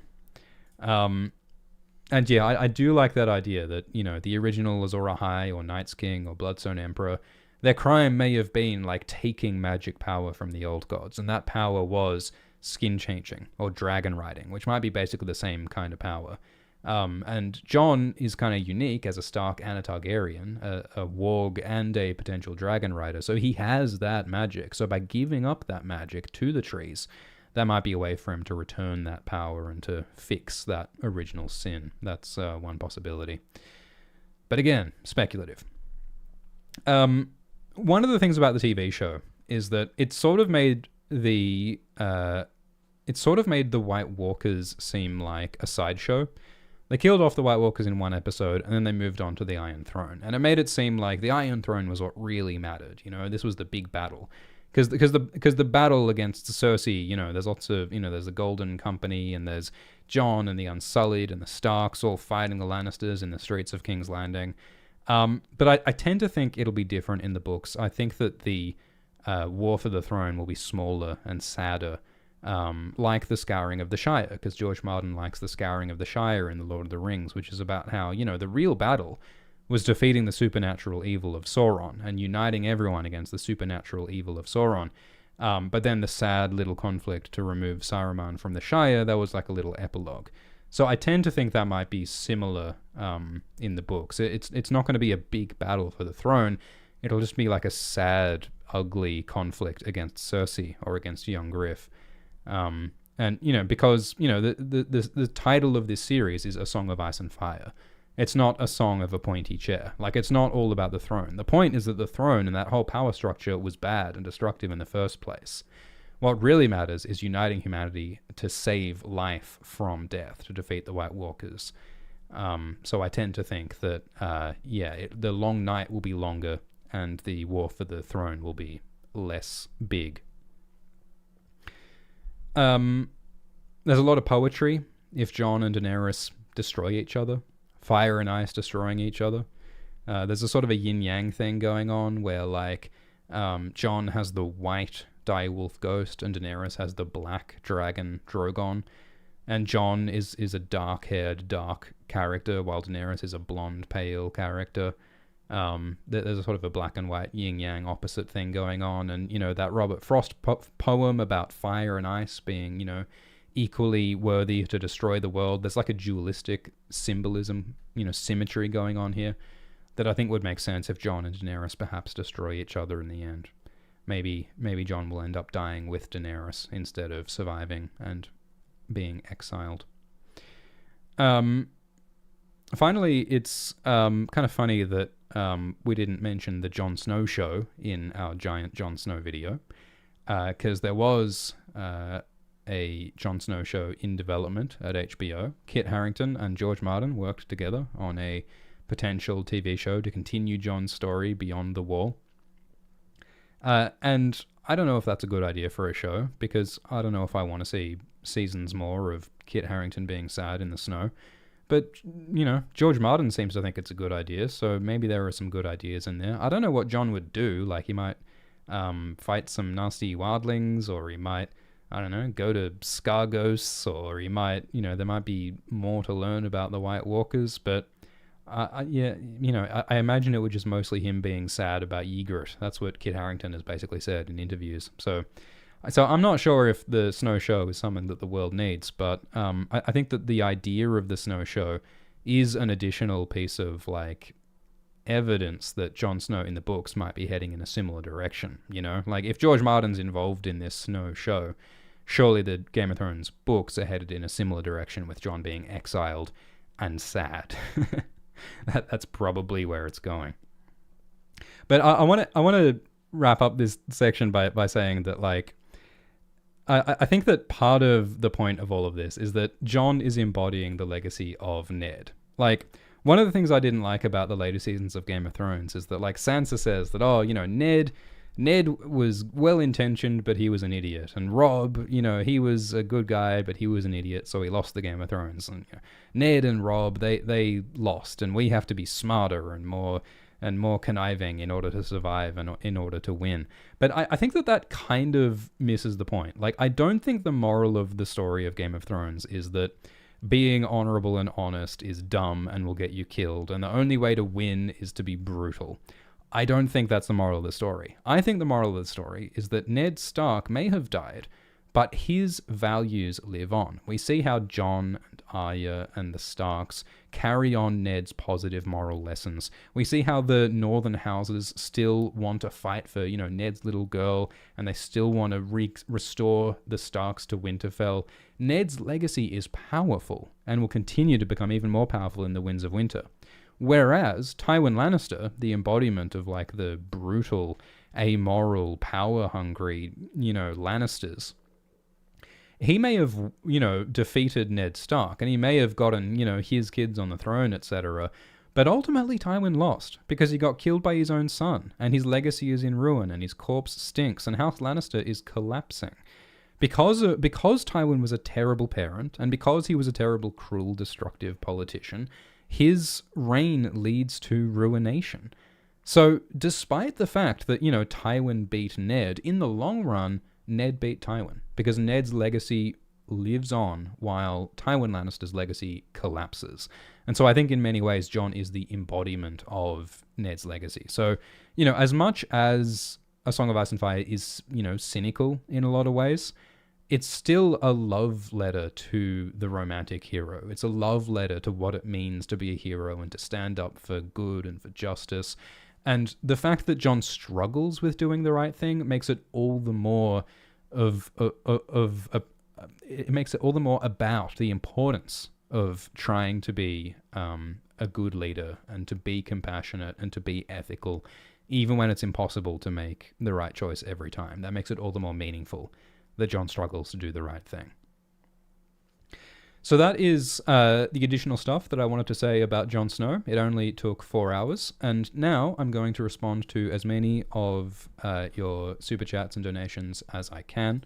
Thank you so much for listening to this stream. I'm going to continue to stream and answer as many chats as I can. All right. We'll go back to here. Thank you, Derek, who says, I know that you and Alt-Swift-X aren't on speaking terms, but could you ask him to get back on the Game of Thrones Abridged series? Yeah, the YouTuber Alt-Swift-X has done like 100 episodes of blabbering over the Game of Thrones books chapter by chapter. He sounds inebriated in some episodes, which I think is very unprofessional. But yeah, it does seem that as soon as I finish something, Alt-Shift-X comes along and does a bunch of his shenanigans. So it would not shock me if there was more Game of Thrones Abridged soon. Thanks for the donation from Chantel, who says, first of all, love you and your work. You killed it with the Jon Snow video. You mentioned that Jon may have to kill Rhaegal, but given what we speculate in House of the Dragon with dragon bonds, how will this affect Jon and Ghost? Will Ghost and Rhaegal be jealous over Jon? Yeah, I think that's a great question. Because, yeah, like, can Jon have two animal familiars? Can he have a dragon and a dire wolf? If Jon is flying around on his dragon Rhaegal, where's Ghost? I mean, are they going to strap Ghost on to Rhaegal? Is Ghost going to sit in a little sidecar attached to the side of Rhaegal? Is there going to be a little dog saddle for Ghost to sit on Rhaegal? It doesn't sound very logistically sound. So, yeah, I think that there is a tension there. And that's part of why I tend to think that Ghost will die. I think that when Jon gets resurrected, Ghost may die. Because, like, they talk about how when you have a second life in your animal, your mind merges with your beast. So, like, if Jon and Ghost's minds get smushed together inside Ghost, and then that smushed mind gets pulled out of Ghost's body and put into Jon's body, what will be left in Ghost's body? You know? Will Ghost even exist as his own entity anymore? Or will he just be subsumed into Jon's consciousness? Or if they do get taken apart, maybe there'll still be a little bit of Ghost in Jon and still a little bit of Jon in Ghost. Maybe Ghost will become more human, just as Jon becomes more beastly. Lots of interesting ideas there. So yeah, I worry that Ghost might die. Because yeah, I don't see Ghost happily riding a dragon. Thanks for the donation from Rayday and from Nemesis, who says, will Game of Thrones stay unfinished or be finished by someone else? George Martin has said that he doesn't want anyone other than himself to finish this Song of Ice and Fire books. So yeah, we'll see what happens. I hope that George Martin manages to finish it. If George Martin leaves it unfinished, I hope we at least get to see his unfinished manuscripts and notes. That would be interesting. But I wish George Martin many happy, healthy, productive years. Thank you, Darth Swiftius, who says, thoughts on Jonsa and Jon Arya. Yeah, we talked about Jon and Sansa earlier in the stream. Jon and Arya Yeah, in the 1993 outline that George Martin wrote of A Song of Ice and Fire, he did plan for Jon and Arya to fall in love, and for Tyrion to fall in love with Arya, creating a love triangle between Jon, Arya, and Tyrion. And I'm glad that George changed his mind. I don't think we need more sibling incest in this series. But it is funny that there's a couple of times when, Jon looks at Ygritte and she reminds him of Arya. And there's a bit where, like, Jon imagines Ygritte naked, and then he also thinks that she looks like Arya, like, a few sentences afterwards, and it's like, it sort of sounds a bit like you're attracted to Arya, Jon, which is pretty ick. And George Martin has addressed that. George Martin has said that, oh, well, Jon is not attracted to Arya. He just, like, there's a certain, like, physical form that he finds admirable. Like, he likes women who are, like, tough and capable and physically able. And so, Ygritte is like that and Arya is like that. And it's kind of like, okay, George. All right. So, yeah, I'm glad that George decided not to make Jon and Arya fall in love. Although I suppose it's not too late, and if the madman wanted to do it, he just might. Oh boy. Oh boy. Thank you, 84 Bandwagon, and thank you, Dag Hagermark, who says, fantastic video. Will you play the 2012 Game of Thrones RPG on stream? The story's pretty good, but the gameplay is slow. Yeah, I have not played that game. There is a video game, 2012 Game of Thrones, which is based on the books, and which, yeah, I have heard some good things about. Yeah, maybe I'll check it out sometime. Thank you, Jacob, who says, R plus L equals J is obvious, but the 3 versus 7 fight to protect Sam equals huge Jon equals Dayne Tower of Joy symbolism. So I think what you're saying is, are you referring to some of the sparring fights at Castle Black, where, like, Jon and others have to, like, fight against some of the other recruits under Alliser? Yeah. Well, I mean, we mentioned earlier some of those possible parallels between Jon, Gren, and Pip, and Arthur Dayne, Gerald Hightower, and Oswell Went. So, yeah, maybe some of those training scenes mirror that, which is, yeah, that would deepen the idea that George Martin's deliberately paralleling Jon with Arthur Dayne. We had a whole thing at the start of the stream talking about that. Could Melisandre accidentally resurrect Jon by burning Qhorin? Yeah, some people think it would be, like, kind of funny if, like, if Melisandre is burning Qhorin to try and, like, resurrect Stannis, if Stannis dies, but then from afar it actually resurrects Jon, because, Jon is the real Azor Ahai or whatever, which, that would be funny, but, like, does George really want to make comedy and misunderstanding so central to such a key moment, dramatic moment in the books? I mean, the answer might be yes, because after all, George Martin did put a football reference with Wun and Patrick right before Jon's death. So George is not above putting something silly in a dramatic moment. So yeah, maybe. But yeah, I tend to think Melisandre will be there with Jon resurrecting him. I think that would probably make more sense. Thank you, MC, who says, I finally managed to catch you live after almost a year.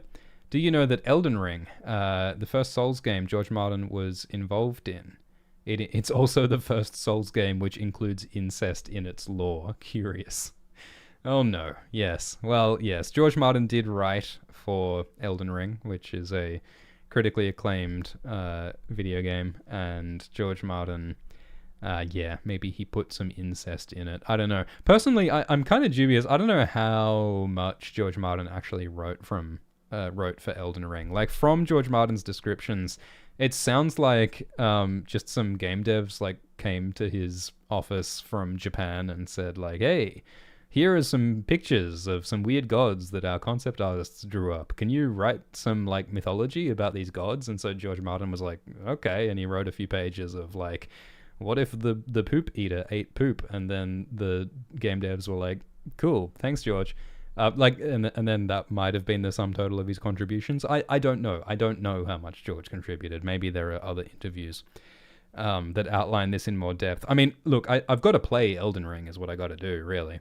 And it'd be interesting to read more about, yeah, exactly what George's contribution was. But I'm not sure if his contribution was all that deep.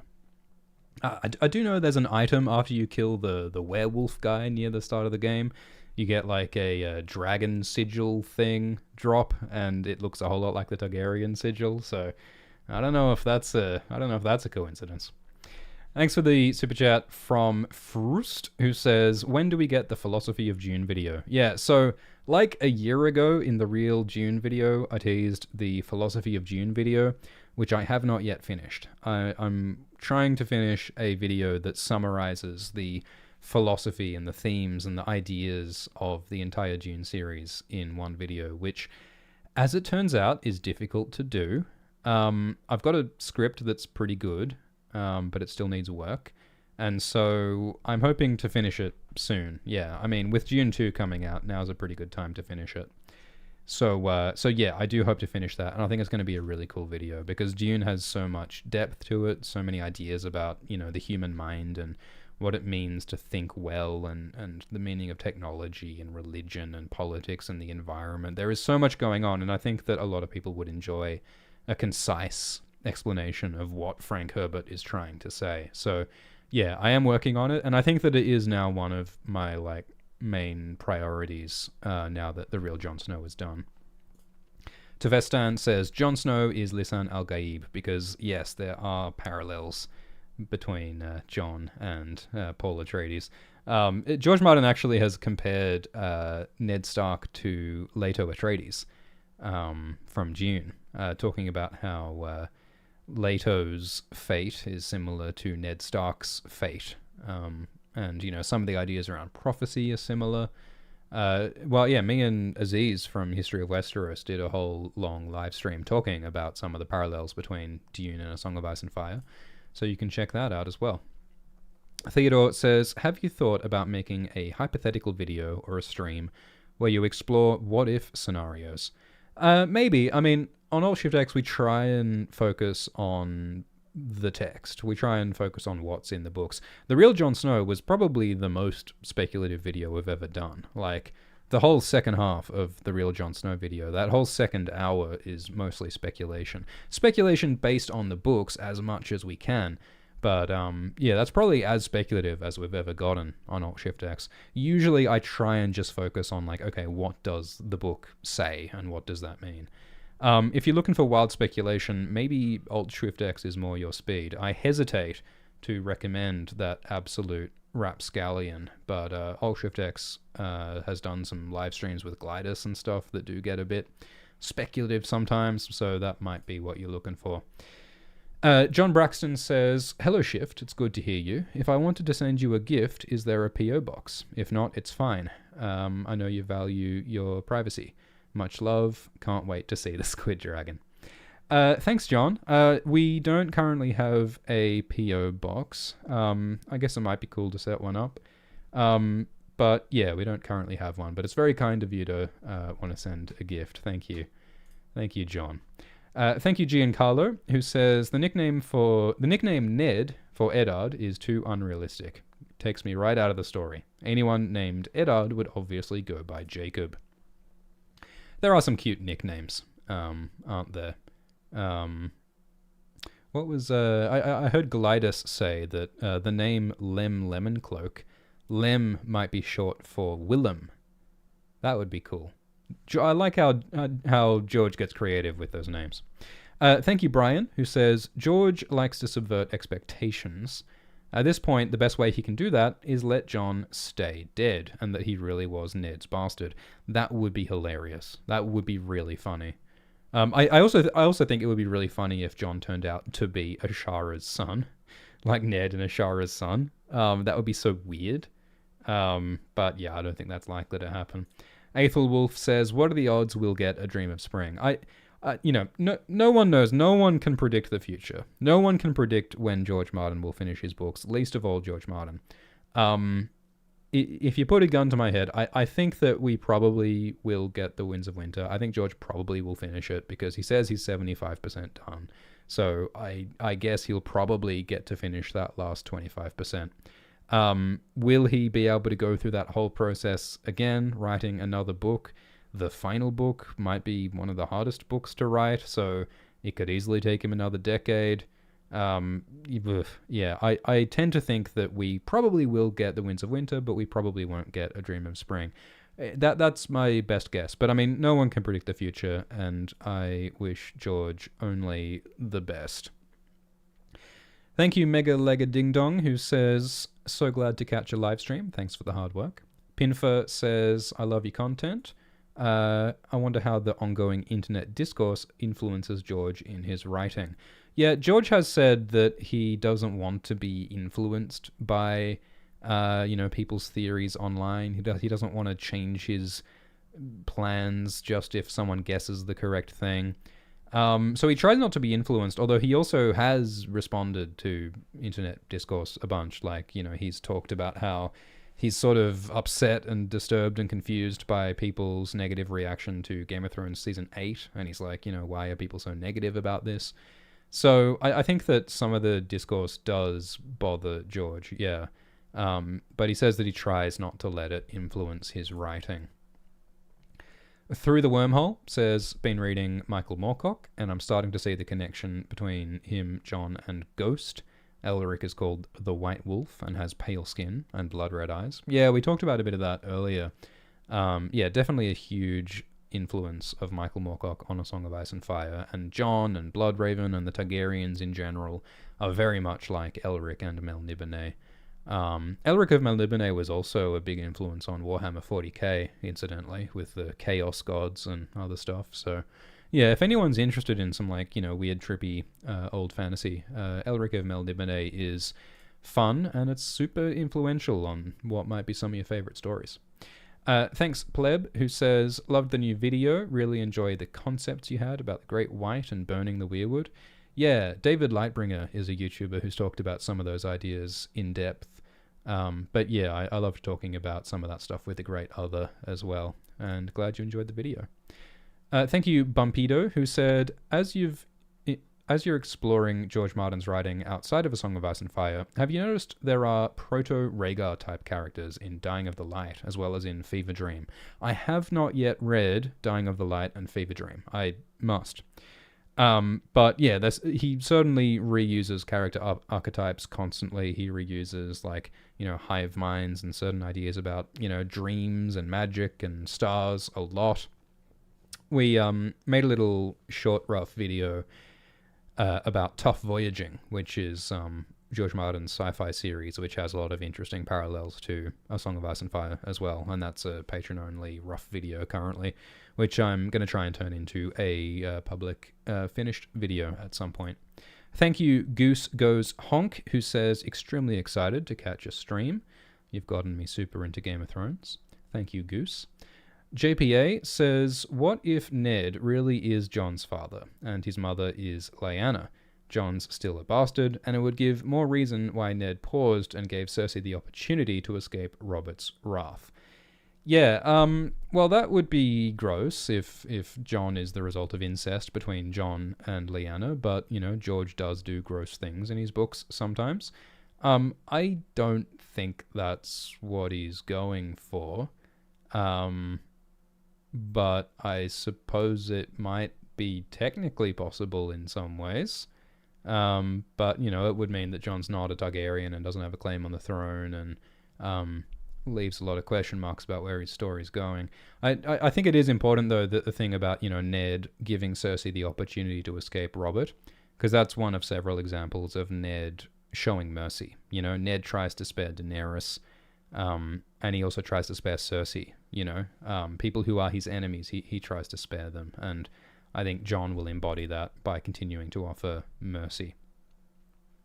Kelly says, do you think Jon will get Val as a consolation prize if he kills Dany? Yeah, it would feel a bit messed up if, the hero has to kill his girlfriend to save the world, and then he gets a different backup girlfriend in the end. It's a bit not great. There are reasons to think that Jon and Val make sense, if they could form a sort of alliance and a peace and a unity between the wildlings and the North. But I mean, if Jon gets banished beyond the wall, he won't really be of the North anymore. He'll basically be a wildling, really. So, I don't know if Jon will get Val in the end. It might be that Val's role in the story has been enough, Val was offered to Jon, and he wanted her, and he refused her. And maybe that's enough. Maybe that's all she needs to do. I mean, Val, is a competent character in her own right. And she's currently, she succeeded in bringing Tormund back to the Wall. Val could be a significant wildling leader. Maybe she'll be one of the Rangers who goes north with Jon, potentially, like the last hero. That'd be cool.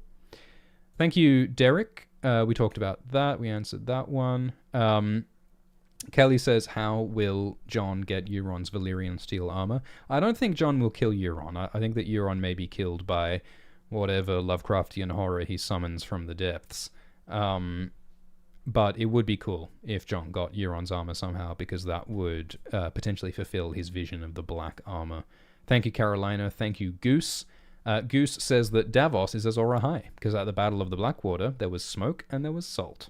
Davos is Azor Ahai, confirmed. That's almost as good a theory as a Jorah High, saying that Jorah is Azor Ahai. Derek says, if not R plus L equals J, which Jon birth theory would you like? Yeah, well, I mentioned it would be funny if Ned and Ashara are his parents, because it still kind of fits with a lot of the lore. I mean, that's why it's there, is like as a red herring. And it could also still tie Jon into a lot of the sort of prophecy stuff, because, the Daynes may or may not be connected to the Great Empire of the Dawn and some of that magic blood stuff. So, if and then some people say that Daenerys is the son of Rhaegar and Lyanna, is the daughter of Rhaegar and Lyanna, not Jon. There are alternate theories out there, and I get it. Like, I think I see the appeal of some of those theories. But I do think it's pretty likely that R plus L equals J is true for these reasons, mostly. Thank you for the super chat from Carolina, who says, any feelings on the theories that Val may be a Dayne, and how does that connect to these ideas? I have never heard the idea that Val may be a Dayne. I mean, she's got blue eyes, not purple. So she doesn't especially look like a Dayne, as far as I can see. She does seem to be a wildling. I mean, I am aware that there are theories about, like, Mance Rayder is secretly, like, Arthur Dayne, and, like, Qhorin is secretly Gerald Hightower and whatever. I don't find those ideas very convincing, but they are out there, and I could certainly read up on that stuff a little bit more. 1 second.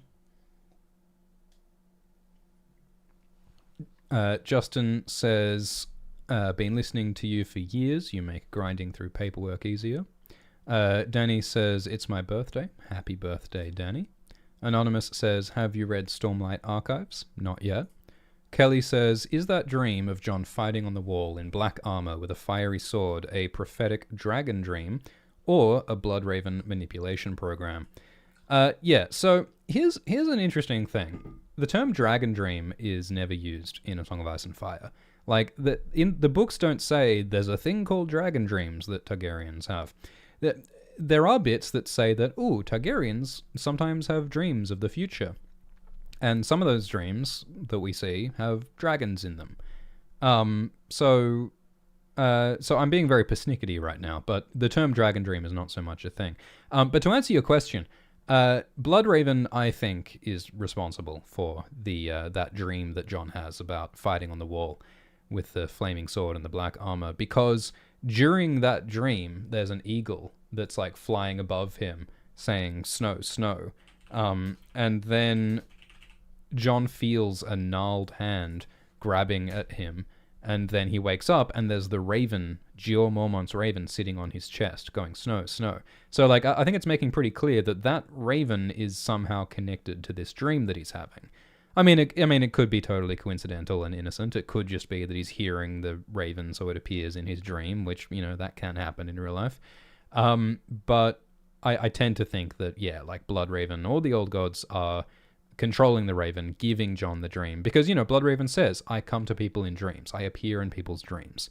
Marwyn the Mage says that glass candles allow you to enter people's dreams. So, like, this is a thing. Like, there is magic that can allow you to enter people's dreams. So, I think the most likely explanation of this vision is that Bloodraven is probably causing Jon to have it, because Bloodraven wants Jon to be on the wall, fighting the White Walkers, fulfilling the prophecy of Azor Ahai. Whether Jon will follow Bloodraven's wishes is another question. Ray Day says, do you think Book Jon will be hesitant with the Targaryen incest like in the show? Or will he go all in? Yeah, so the TV show, like in interviews around season 8, they talked about how Jon is icked out by the incest, and a big part of why Jon sort of pulled away from his relationship with Daenerys is because he was squicked out by the incest, and like every time he kissed her, he felt like he was kissing his aunt, and he didn't like it. So yeah, in the show, Jon is very put off by the incest. In the books, I mean, George does seem to put incest into everything. I tend not to think that Jon will be super against the incest. I mean, it's also like it's nephew-aunt incest, which is not the absolute worst kind of incest. And we mentioned that I think Ned Stark's parents were cousins. Tywin Lannister married his cousin. So, like, a bit of light incest between friends is not a big deal in, like, a lot of these noble families. So, yeah, I mean, I tend to think that it won't quite be like the show. I think that Jon may be put off by it a bit, but I think that he will be able to overlook it if he's really, like, wanting this Targaryen identity. I do think that ultimately Jon will probably reject his Targaryen identity. But I think that at least for a while, he will be tempted by it, and Daenerys will be part of that temptation. Thank you to Real Jim. Thank you, Jesse, who says, Ned is toot of prophecy at the Tower of Joy. Insists on taking Jon, knowing Robert would kill Jon. Arthur refuses, as he and Rhaegar already have a plan. Explains the odd Ned versus Arthur fight. I'm not sure exactly what you mean. Are you saying that, like, yeah, Rhaegar and Arthur had one plan for what would be done with baby Jon, and Ned had another? Yeah, well, yeah, okay. I mean, let's imagine that, you know, let's imagine that Rhaegar was not a complete idiot for 1 second. And let's imagine that Rhaegar actually had, like, more of a plan of, like, what was going to happen to his baby with Lyanna. So, because, you know, Rhaegar rode off to war, leaving Lyanna at the Tower of Joy, leaving Arthur guarding Lyanna, and then Ned came along and fought them and took the baby. So, like, yeah, okay, maybe the plan was Rhaegar and Arthur were like, okay, after Lyanna births the baby, you will take Lyanna and the baby to the east. That's what, you know, Targaryens have often done. Like, you know, if we lose the war, take Lyanna and the baby off to the east so she can live in the free cities, and then, you know, when the time is right, we will strike back Westeros and put the baby on the throne, just as the Blackfires often planned to do. That would make a lot of sense. So, you know, but maybe Ned disagreed, and he's like, I don't want you to take my sister's son off to the east. I want my sister's son to be safe with me, and to be raised at Winterfell. You know, with Lyanna dead, Jon is all that Ned has left of his beloved sister. And, you know, Lyanna herself might be saying, I want my son to be raised in the north by Ned. So, yeah, I mean, maybe that is part of why Arthur and Ned fought. Because it's weird that Arthur and Ned fought, because they both wanted the baby to be well and alive. So I guess the disagreement, yeah, may have been different ideas about where Jon was to be raised and stuff. So, yeah, it'll be really fascinating to find out more about what the deal is there.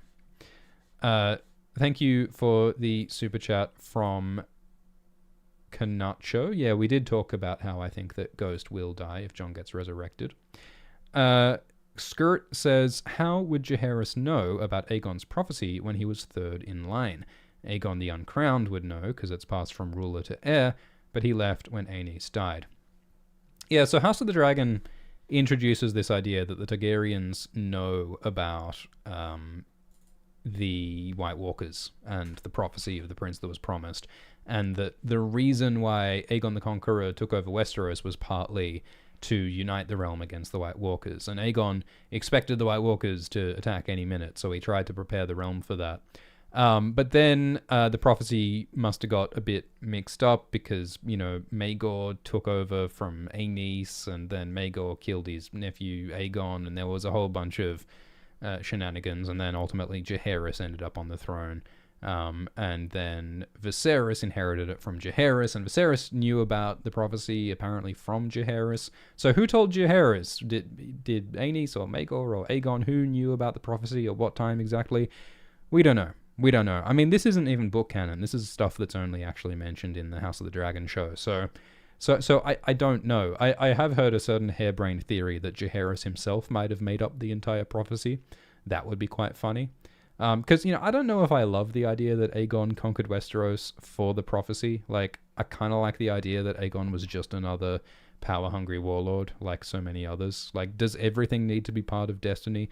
Does every prequel need to explain every mystery as being part of some great destiny, Like, I'm not entirely sure it adds that much to the story. But, yeah, the answer is we don't know how exactly that went down, but it's an interesting question. I don't know if I don't know if we'll ever find that out, because unless I haven't heard any whispers of a Maegor's reign TV show, as interesting as that might be. So thank you ZZZ Steve, who says, thank you for the vids. Have you noticed George Martin's lore for the Crystalians in Elder Ring? They await the return of their creator, who will let them have children. Source: Crystal Spear item. Yeah, so you're saying that might be similar to the White Walkers in A Song of Ice and Fire. Because, yeah, the White Walkers seem to need a bit of help reproducing, and that's why they steal babies, is to turn them into White Walkers, possibly. And again, like, that's not even, like, the TV show shows us the Night King changing a baby's eyes blue, but we don't even see that in the books. In the books, as far as we know, the White Walkers might just eat the babies. We don't know. We don't know. So, maybe that's something that George Martin put there. That is suspiciously similar to the White Walker lore. But God, I wish George Martin spent less time inserting lore tidbits into Japanese video games and instead finished the Winds of Winter. That's how I'd prefer to get extra lore. Maegor Brightflame thinks that his claim is greater than Jon's. The Bright Flames were the descendants of Aerion Brightflame in the Hedge Knight novella many generations ago. Maybe they're still out there. Maybe the Bright Flames will return. Wouldn't it be funny if young Griff was a Bright Flame? Not a Targaryen, not a Blackfire, but a Bright Flame. That'd be a good twist. Expectations subverted. Kien says, what is the significance of Jon's failure to skin change Ghost throughout the first 4 chapters of A Storm of Swords prior to Jon crossing the wall to the south? Because the wall was in the way. Isn't that the reason? Oh, the chapters prior to Jon crossing. So Jon has his sort of warg connection awakened by Bran in Book 2, it seems. But then, you'd think that he would sort of warg more later on, but he doesn't. I think Jon in general is resisting the temptation to sort of warg and to connect more with Ghost. He says, I am a man, not a wolf. And I think that's, part of the point of his resurrection and living in Ghost will be to sort of awake that connection more. There are a few moments where Jon sort of connects with Ghost and, feels through his mind and has wolf dreams and whatever, but it's pretty minimal. And I think partly that's him sort of resisting magic and not trusting power.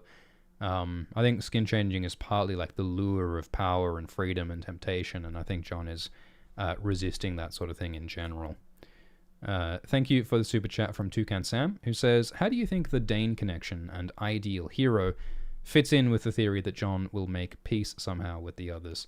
Not sure exactly what you mean. I think the Daynes represent like a sort of idealized perfect hero from a bygone generation, and I think Jon complicates that idea by, sort of questioning what it means to be a hero.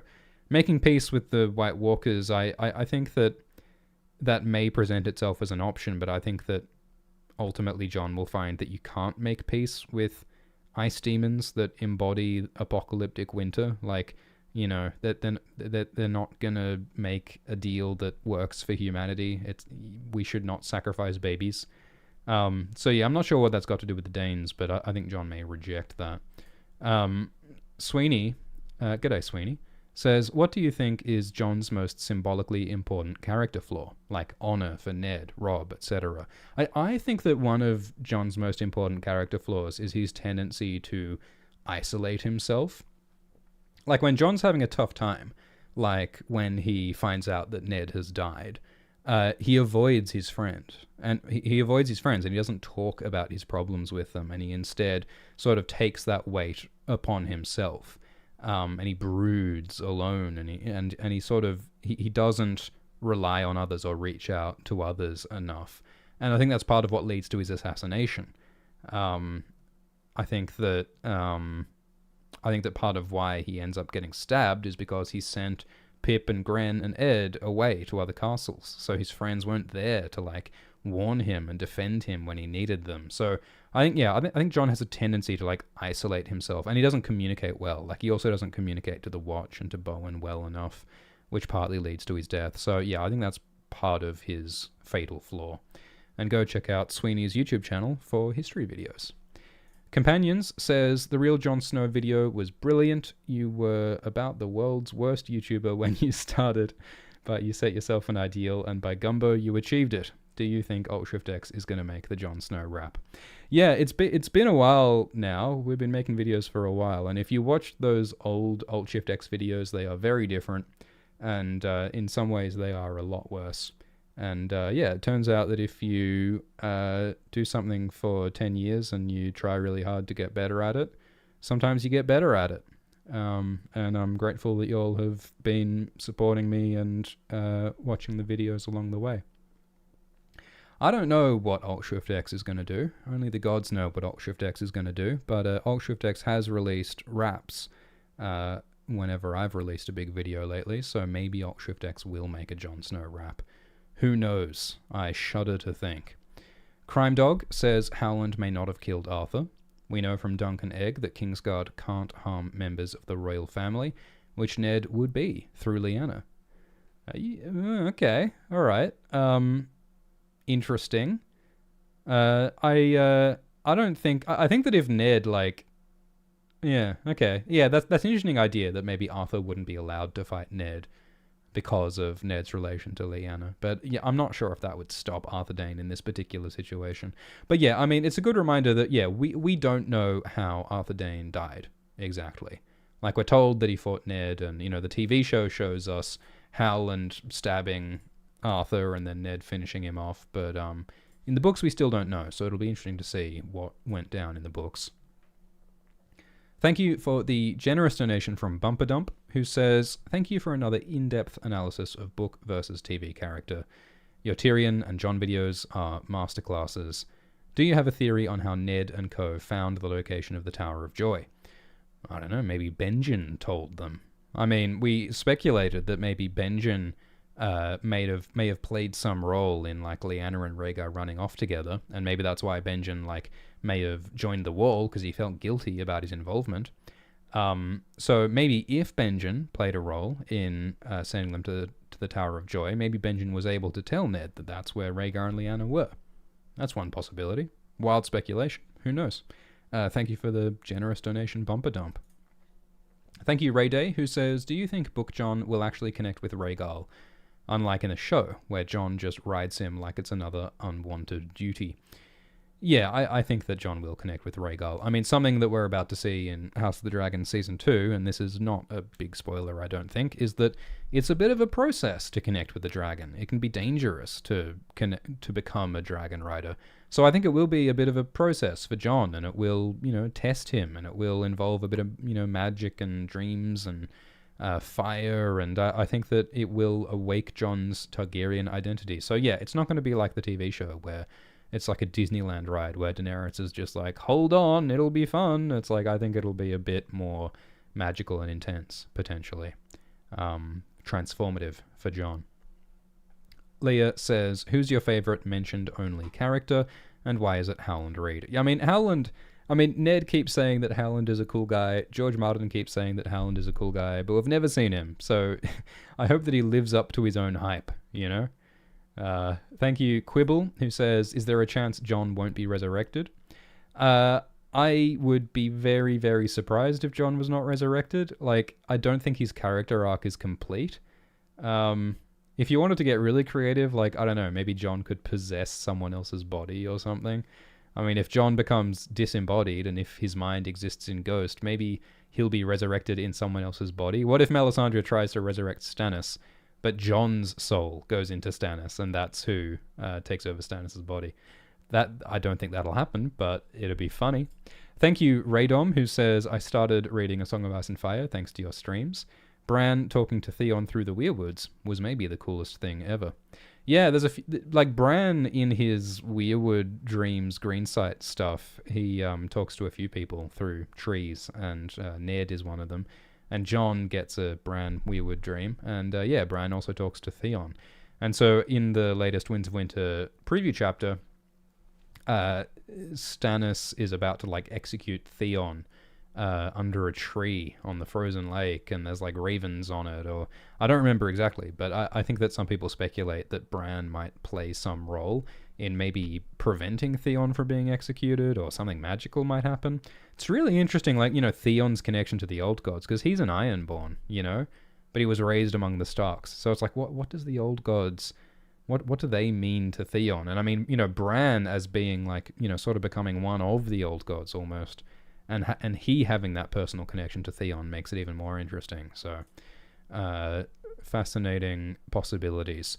Paperbinder says, given Jon will likely his heritage exposed in Winds of Winter, how will this affect his dynamic with Catelyn?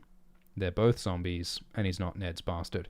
Yeah, I mean, it's partly like, well, you know, Catelyn had it wrong all along, because Ned didn't cheat on her, and Jon isn't a bastard, and Jon isn't a threat to Robb, because Jon is really more the heir to the throne than he is the heir to Winterfell. But yeah, I mean, you know, I speculated before about it would be so fascinating if, like, Stoneheart crowned Jon or something, and sort of forgave him and they reconciled, but I mean, they're both zombies. Stoneheart is so angry. I don't know if they have a lot of humanity left in them. So I tend to think that Catelyn's... I don't think that Stoneheart has a lot of life left in the story. I tend to think that she'll, you know, orchestrate another Red Wedding and get revenge on the Lannisters or something, and I think that Brienne and Jaime will confront Catelyn. You know, Brienne has been working for Catelyn, and Jaime made those promises to Catelyn, and I think Stoneheart could be important for Jaime and Brienne's stories. I also wonder if, you know, Arya meeting Stoneheart could be a sort of confrontation between Arya and death. Arya finally rejecting the face of death after being in a death cult, escaping the clutches of death. I think there's interesting possibilities there. I'm not sure if Jon will be as central to Stoneheart's story, but who knows? Thank you, Tidgemen. Thank you, Marcus. We talked about how Jon... I don't think Jon will be named Aegon. I think he might be named possibly Jaehaerys. Might make sense. Thank you, Andrew, who says, if Jon has blood from House Dayne, will he get Dayne law when he becomes king? Well, I think we will learn more about the Daynes. Yes, I think that Edric Dayne, aka Ned Dayne, might become the next ruler of Starfall. I don't think that Gerald Dayne, Darkstar, is long for this world. And I think that if Jon does wield Dawn, he will probably return it ultimately to the Daynes. And I hope we find out more about what went down between, you know, Ned and Ashara and Wyler at Starfall around the time of Jon's birth. Darth says, is there any reason for Lyanna and Rhaegar to secretly get married? Well, it seems as though Rhaegar thought that his child with Lyanna would be the prince that was promised, and he may have wanted that child to be king, so being married gives that child a better claim to the throne, so it makes sense for them to get married in that sense. You could argue it's a bit silly to do the marriage secretly. Like, why do the marriage secretly if the whole point of a marriage is so that people know that your children are legitimate and whatever? Maybe the marriage was meant to be secret for a time, and then the marriage would be revealed.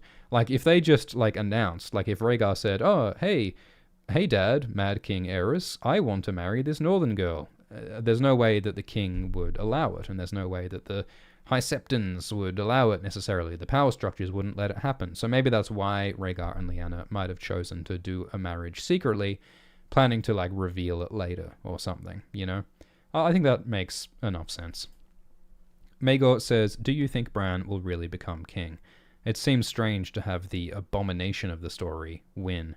Yeah, so I think that Bran's story in the books is definitely about, like, you know, the abomination, the nastiness of some of this magic, with skin-changing humans and controlling people, and the dehumanization inherent in, like, a hive mind, and godlike power making you less human. Like, I think that stuff is what Bran's story is exploring. But I think that, Bran doesn't necessarily have to embrace that darkness. I think that Bran might turn against that darkness. I think Bloodraven might try to lead Bran into the darkness. I mean, Bloodraven says to Bran, do not fear the darkness. The strongest trees are rooted in the darkest places. And, like Bloodraven talks like Darth Sidious, So I think that Bran will probably reject the darkness. And I hope that Bran will become like a positive king. A king who's mediating and making peace and balance between the old gods and humanity. I think that is very possible. I think that's likely. I think it's less likely that Bran will become a monstrous, inhuman, magic, surveillance state, tree monster. I think, we do talk about that possibility that Jon might have to kill Bran, but I don't think it's a likely possibility. Zach says, does Jongus like his dingus in the chunkus? I think it's a distinct possibility. I'll let you mull over that for one short moment. Excuse me.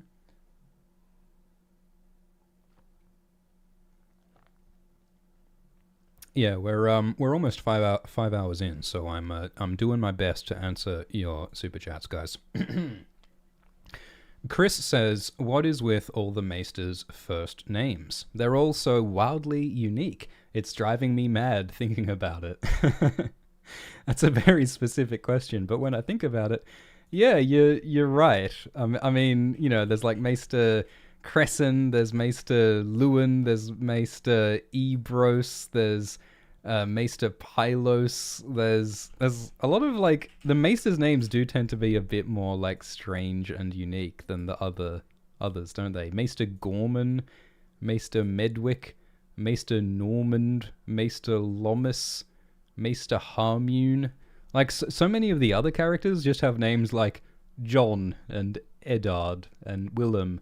And then out here you got, Maester Puff and stuff. It's, they are weirdly unique. I wonder why. Because, there's the whole thing about the Maesters give up their surname because they give up their family loyalty to be loyal only to the Maesters, but then there's the whole grand Maester conspiracy thing where they might not actually be unbiased, so we talk about that in the Maester conspiracy video. Yeah, Maester Yoda, Maester don't want it. Thank you, Raoul, who says, how and when did you first get into the A Song of Ice and Fire books? I first started reading the books around the time season 1 of the TV show came out, so I guess around 2011. And I sort of read the books alongside the TV show over like the first couple of seasons and stuff. So I think in my head that may have sort of connected the show and the books. I sort of visualized the books through the show, I think, when I was first getting into it. And that was sort of part of the approach of the Alt Shift X videos early on, was sort of treating the TV show and the books in terms of its similarities, but and it was only later when the show and the book started to diverge and you really had to treat them as separate beasts. So yeah, it was around then that I got into the books. Marcel Beans says, with all these conspiracies in the north, I wonder if Jon's parentage will go under if the situation escalates further into chaos. Yeah, I mean, that's the thing. Like, there's so much going on in the north with, like, Stannis and the Boltons and Wyman Manderley and Sansa returning and Rickon and the Night's Watch falling and the army of the dead marching. Like, that there's so much conflict going on and winter and starvation coming. Is anyone going to have the time to listen to, oh, my brother says that I'm actually the dead prince's son and you should make me king? Like, is anyone going to have time for any of that? I don't know. I think that sort of pacing stuff is part of what makes George's writing challenging for him, but again, like, I don't think it's for nothing that Jon's parentage has been such a central mystery for so long. I think it will come up, and I think it will be important, and it will make Jon question everything about himself. So yeah, I think it will be important. Callum Whiteley says, what's your perfect ending to A Song of Ice and Fire for all characters? Mate, that would be another 5-hour live stream in and of itself. So I can't possibly answer all characters. I think that Jon will probably be exiled. I think Daenerys will tragically die. I think Arya will sail west, or maybe die and live on in her direwolf. I think Jaime and Cersei will die together.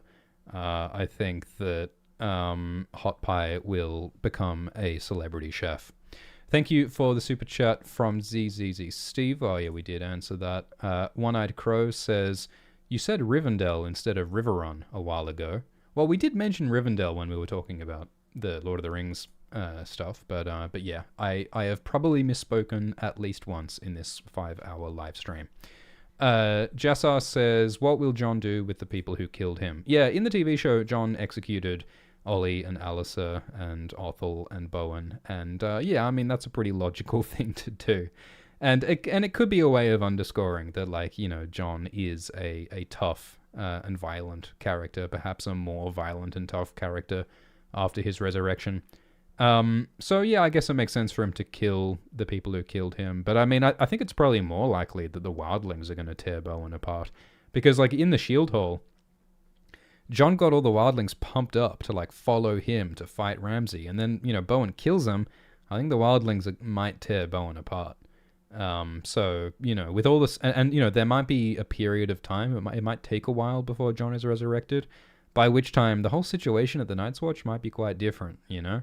And the TV show sort of does show that with, you know, the wildlings sort of taking over the Night's Watch in the opening episodes of season 6. So, yeah, he might not. It could be a way to show Jon's new sort of resolve, though. Yeah. Jesse says, what character would you bring back to life and why? That George Martin did say something about there's a character who he killed off who he regretted killing off because that character might have been useful elsewhere. So yeah, I don't know. What character would you bring back to life and why? Well, I think Robert Baratheon has a lot to answer for, and he deserves a stern talking to. KJ Woe says, would you ever review the Dragonbone Chair or the Memory, Sorrow, and Thorn trilogy? George Martin says is his inspiration for the series. Yeah, Memory, Sorrow, and Thorn is apparently a major influence on A Song of Ice and Fire. I haven't read it. I should read it. But yeah, I have had a good time lately reading a bit of Elric of Melniboné and, you know, some of George's early work like Tough Voyaging.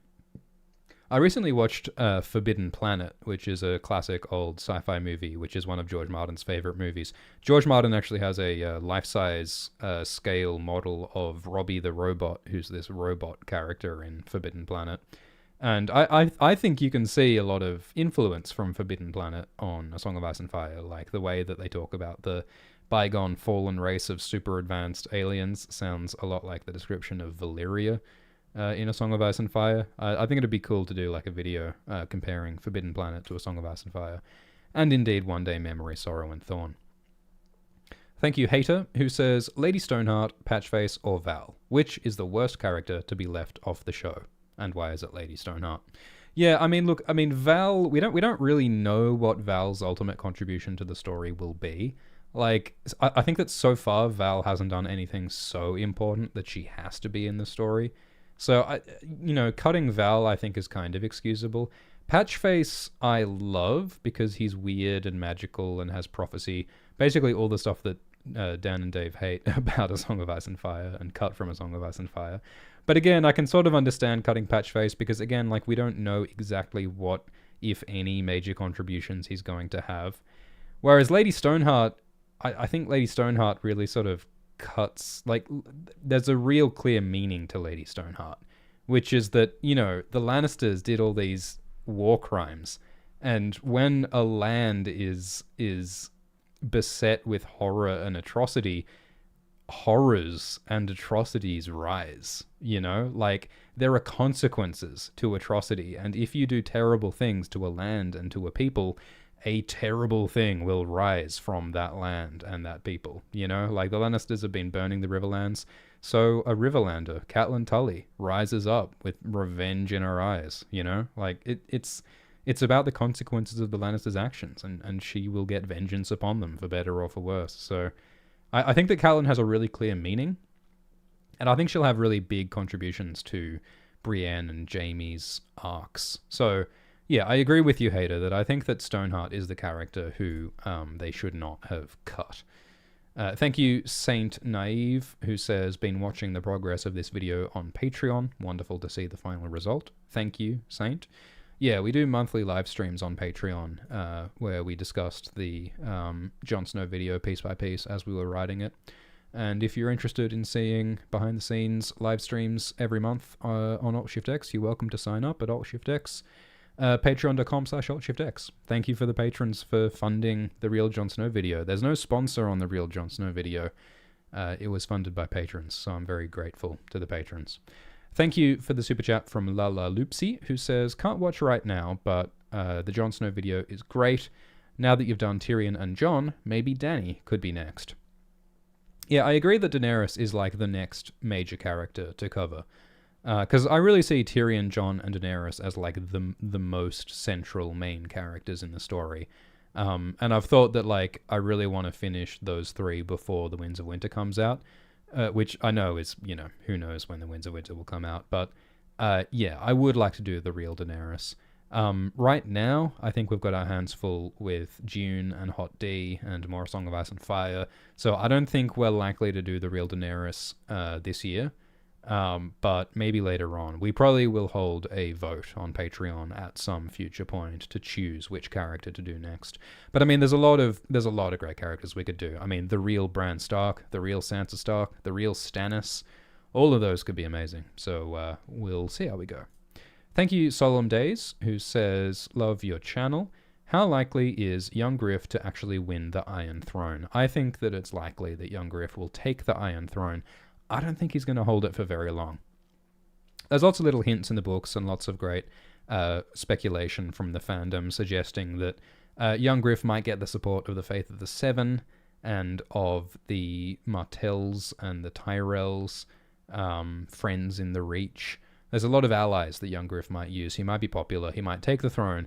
And then Daenerys might have to remove young Griff. And removing young Griff might make Daenerys look bad because young Griff is popular and Daenerys might not be. So that'll be one of the difficult, interesting political challenges that complicates Daenerys' arc. Thank you, Felix, who says, thanks for creating such amazing videos. You never fail to deliver on in-depth, long-form analysis. What will be the prologue and epilogue point of views for The Winds of Winter? I've seen, I think like Bryndon Beefish back in the day speculated that Jane Westerling was sent west towards Casterly Rock recently, is that right? And they speculate that Jane, like that party might be ambushed by like the Blackfish or someone, and that they might spirit Jane away, and that might be a potential early POV. I mean, sometimes the POVs, the prologues reveal like magic stuff going on, like the prologue of A Game of Thrones with Will and the White Walkers, the prologue of Feast with, you know, the glass candles and the talk of dragons, the epilogue of A Storm of Swords revealing Stoneheart.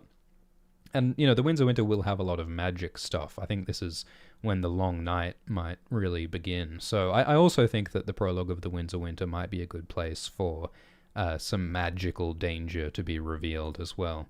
Thank you, Jasper. Thank you, Kaiser, who says, do you have a tinfoil hat Jon theory that was not addressed in the Jon video?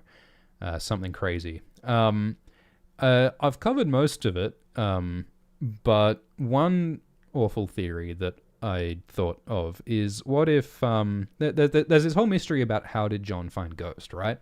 Like, Jon was riding away, and then he heard a noise, so then he turned back and he found Ghost. But we learned that Ghost never makes a sound. Ghost is silent. So what noise did Jon hear?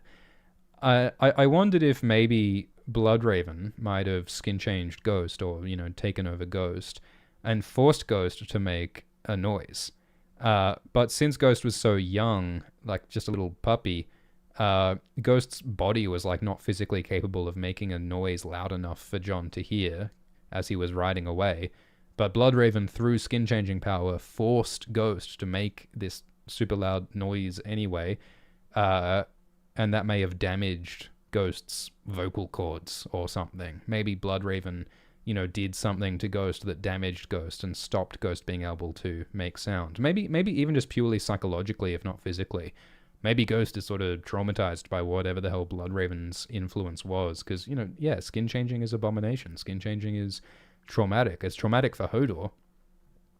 So maybe that's part of what's going on with Ghost. There's a crazy tinfoil hat theory for you that I think has a 5% chance of being true.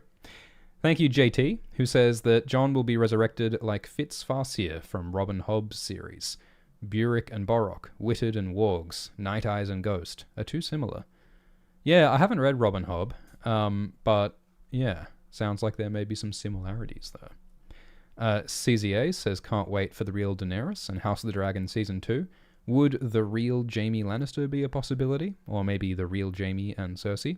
We have made videos about Jaime Lannister and Cersei Lannister. They're not titled The Real Jaime and The Real Cersei, but they are pretty in-depth character videos. They're not as ridiculously long as The Real Tyrion and The Real Jon, but they are good videos that, you know, analyze some of the differences between the book and TV show versions of Jaime and Cersei. So I don't think I'm likely to make more videos about Jaime and Cersei anytime soon, because we do already have those pretty good videos out.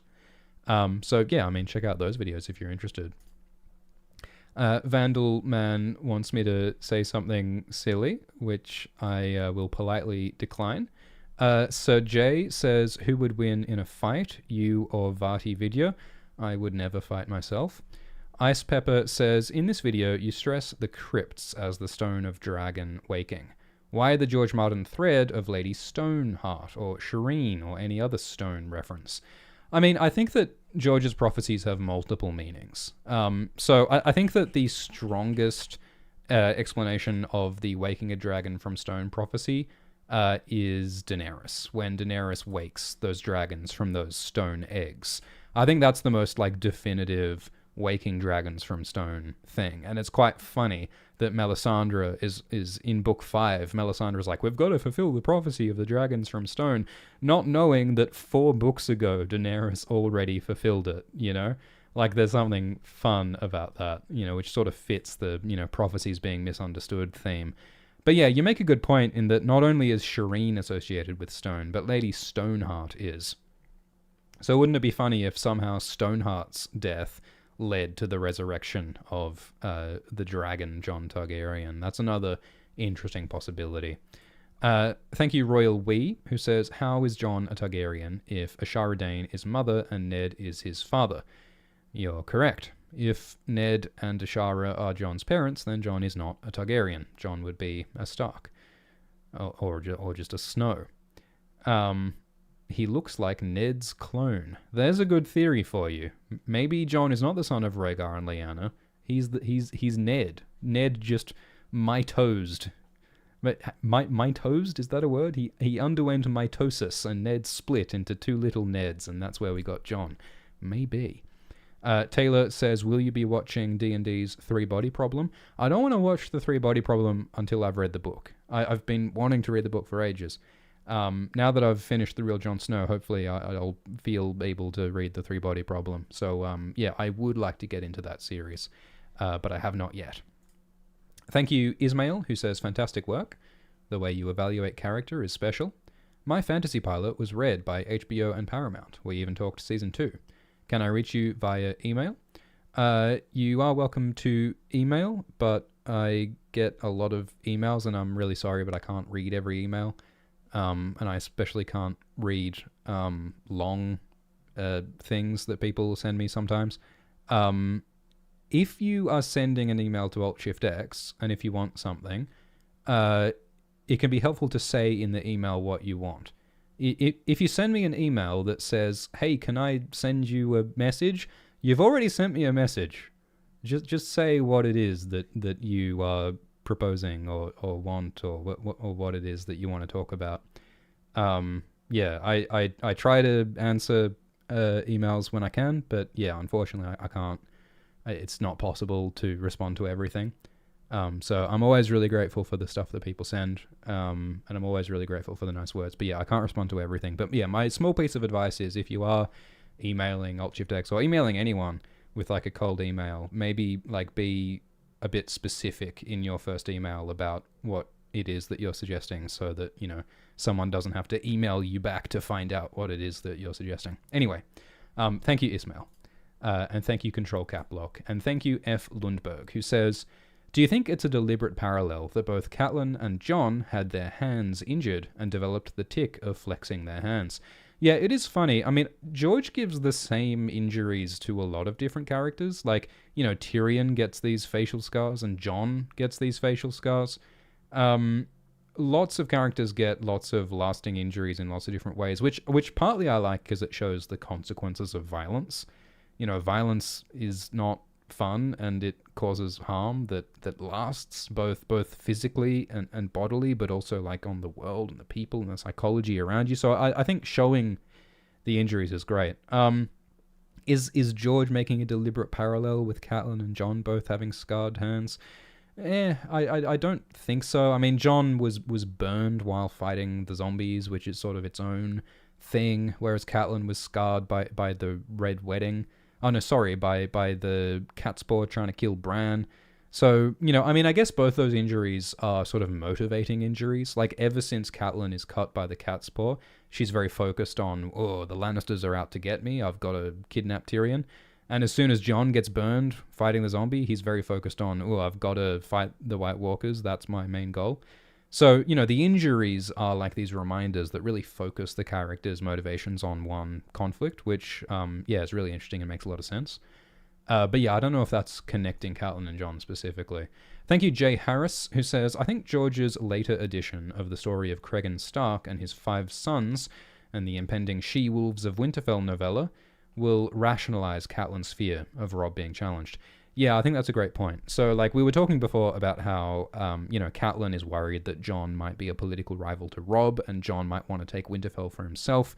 And that's a pretty reasonable fear, because there are many examples in this world of, bastard relatives trying to take over the trueborn sons' lands and stuff. And not only is that something that happens with the Targaryens and Blackfires, not only is that something that happens with other northern houses like the Hornwoods, but also, indeed, George Martin has almost finished, for the past, 15 years, George has almost finished a story called The She-Wolves of Winterfell, which is a 4th Dunk and Egg novella, which is about a dynastic struggle among House Stark at Winterfell. So 100 years before Game of Thrones, there was some kind of struggle between the Starks, where the different Starks were trying to take over Winterfell. And yeah, I think that definitely would probably be relevant to the conflicts for Winterfell that will happen in the Winds of Winter.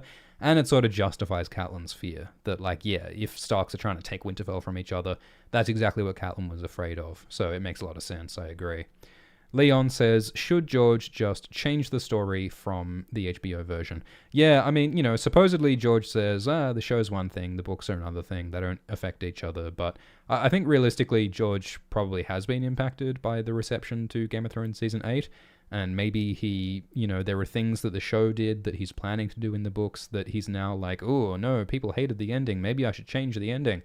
Maybe George is doubting himself and he's entering a, spiral of self-doubt. I hope that he's not, but maybe that's part of what's going on. So, yeah, we'll see what happens. Sean says, will you make a second Dune video? Yes. We're planning to make more Dune videos soon.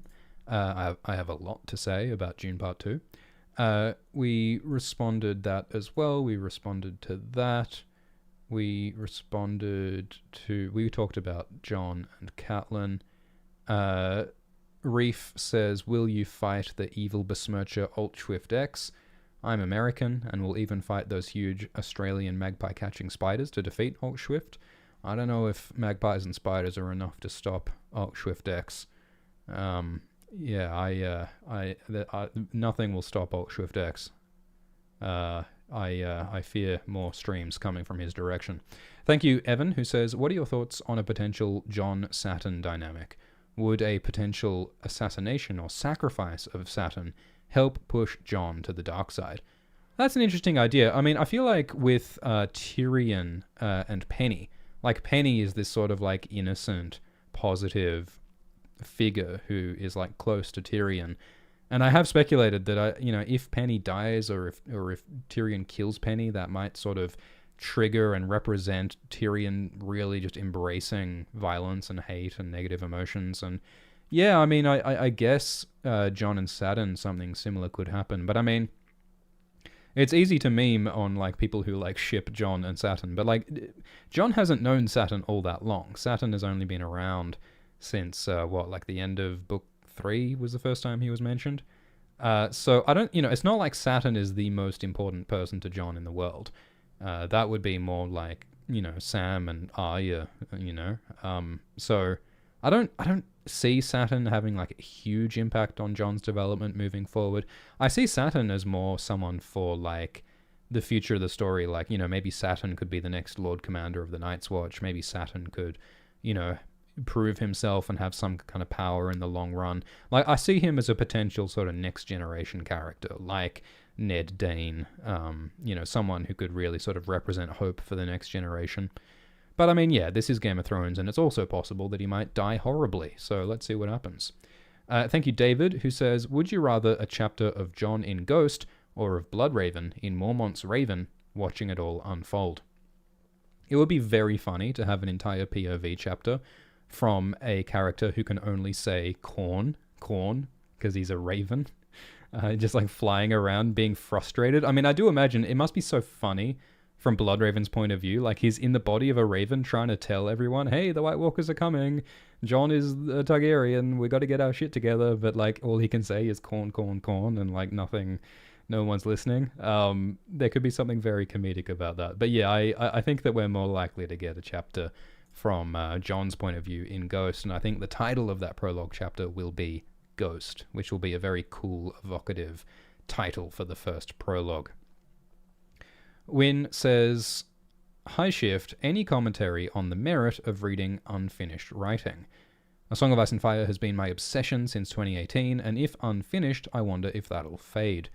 Yeah, I mean, it would be best if it was finished, wouldn't it? But I think that in a funny way, I don't know if Alt-Shift-X would exist if George finished this series by now. Like, in this weird gap between A Dance with Dragons and whatever's next, there has been so much flourishing of theories and analysis and speculation. This whole fandom, I think, has had the room to flourish in this gap between books. If we had the ending, if we had the answers, would we be doing these hours-long streams talking about the possibilities? I don't think we would. I mean, we could have different conversations about, what's the meaning of the conclusion that we got, but I think in a funny way, it's kind of allowed us to have room to theorize and speculate, which has been enormously fun. So maybe it's the Stockholm Syndrome talking, but in a way, it's almost a good thing that the series is unfinished currently. Elliot says, in the TV show, someone says to Dany that politics is the act of compromise, and she brattily says, I'm a queen, not a politician. In the books, she absolutely is a politician. She makes huge compromises. Yeah, I agree. George has a very... George's attitude to like politics in his books is to show complexity, show compromises, show moral ambiguity. It's not just all black and white. So yeah, I agree that the show simplified things too much sometimes. I mean, they had to simplify things or else it never would have ended, and it never would have fit in a 50-minute long TV episode. But yeah, I agree. They did do Dany dirty, and I would like to explore that in a real Daenerys Targaryen video.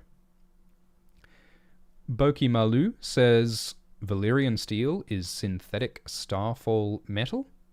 Yeah, well, we don't know. That's an interesting idea. I mean, like, if Dawn is this magic sword that was forged from a fallen star, from a meteor, yeah, maybe it's some kind of, like, original, true, star stuff special metal.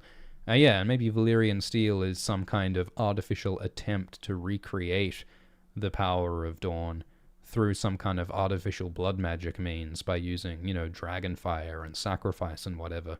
Yeah, that's a fun theory. Maybe, Valyrian steel is sort of the nasty, artificial blood magic version of the sort of true Dawn space steel. That's an interesting idea. But I do tend to think that, like, the black stone fallen from the sky is more associated with abomination and sacrifice and Azor Ahai and Nissa Nissa's cry cracking the moon. Like, I'm not entirely sure that there's anything pure and good about Dawn, because Dawn came from the black stone. When there's that other black stone that's greasy black stone that's all Lovecraftian and squishy. So I'm not so sure if using space swords is necessarily a good thing. Matthias says, if you could get George to watch one of your videos, which one would you choose? Game of Bones. Omar says, crazy theory. R'hllor is a person from the future trying to influence events for a positive outcome, similar to Bran and Hodor. That's a fun theory. Maybe there's some future character with a glass candle trying to peer through time and speaking out from the fire, saying, hey, everybody, stop fighting each other and fight the White Walkers or something. Yeah, that might be interesting. I thought it was interesting in the TV show when they had the Hound see a vision in fire of the mountain shaped like an arrowhead leading him north and leading to the death of Daenerys' dragon at the hand of the Night King, maybe suggesting that the Night King gave the Hound that vision in the fire. That was weird, wasn't it? Thank you, Jamie, who says that Jon gets a lot of criticism for making rash decisions as Lord Commander and breaking his oath, but to me, it would be totally unrealistic if he didn't. I mean, the guy is 16 or 17, faced with impossible choices. It's unfair to hate on him. Yeah, well, I mean, I think that's definitely Jon's perspective and George's perspective. I agree. I mean, of course he's going to make mistakes. Of course he's going to be too emotional sometimes. He's a teenager. And he's not experienced. Of course he's not going to be a flawless politician. So, you know, yeah, I agree that that's part of Jon's struggle, and there's a realism to that. Jasper says, you talked about Jon bonding with Rhaegal. Dany would obviously go with Drogon. But what happens with Viserion? One speculation that I like is Tyrion might ride Viserion. Because Tyrion, you know, there are those theories and possibilities that he might be a Targaryen, the Mad King's son, which I'm not entirely in love with, but he's also associated with a white dragon when he holds that white Savas piece, and, you know, he has got that pale blonde Lannister hair, which could connect with Viserion's pale and gold colors, and, you know, and George Martin has hinted that Tyrion will ride a dragon. Jon, Daenerys, and Tyrion are the three main characters. It would make a lot of sense if Tyrion rode a dragon and was the third head of the dragon. But he might... I imagine, I think we talked in the Real Tyrion video about what if Tyrion then lost his dragon Viserion. Maybe Euron uses the Dragonbinder horn to steal Viserion from Tyrion and then, you know, uses it to bring down the wall or whatever. And... so, yeah, maybe Tyrion will only briefly have Viserion, and then Viserion will be taken by Euron. I think that would make a lot of sense. So, yeah, I do think that Viserion is ultimately doomed, possibly through some kind of magic shenanigans. Levy says, why is corn the only New World crop in A Song of Ice and Fire? George mistake or cornspiracy? Yeah, I think the Grand Corn Conspiracy has plotted to take over the world with maize. It's maize all the way down. And, you know, the Dothraki ghost grass, it's all corn, and it'll take over the world. Thank you, Motley, who says, was wondering your thoughts on Patchface. Do you think he has any part to play alongside getting a bit silly? Well, we made a video all about Patchface, which you might want to watch. I think one idea is that he might sort of start a grayscale plague by biting Shireen or something. There's theories that he's sort of aligned with the White Walkers and the dead, that he might even lead the dead, because he talks about, you know, marching under the sea, and that is sort of evocative of the Whites. We cover it in the Patchface video. Nuisance says, in Tyrion vid, you predicted the plots of Winds and Dream generally to be the politics of man and then the magical war, respectively, but you seem to have reversed this in the Jon vid. Yes, yeah, I have sort of changed my mind. For a while, I thought that it made more sense to resolve the Iron Throne plotline and then defeat the White Walkers in the end.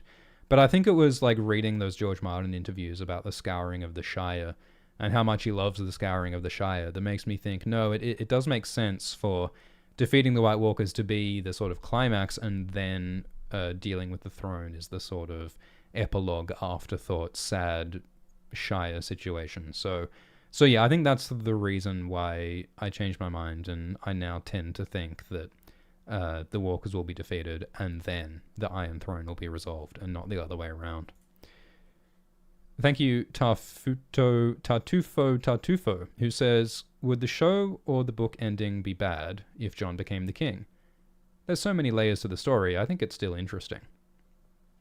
Yeah, I mean, I think there's ways that it could work. I mean, yeah, like that's not an idea that we talk much about in the Real Jon Snow video, but there would be, like, enough George Martinian tragedy if, like, Jon became the king, but if he lost Daenerys. And so, if he had the responsibility of power and he has, the knowledge and the morals to try and be a good king, but he feels sad about it and he sort of doesn't want to be there, and he feels like it's a burden, like there's a certain, I mean, like they say in Game of Thrones season 8, like Jon might be a good king because he doesn't want to be king. There is a sense in that. So yeah, I think I could imagine that working. I tend to think that's not where it's going though, however. Jordan says, when does the Real Glimboss video drop? He will devour the world whilst a horse. That's true. Glidus is the stallion who will mount the world. Evan says, do you think Ned would have ever told Jon about his parentage if he had lived? Yeah, I think that he probably would have. I mean, the whole tragedy of, Ned dying before he gets to tell Jon only works if Ned was going to tell Jon, in a meta sort of sense. But again, like, it's also kind of a cruel trick if you're like, okay, son, go and join the Night's Watch and swear to never have a family or hold lands. And then only after he does that, then you tell him, oh, by the way, you could have been king. But yeah, I took that away from you by sending you to the Watch. Like, that's kind of cruel. It would make more sense to tell Jon before sending him to the Watch so that he has a choice. But that's the whole thing. Like, I mean, that's probably part of why Ned was so troubled and tortured and sad about having to send Jon to the Watch. Maybe he hoped that, maybe he thinks Jon is too young to be told, and so he feels like he's forced to send Jon to the Watch, but earlier than he would have liked. And, there's all sorts of strife Ned might be thinking through. Rosalie says, if there's a House of the Dragon parody like Game of Bones, would you make a theory video about it? What would the porn parody be called for House of the Dragon? House of the Dongs. Thank you, Angelo, who says, love your videos. What if the White Walkers resurrect Jon as their prince that was promised to ensure a truce and head north, but Ghost and Nymeria find each other, the lost souls of what was once Jon and Arya, reuniting? That's interesting, yeah. I mean, I have seen theories that, like, Jon might live on in Ghost, but then the White Walkers might steal Jon's body and use Jon's body for their own nefarious purposes. And yeah, it would be amazing if Ghost and Nymeria interacted while Jon is inside Ghost. That would be very cute. That would be a very cute and sort of, heartfelt way of, like, Jon and Arya interacting, if it's only through their wolves magically. That'd be interesting. I think that they're too far apart though. Like, Nymeria is down in the Riverlands while Ghost is on the Wall. There's a lot of miles between Ghost and Nymeria, so I'm not sure if they will reunite. But I mean, maybe Nymeria will come north and get involved in the battle for Winterfell. That is something that a George Martin note in a script did imply, so anything possible. Zachary wants the Game of Thrones abridged series on Alt Swift X. Maybe there will be more. Supernatural says, what if Dany doesn't kill Fagon, and instead Dany, Jon, and Fagon meaning young Griff, are the three heads of the dragon? Rhaegar was obsessed with the idea. Is this a dropped idea, or could Fagon, whether the black or red, be the third head? Yeah, so, I mean, yeah, here's the thing. Young Griff might be lame and not a good ruler, but even if he's a Blackfire, he has Targaryen blood. Whether he's a black dragon or a red dragon, he is a dragon. So young Griff could potentially ride a dragon. He could potentially be the third head of the dragon. But I mean, what is the meaning of the story that George is trying to tell here? If this snot-nosed kid just waltzes into the story and is like, I'd like a dragon, please. I'll be a savior of the world. Jon and Daenerys earned their places as saviors of the world. Young Griff has not. So it would be very weird if young Griff became one of the three heads of the dragon and a heroic dragon rider.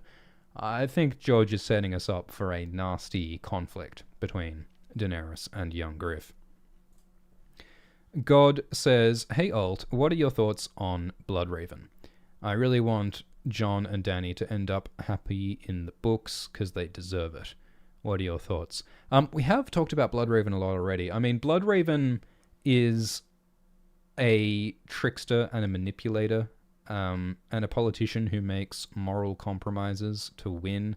He's also very personally motivated by his love for Shiera Seastar and his hatred of Bittersteel. And I guess we can question, like, what is he now? You know, like, is he still that man? Or has he become a tree? Is he just like a puppet of the old gods? If he is willing to do morally questionable things for the greater good, what is he willing to sacrifice to stop the White Walkers? Is he willing to exploit or sacrifice Bran? So I think Bloodraven is a super interesting character. And I do think he is trying to lead Bran into some kind of darkness, and I think that Bran will have to probably reject that. But I don't know, we'll have to see what happens. Jon and Dany, I don't think they'll end up together. It would be lovely if they did. I mean, we do speculate in the Real Jon Snow video, like, what if Jon fakes Daenerys' death? Maybe they could fake both of their deaths and run off together. That would be sweet. But I think that George is not going for sweet. He's going for bittersweet. Drockles says, what is the significance of Tycho Nestoris' 3-tiered purple felt hat? The significance is that Tycho has Riz and drip.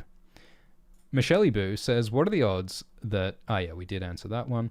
Brutal says, do you think that Jon will literally wear black ice armor and fight the dead? How literal do you think this is? Well, I don't think it's a super literal dream, because in that dream, he kills Robb and Ygritte. Like, he sees the faces of people he recognizes on the whites that he is fighting. And they're wildlings as much as they are whites. So no, it's not a literal dream. It's very much a symbolic dream. So that's why, you know, the black ice armor might be Euron's Valyrian steel armor, and the flaming sword might be Dawn or Longclaw or whatever. It's not a literal dream. The dreams can always be interpreted in different ways. Game Inspection says, wouldn't Jon embracing his Targaryen side mirror how Theon embraced his Greyjoy side? Feels like it would be a mistake, in some sense. Yeah, I mean, that's basically the argument that we make in the Real Jon Snow video. Like, I think Jon will be tempted to embrace his Targaryen side, but I think that it might not be good for him, and it might not be ethical. Because I think that his sort of true identity is that of his home at Winterfell, and that of his surrogate father Ned, and I think that, you know, Jon, I think, might ultimately reject his Targaryen side, and that's why I like the idea that Jon might sacrifice Rhaegal. It's wild speculation, but it makes sense, at least to me. In the TV show, Jon says to Theon, you're a Greyjoy and you're a Stark. You know, he just says, well, you're both. And I think the implication is that Jon is sort of meant to be both as well. Like, Jon is a Stark and a Targaryen. But, I mean, they just don't explore what being a Targaryen means to Jon in the show. So I find that disappointing. Kappa says, what do you think is the moment where show Jon irrevocably deviates from book Jon? When did the show lose him and turn him into bland man of the North? Yeah, I mean, in Tyrion, you can pinpoint the moment where Tyrion becomes a different character. And that's where Jaime does not tell Tyrion that Tysha was truly in love with him. That's the moment when show Tyrion and book Tyrion become different characters. With the show, I think it's harder to pinpoint. I mean, for me, I don't know, like season 5 feels like he's just a different person. I mean, season 4 Jon is still kind of like mostly compatible, but season 5 is when Jon starts making all of those like tough moral decisions that are just not in Game of Thrones season 5. So I feel like the moment is somewhere in season 5, but I don't know if there's like a singular moment as there is with Tyrion. Thank you, Shiftwave, who says, enjoyed the Jon Snow video. What are your brief thoughts on Dune Part 2? And what are your plans for future Dune videos? I think probably the first thing we'll do is do like a live stream, just talking about sort of some first impressions about Dune Part 2, which will probably be a very long live stream because I have a lot of thoughts. There's a few other sort of smaller Dune lore videos that are mostly done that would be nice to put out. But, you know, ultimately I'd really like to make a real Dune Part 2 video, which would be like a long comparison of the book and the show. book and the movie, like the Real Dune video we did. But that probably won't come out until like late this year at the earliest, because the Blu-ray won't come out for a few months, and we need the video footage to make the video. And, you know, by the time that comes out, we'll be working on Hot D, so it might be a while before we get like a proper in-depth Dune Part 2 video, but we will certainly do at least some smaller, shorter videos and live streams. Angelo says, what if the Three-Eyed Crow tried to warn Aerys of the others in Duskendale, and that's when Aerys went mad and started saying, burn them all? Yeah. Yeah, people have theorized that like maybe Bran tried to tell Aerys to fight the White Walkers, but it drove Aerys mad, and he just started screaming, burn them all. I think it's a fun idea, but again, I think there's also the risk that if you try to explain everything with like every past event with like magic and prophecy, you run the risk of like doing the Star Wars prequel and then everything's just midichlorians. So it's tricky. Marcus says, how does Jon brought back from the dead? I think Melisandre will resurrect him in a similar way to the show, but I think there might be a sacrifice, like maybe Melisandre or Ghost or Stannis or Val or Mance might die to raise Jon. Ko says, considering one of the main themes is about learning to understand others, surely the as-titled Others will be more than pure evil. They're literally named after the theme. Yeah, there's like the concept of the other, you know, otherizing people. When you frame someone as not a person, you are the other, you are the enemy. And the wrongness of doing that, you know, like A Song of Ice and Fire is a story about humanizing and about seeing that, you know, people deserve our respect. You know, even if they're in a different social class or whatever, people deserve human dignity, and should not be dehumanized by feudalism and by patriarchy and by all of the like social structures that A Song of Ice and Fire explores. So I agree that like, yeah, it would be sort of fitting in that theme if we find out that, ooh, the evil spooky White Walkers, they're actually people who deserve respect. I think that's a fair argument, but I tend to think it's not true, because I think that the reason why the others exist is because they're the exception to the rule, the exception that proves the rule. The White Walkers are what evil really does look like. I mean, if not evil, you know, destructive force of nature. And so I tend to think that, you know, by looking at the White Walkers, we'll be able to say, yeah, no, that is not human. We define ourselves in opposition to it. And it's by looking at the White Walkers that we know that we are human. We are alive. We do live, and that's why we have to fight. That's why this is the one war that really does matter. I tend to think that is where it's going. But I also like the idea that, you know, humans were involved in the creation of the White Walkers.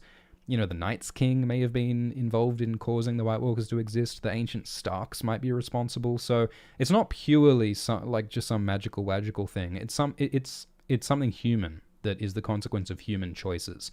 And so that's how this magical evil is grounded in something that's human and like morally and emotionally meaningful. Spirits says, thank you all for being a parasocial friend to us in these trying times. Thank you, Spirits. Master says, does Dany or the dragons have to die? Is there a chance that the dragons and Targaryens will live on?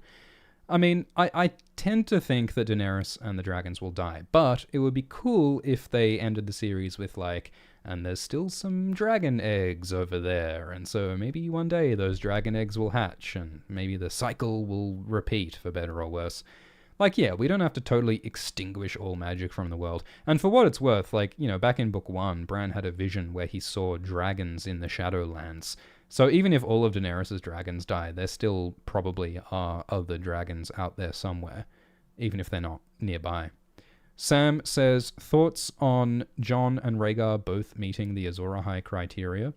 Yeah, there's an argument that Rhaegar may have been the true Azor Ahai and that Jon might be Lightbringer, you know? There's a bunch of ways to interpret that we mentioned in the Rhaegar video. Do you think Ashara was with Howland and Arthur killing himself to keep secret? I think it would be a bit excessive to kill yourself to keep a secret. You could just, you know, keep your mouth shut or cut out your tongue if you had to. But I do think Arthur's death is mysterious, and I do think Ashara's death is mysterious. I tend to think that they are dead. I don't think they faked their own deaths, but I think we will have to learn more about why Arthur and Ashara died. It is sincerely mysterious. Like, you know, is Ashara just...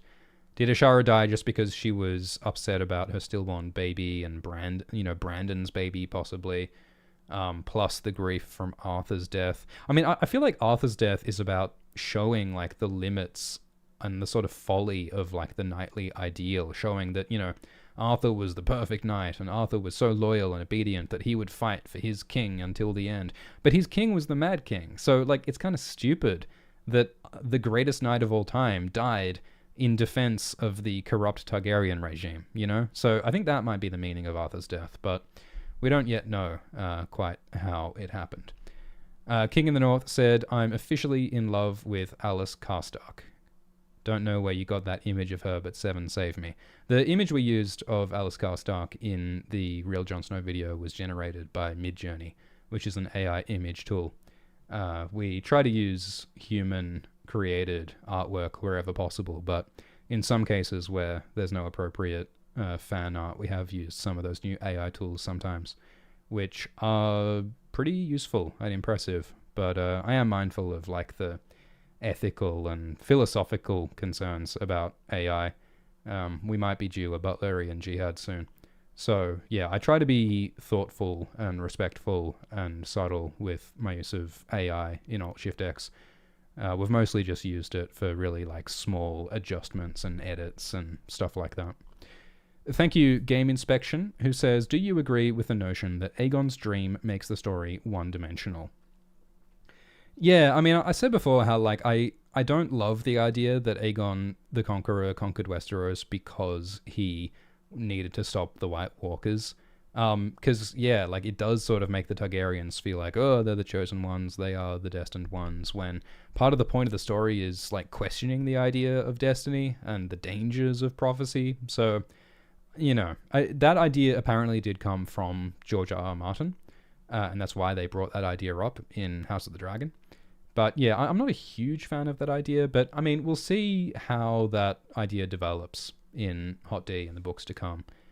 Maybe they'll win us over.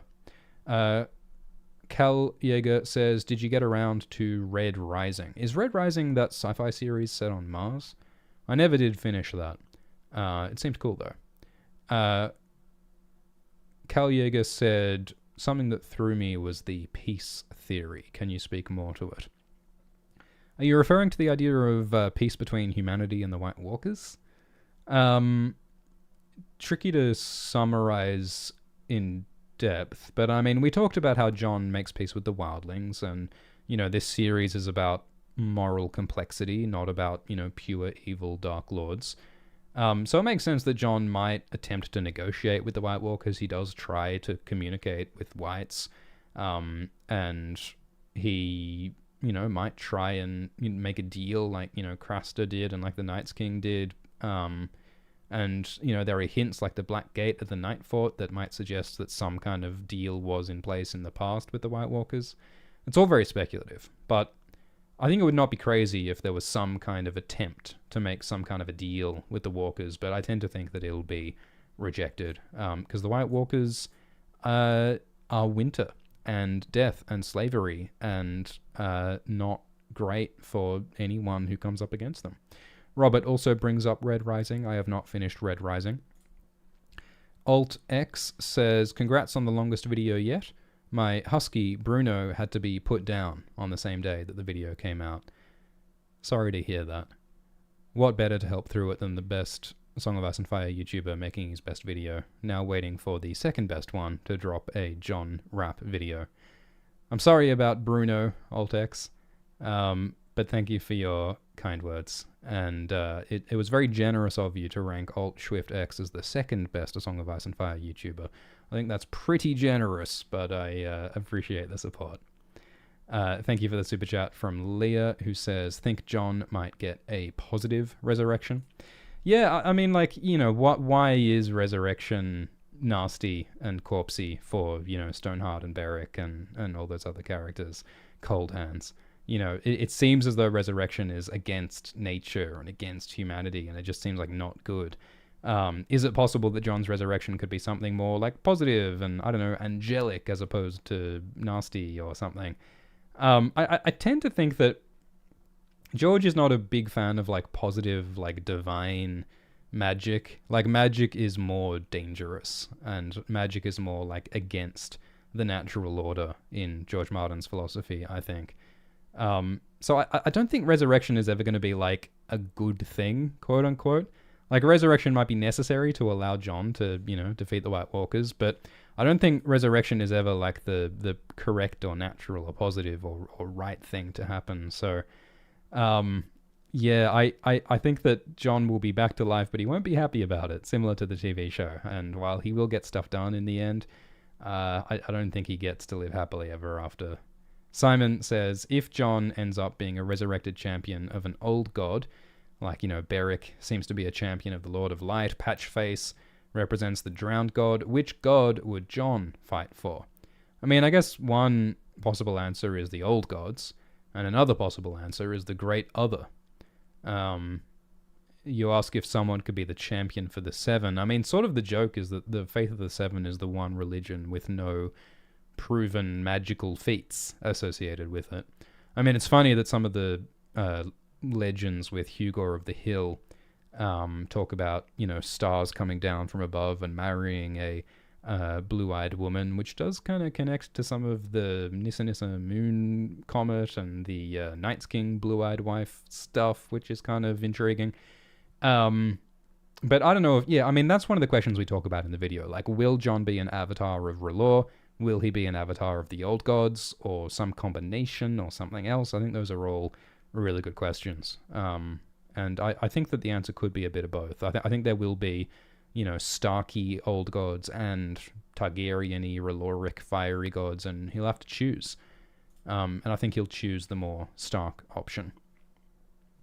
Brett says, you say magic might fade at the end, but I think it's the complete opposite.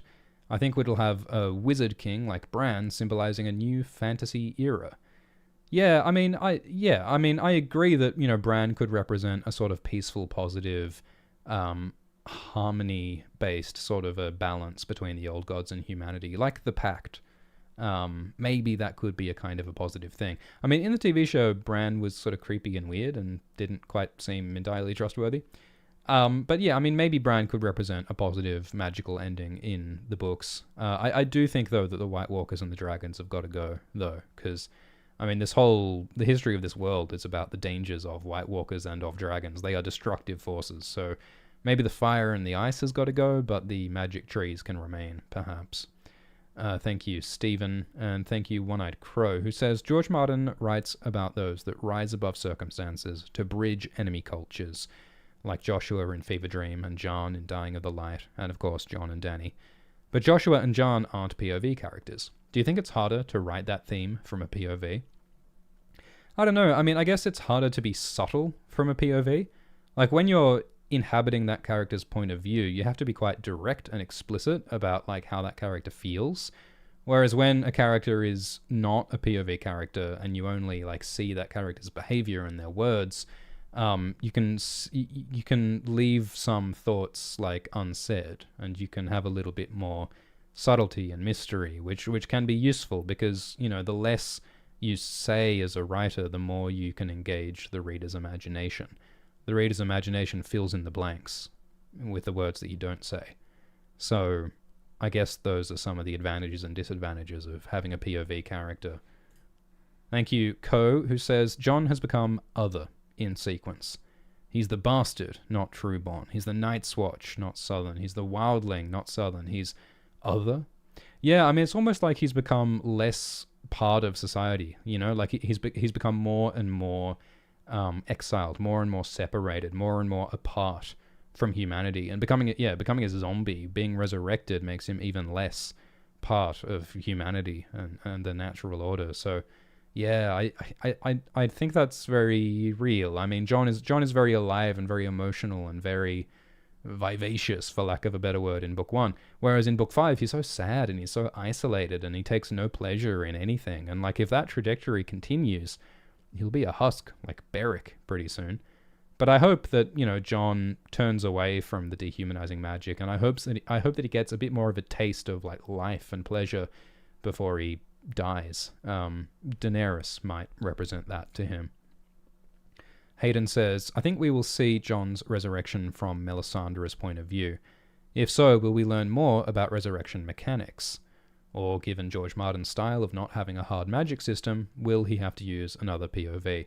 I mean, in that sense, I kind of liked what the TV show did in terms of Melisandre didn't really know what she was doing when she was resurrecting Jon. She just like sort of said the prayers and did the things, but she didn't quite know if it would work or how to do it.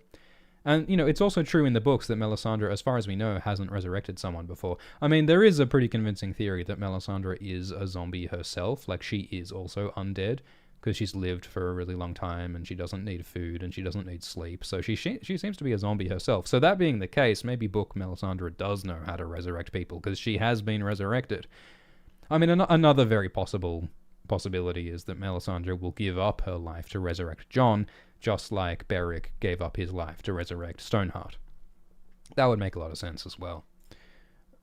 Thank you to Andre, who says, I hope we get to see a lot more of the Faceless. I think George Martin will give them a much larger role in the books. I mean, there's so many factions in this story. Do we really need the Braavosi Death Cult assassins to be like a major faction in the final books? It might be that the Faceless Men, their role is primarily to have an impact on Arya's storyline, to sort of give her this power and this magic as a faithless assassin, and to challenge her Stark identity before she rejects them and embraces being a Stark again, or tries to. I tend to think that the influence of the Faithless Men won't be huge beyond that. Although that said, there is the character of the alchemist who infiltrates the Citadel in Old Town and seems to be wanting to steal that book, the Death of Dragons. So yeah, I mean, maybe the Faceless Men will become enemies of Daenerys. Maybe Daenerys will have to come to Braavos and will destroy the House of Black and White. I mean, fighting death with fire. I mean, the symbolism is evocative, to say the least. Thank you for the super chat from Milton, who says, could Jaime end up killing Cersei to prevent her from blowing up the Sept with wildfire, just as he killed the Mad King for similar reasons? He'll become a Queen Slayer as well as a King Slayer. Yeah, I do like that idea. We might have talked about that in our Jaime and Cersei videos, possibly. I don't remember. But yeah, I think that would make a lot of sense. And it's that idea of like Jaime rejecting Cersei in the end. Like in the Game of Thrones show, Jaime he just surrenders to Cersei, and he's like, I can't let go of my relationship with Cersei, and so he dies with her.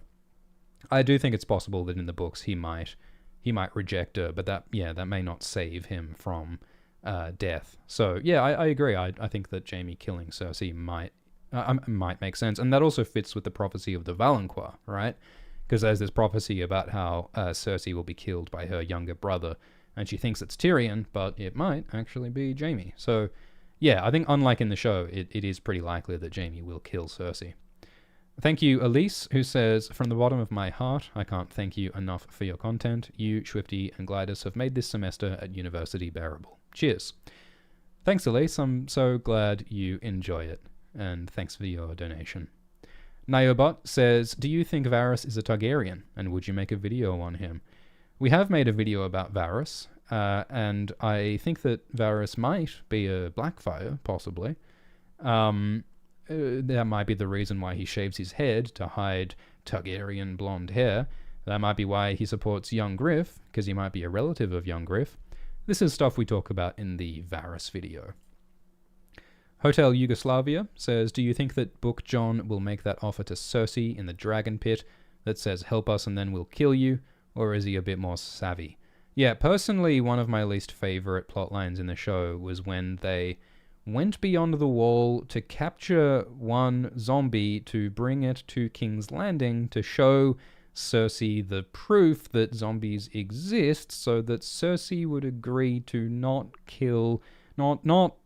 attack anybody while Daenerys goes north with Jon to fight the zombies so that they can fight the zombies and then come back to the south to remove Cersei from the throne. Like what?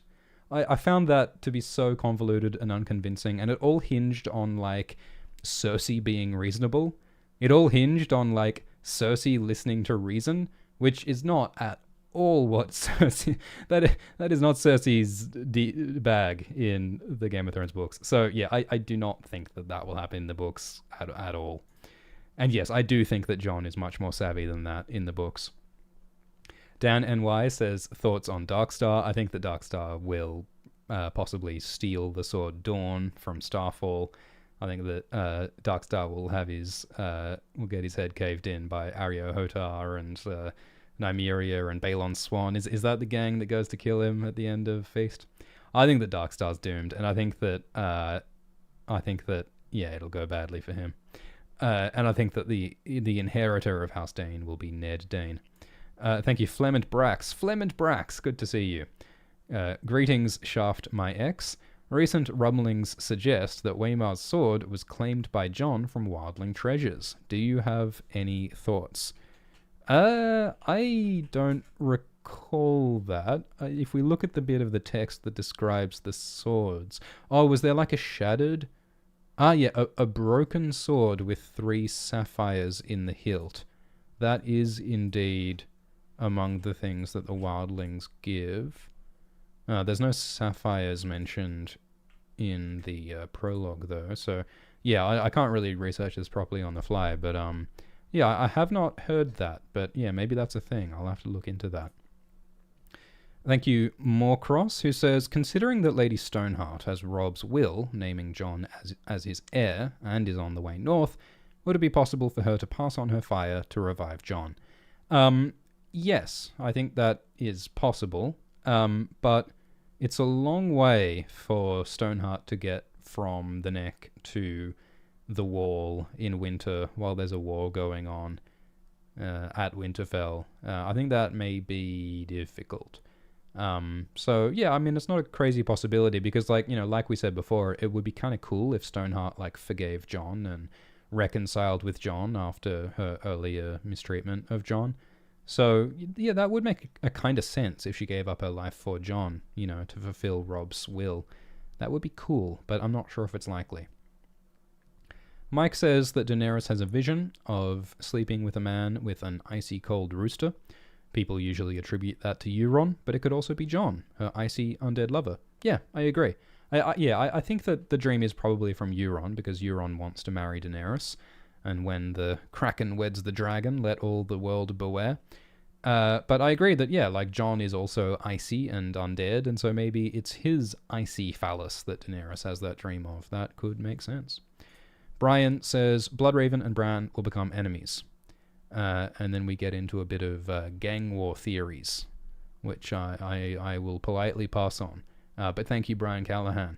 Nikolai says, just want to say thank you for all your videos. Already listened to the Jon video twice, and your Dune videos convinced me to start the Dune audiobooks. Any word if that dastardly Swifty will do a Jon Snow rap? There are so many people anticipating the Alt-Shrift X Jon Snow rap. I guess Alt-Shrift will have to release that Jon rap now. He'll just have to. Thank you, Shiny, who says, friendly reminder to donate with Streamlabs, so Shifty gets 100% of the pocket change. Question, I feel like an issue George might have is how to reveal Jon's parents, with basically everybody knowing it and still keeping it surprising. Thoughts on how? Yeah, I mean, George did not intend for there to be a quarter century in between the publication of A Game of Thrones and the revelation about Jon's true parentage. It was not meant to take this long to come out with the answer. So yeah, maybe that is something that is bothering George, that is slowing down wins, because yeah, like, it is a lot of people already know that Jon is Rhaegar and Lyanna's son, so it's not going to be shocking anymore. But I mean you can't. I mean, George has said, like, he can't just change the ending because people guessed the ending. The only thing that makes sense is to go ahead with what he intended from the beginning. Otherwise, it's not going to make sense. So I don't think he can change it. All right, Snail says, Dune to yourself, Dune to others, what you'll Dune to yourself. Lamine says, love your work, from France. Jick says, if George Martin asked you to finish writing A Song of Ice and Fire for him, would you? I'm not a novelist, so I couldn't finish writing A Song of Ice and Fire. But it would be cool to have conversations with George about A Song of Ice and Fire. I wouldn't say no to that. But yeah, the only Westeros is George Martin's world, and George Martin is an incredibly good novelist, and I trust that he's the person to do the job, and I hope that he manages to finish it. Next super chat from Elliot, who says we did answer that one. Gensai says, do you think Littlefinger will complicate the Stark reunion after the Boltons are defeated? I think he absolutely will. I don't think it'll be like as nonsensical as it is in the Game of Thrones show, but I do think that Littlefinger will perhaps try to turn Sansa against Arya and Jon, and Sansa will ultimately reject that. I think it makes a lot of sense that Littlefinger will be killed with that Catspaw Valyrian steel blade that he used to start the War of the Five Kings. There is a lot of poetry in that. I think it's one of those cases where the TV show got like the basic details the same as what's going to happen in the books, but a lot of the small stuff they changed, and it didn't quite work. Like just the characters and the motivations didn't click. So we might be headed for something similar in the books, but I think it'll be quite different to the show. Mr. Diddle says, if Rickon doesn't die, what do you think could happen to him? He could be the Stark Lord of Winterfell, he could be the Unicorn King of Skargos, or maybe he'll just go off and become a minstrel. His direwolf's name is Shaggy Dog, and a Shaggy Dog story is a long story that goes nowhere. So it would be quite funny and meta if Rickon and Shaggy Dog's story ends up amounting to nothing. I've been talking for 6 hours, so I think I'm going to stop here. I'm sorry that I couldn't answer everybody's super chats, but thank you so much for listening, everybody. We will do more videos soon. Please subscribe. Please press like. Thank you to the supporters on Patreon. There is a Alt-Shift-X podcast feed. This live stream will be on the podcast feed, so if you'd like to listen to this as a podcast, you can. That will be up it'll take a day or so for that to happen. But there is a podcast feed or two. Links are in the description. There's actually 2 podcast feeds, confusingly enough. But you can go check those out. And yeah, thank you so much for listening. This has been fun. I'm glad that we got to talk through all this stuff from the Real Jon Snow video. It was a long process finishing it, but I'm happy with how it came out, and I'm so grateful that you guys are all into it. So yeah, that was a long stream. I'm gonna go lie down. Hell yeah. Cheers.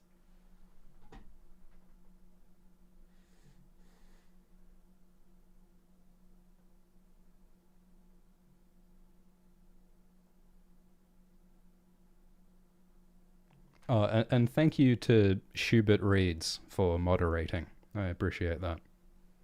Check out Schubert Reads' channel.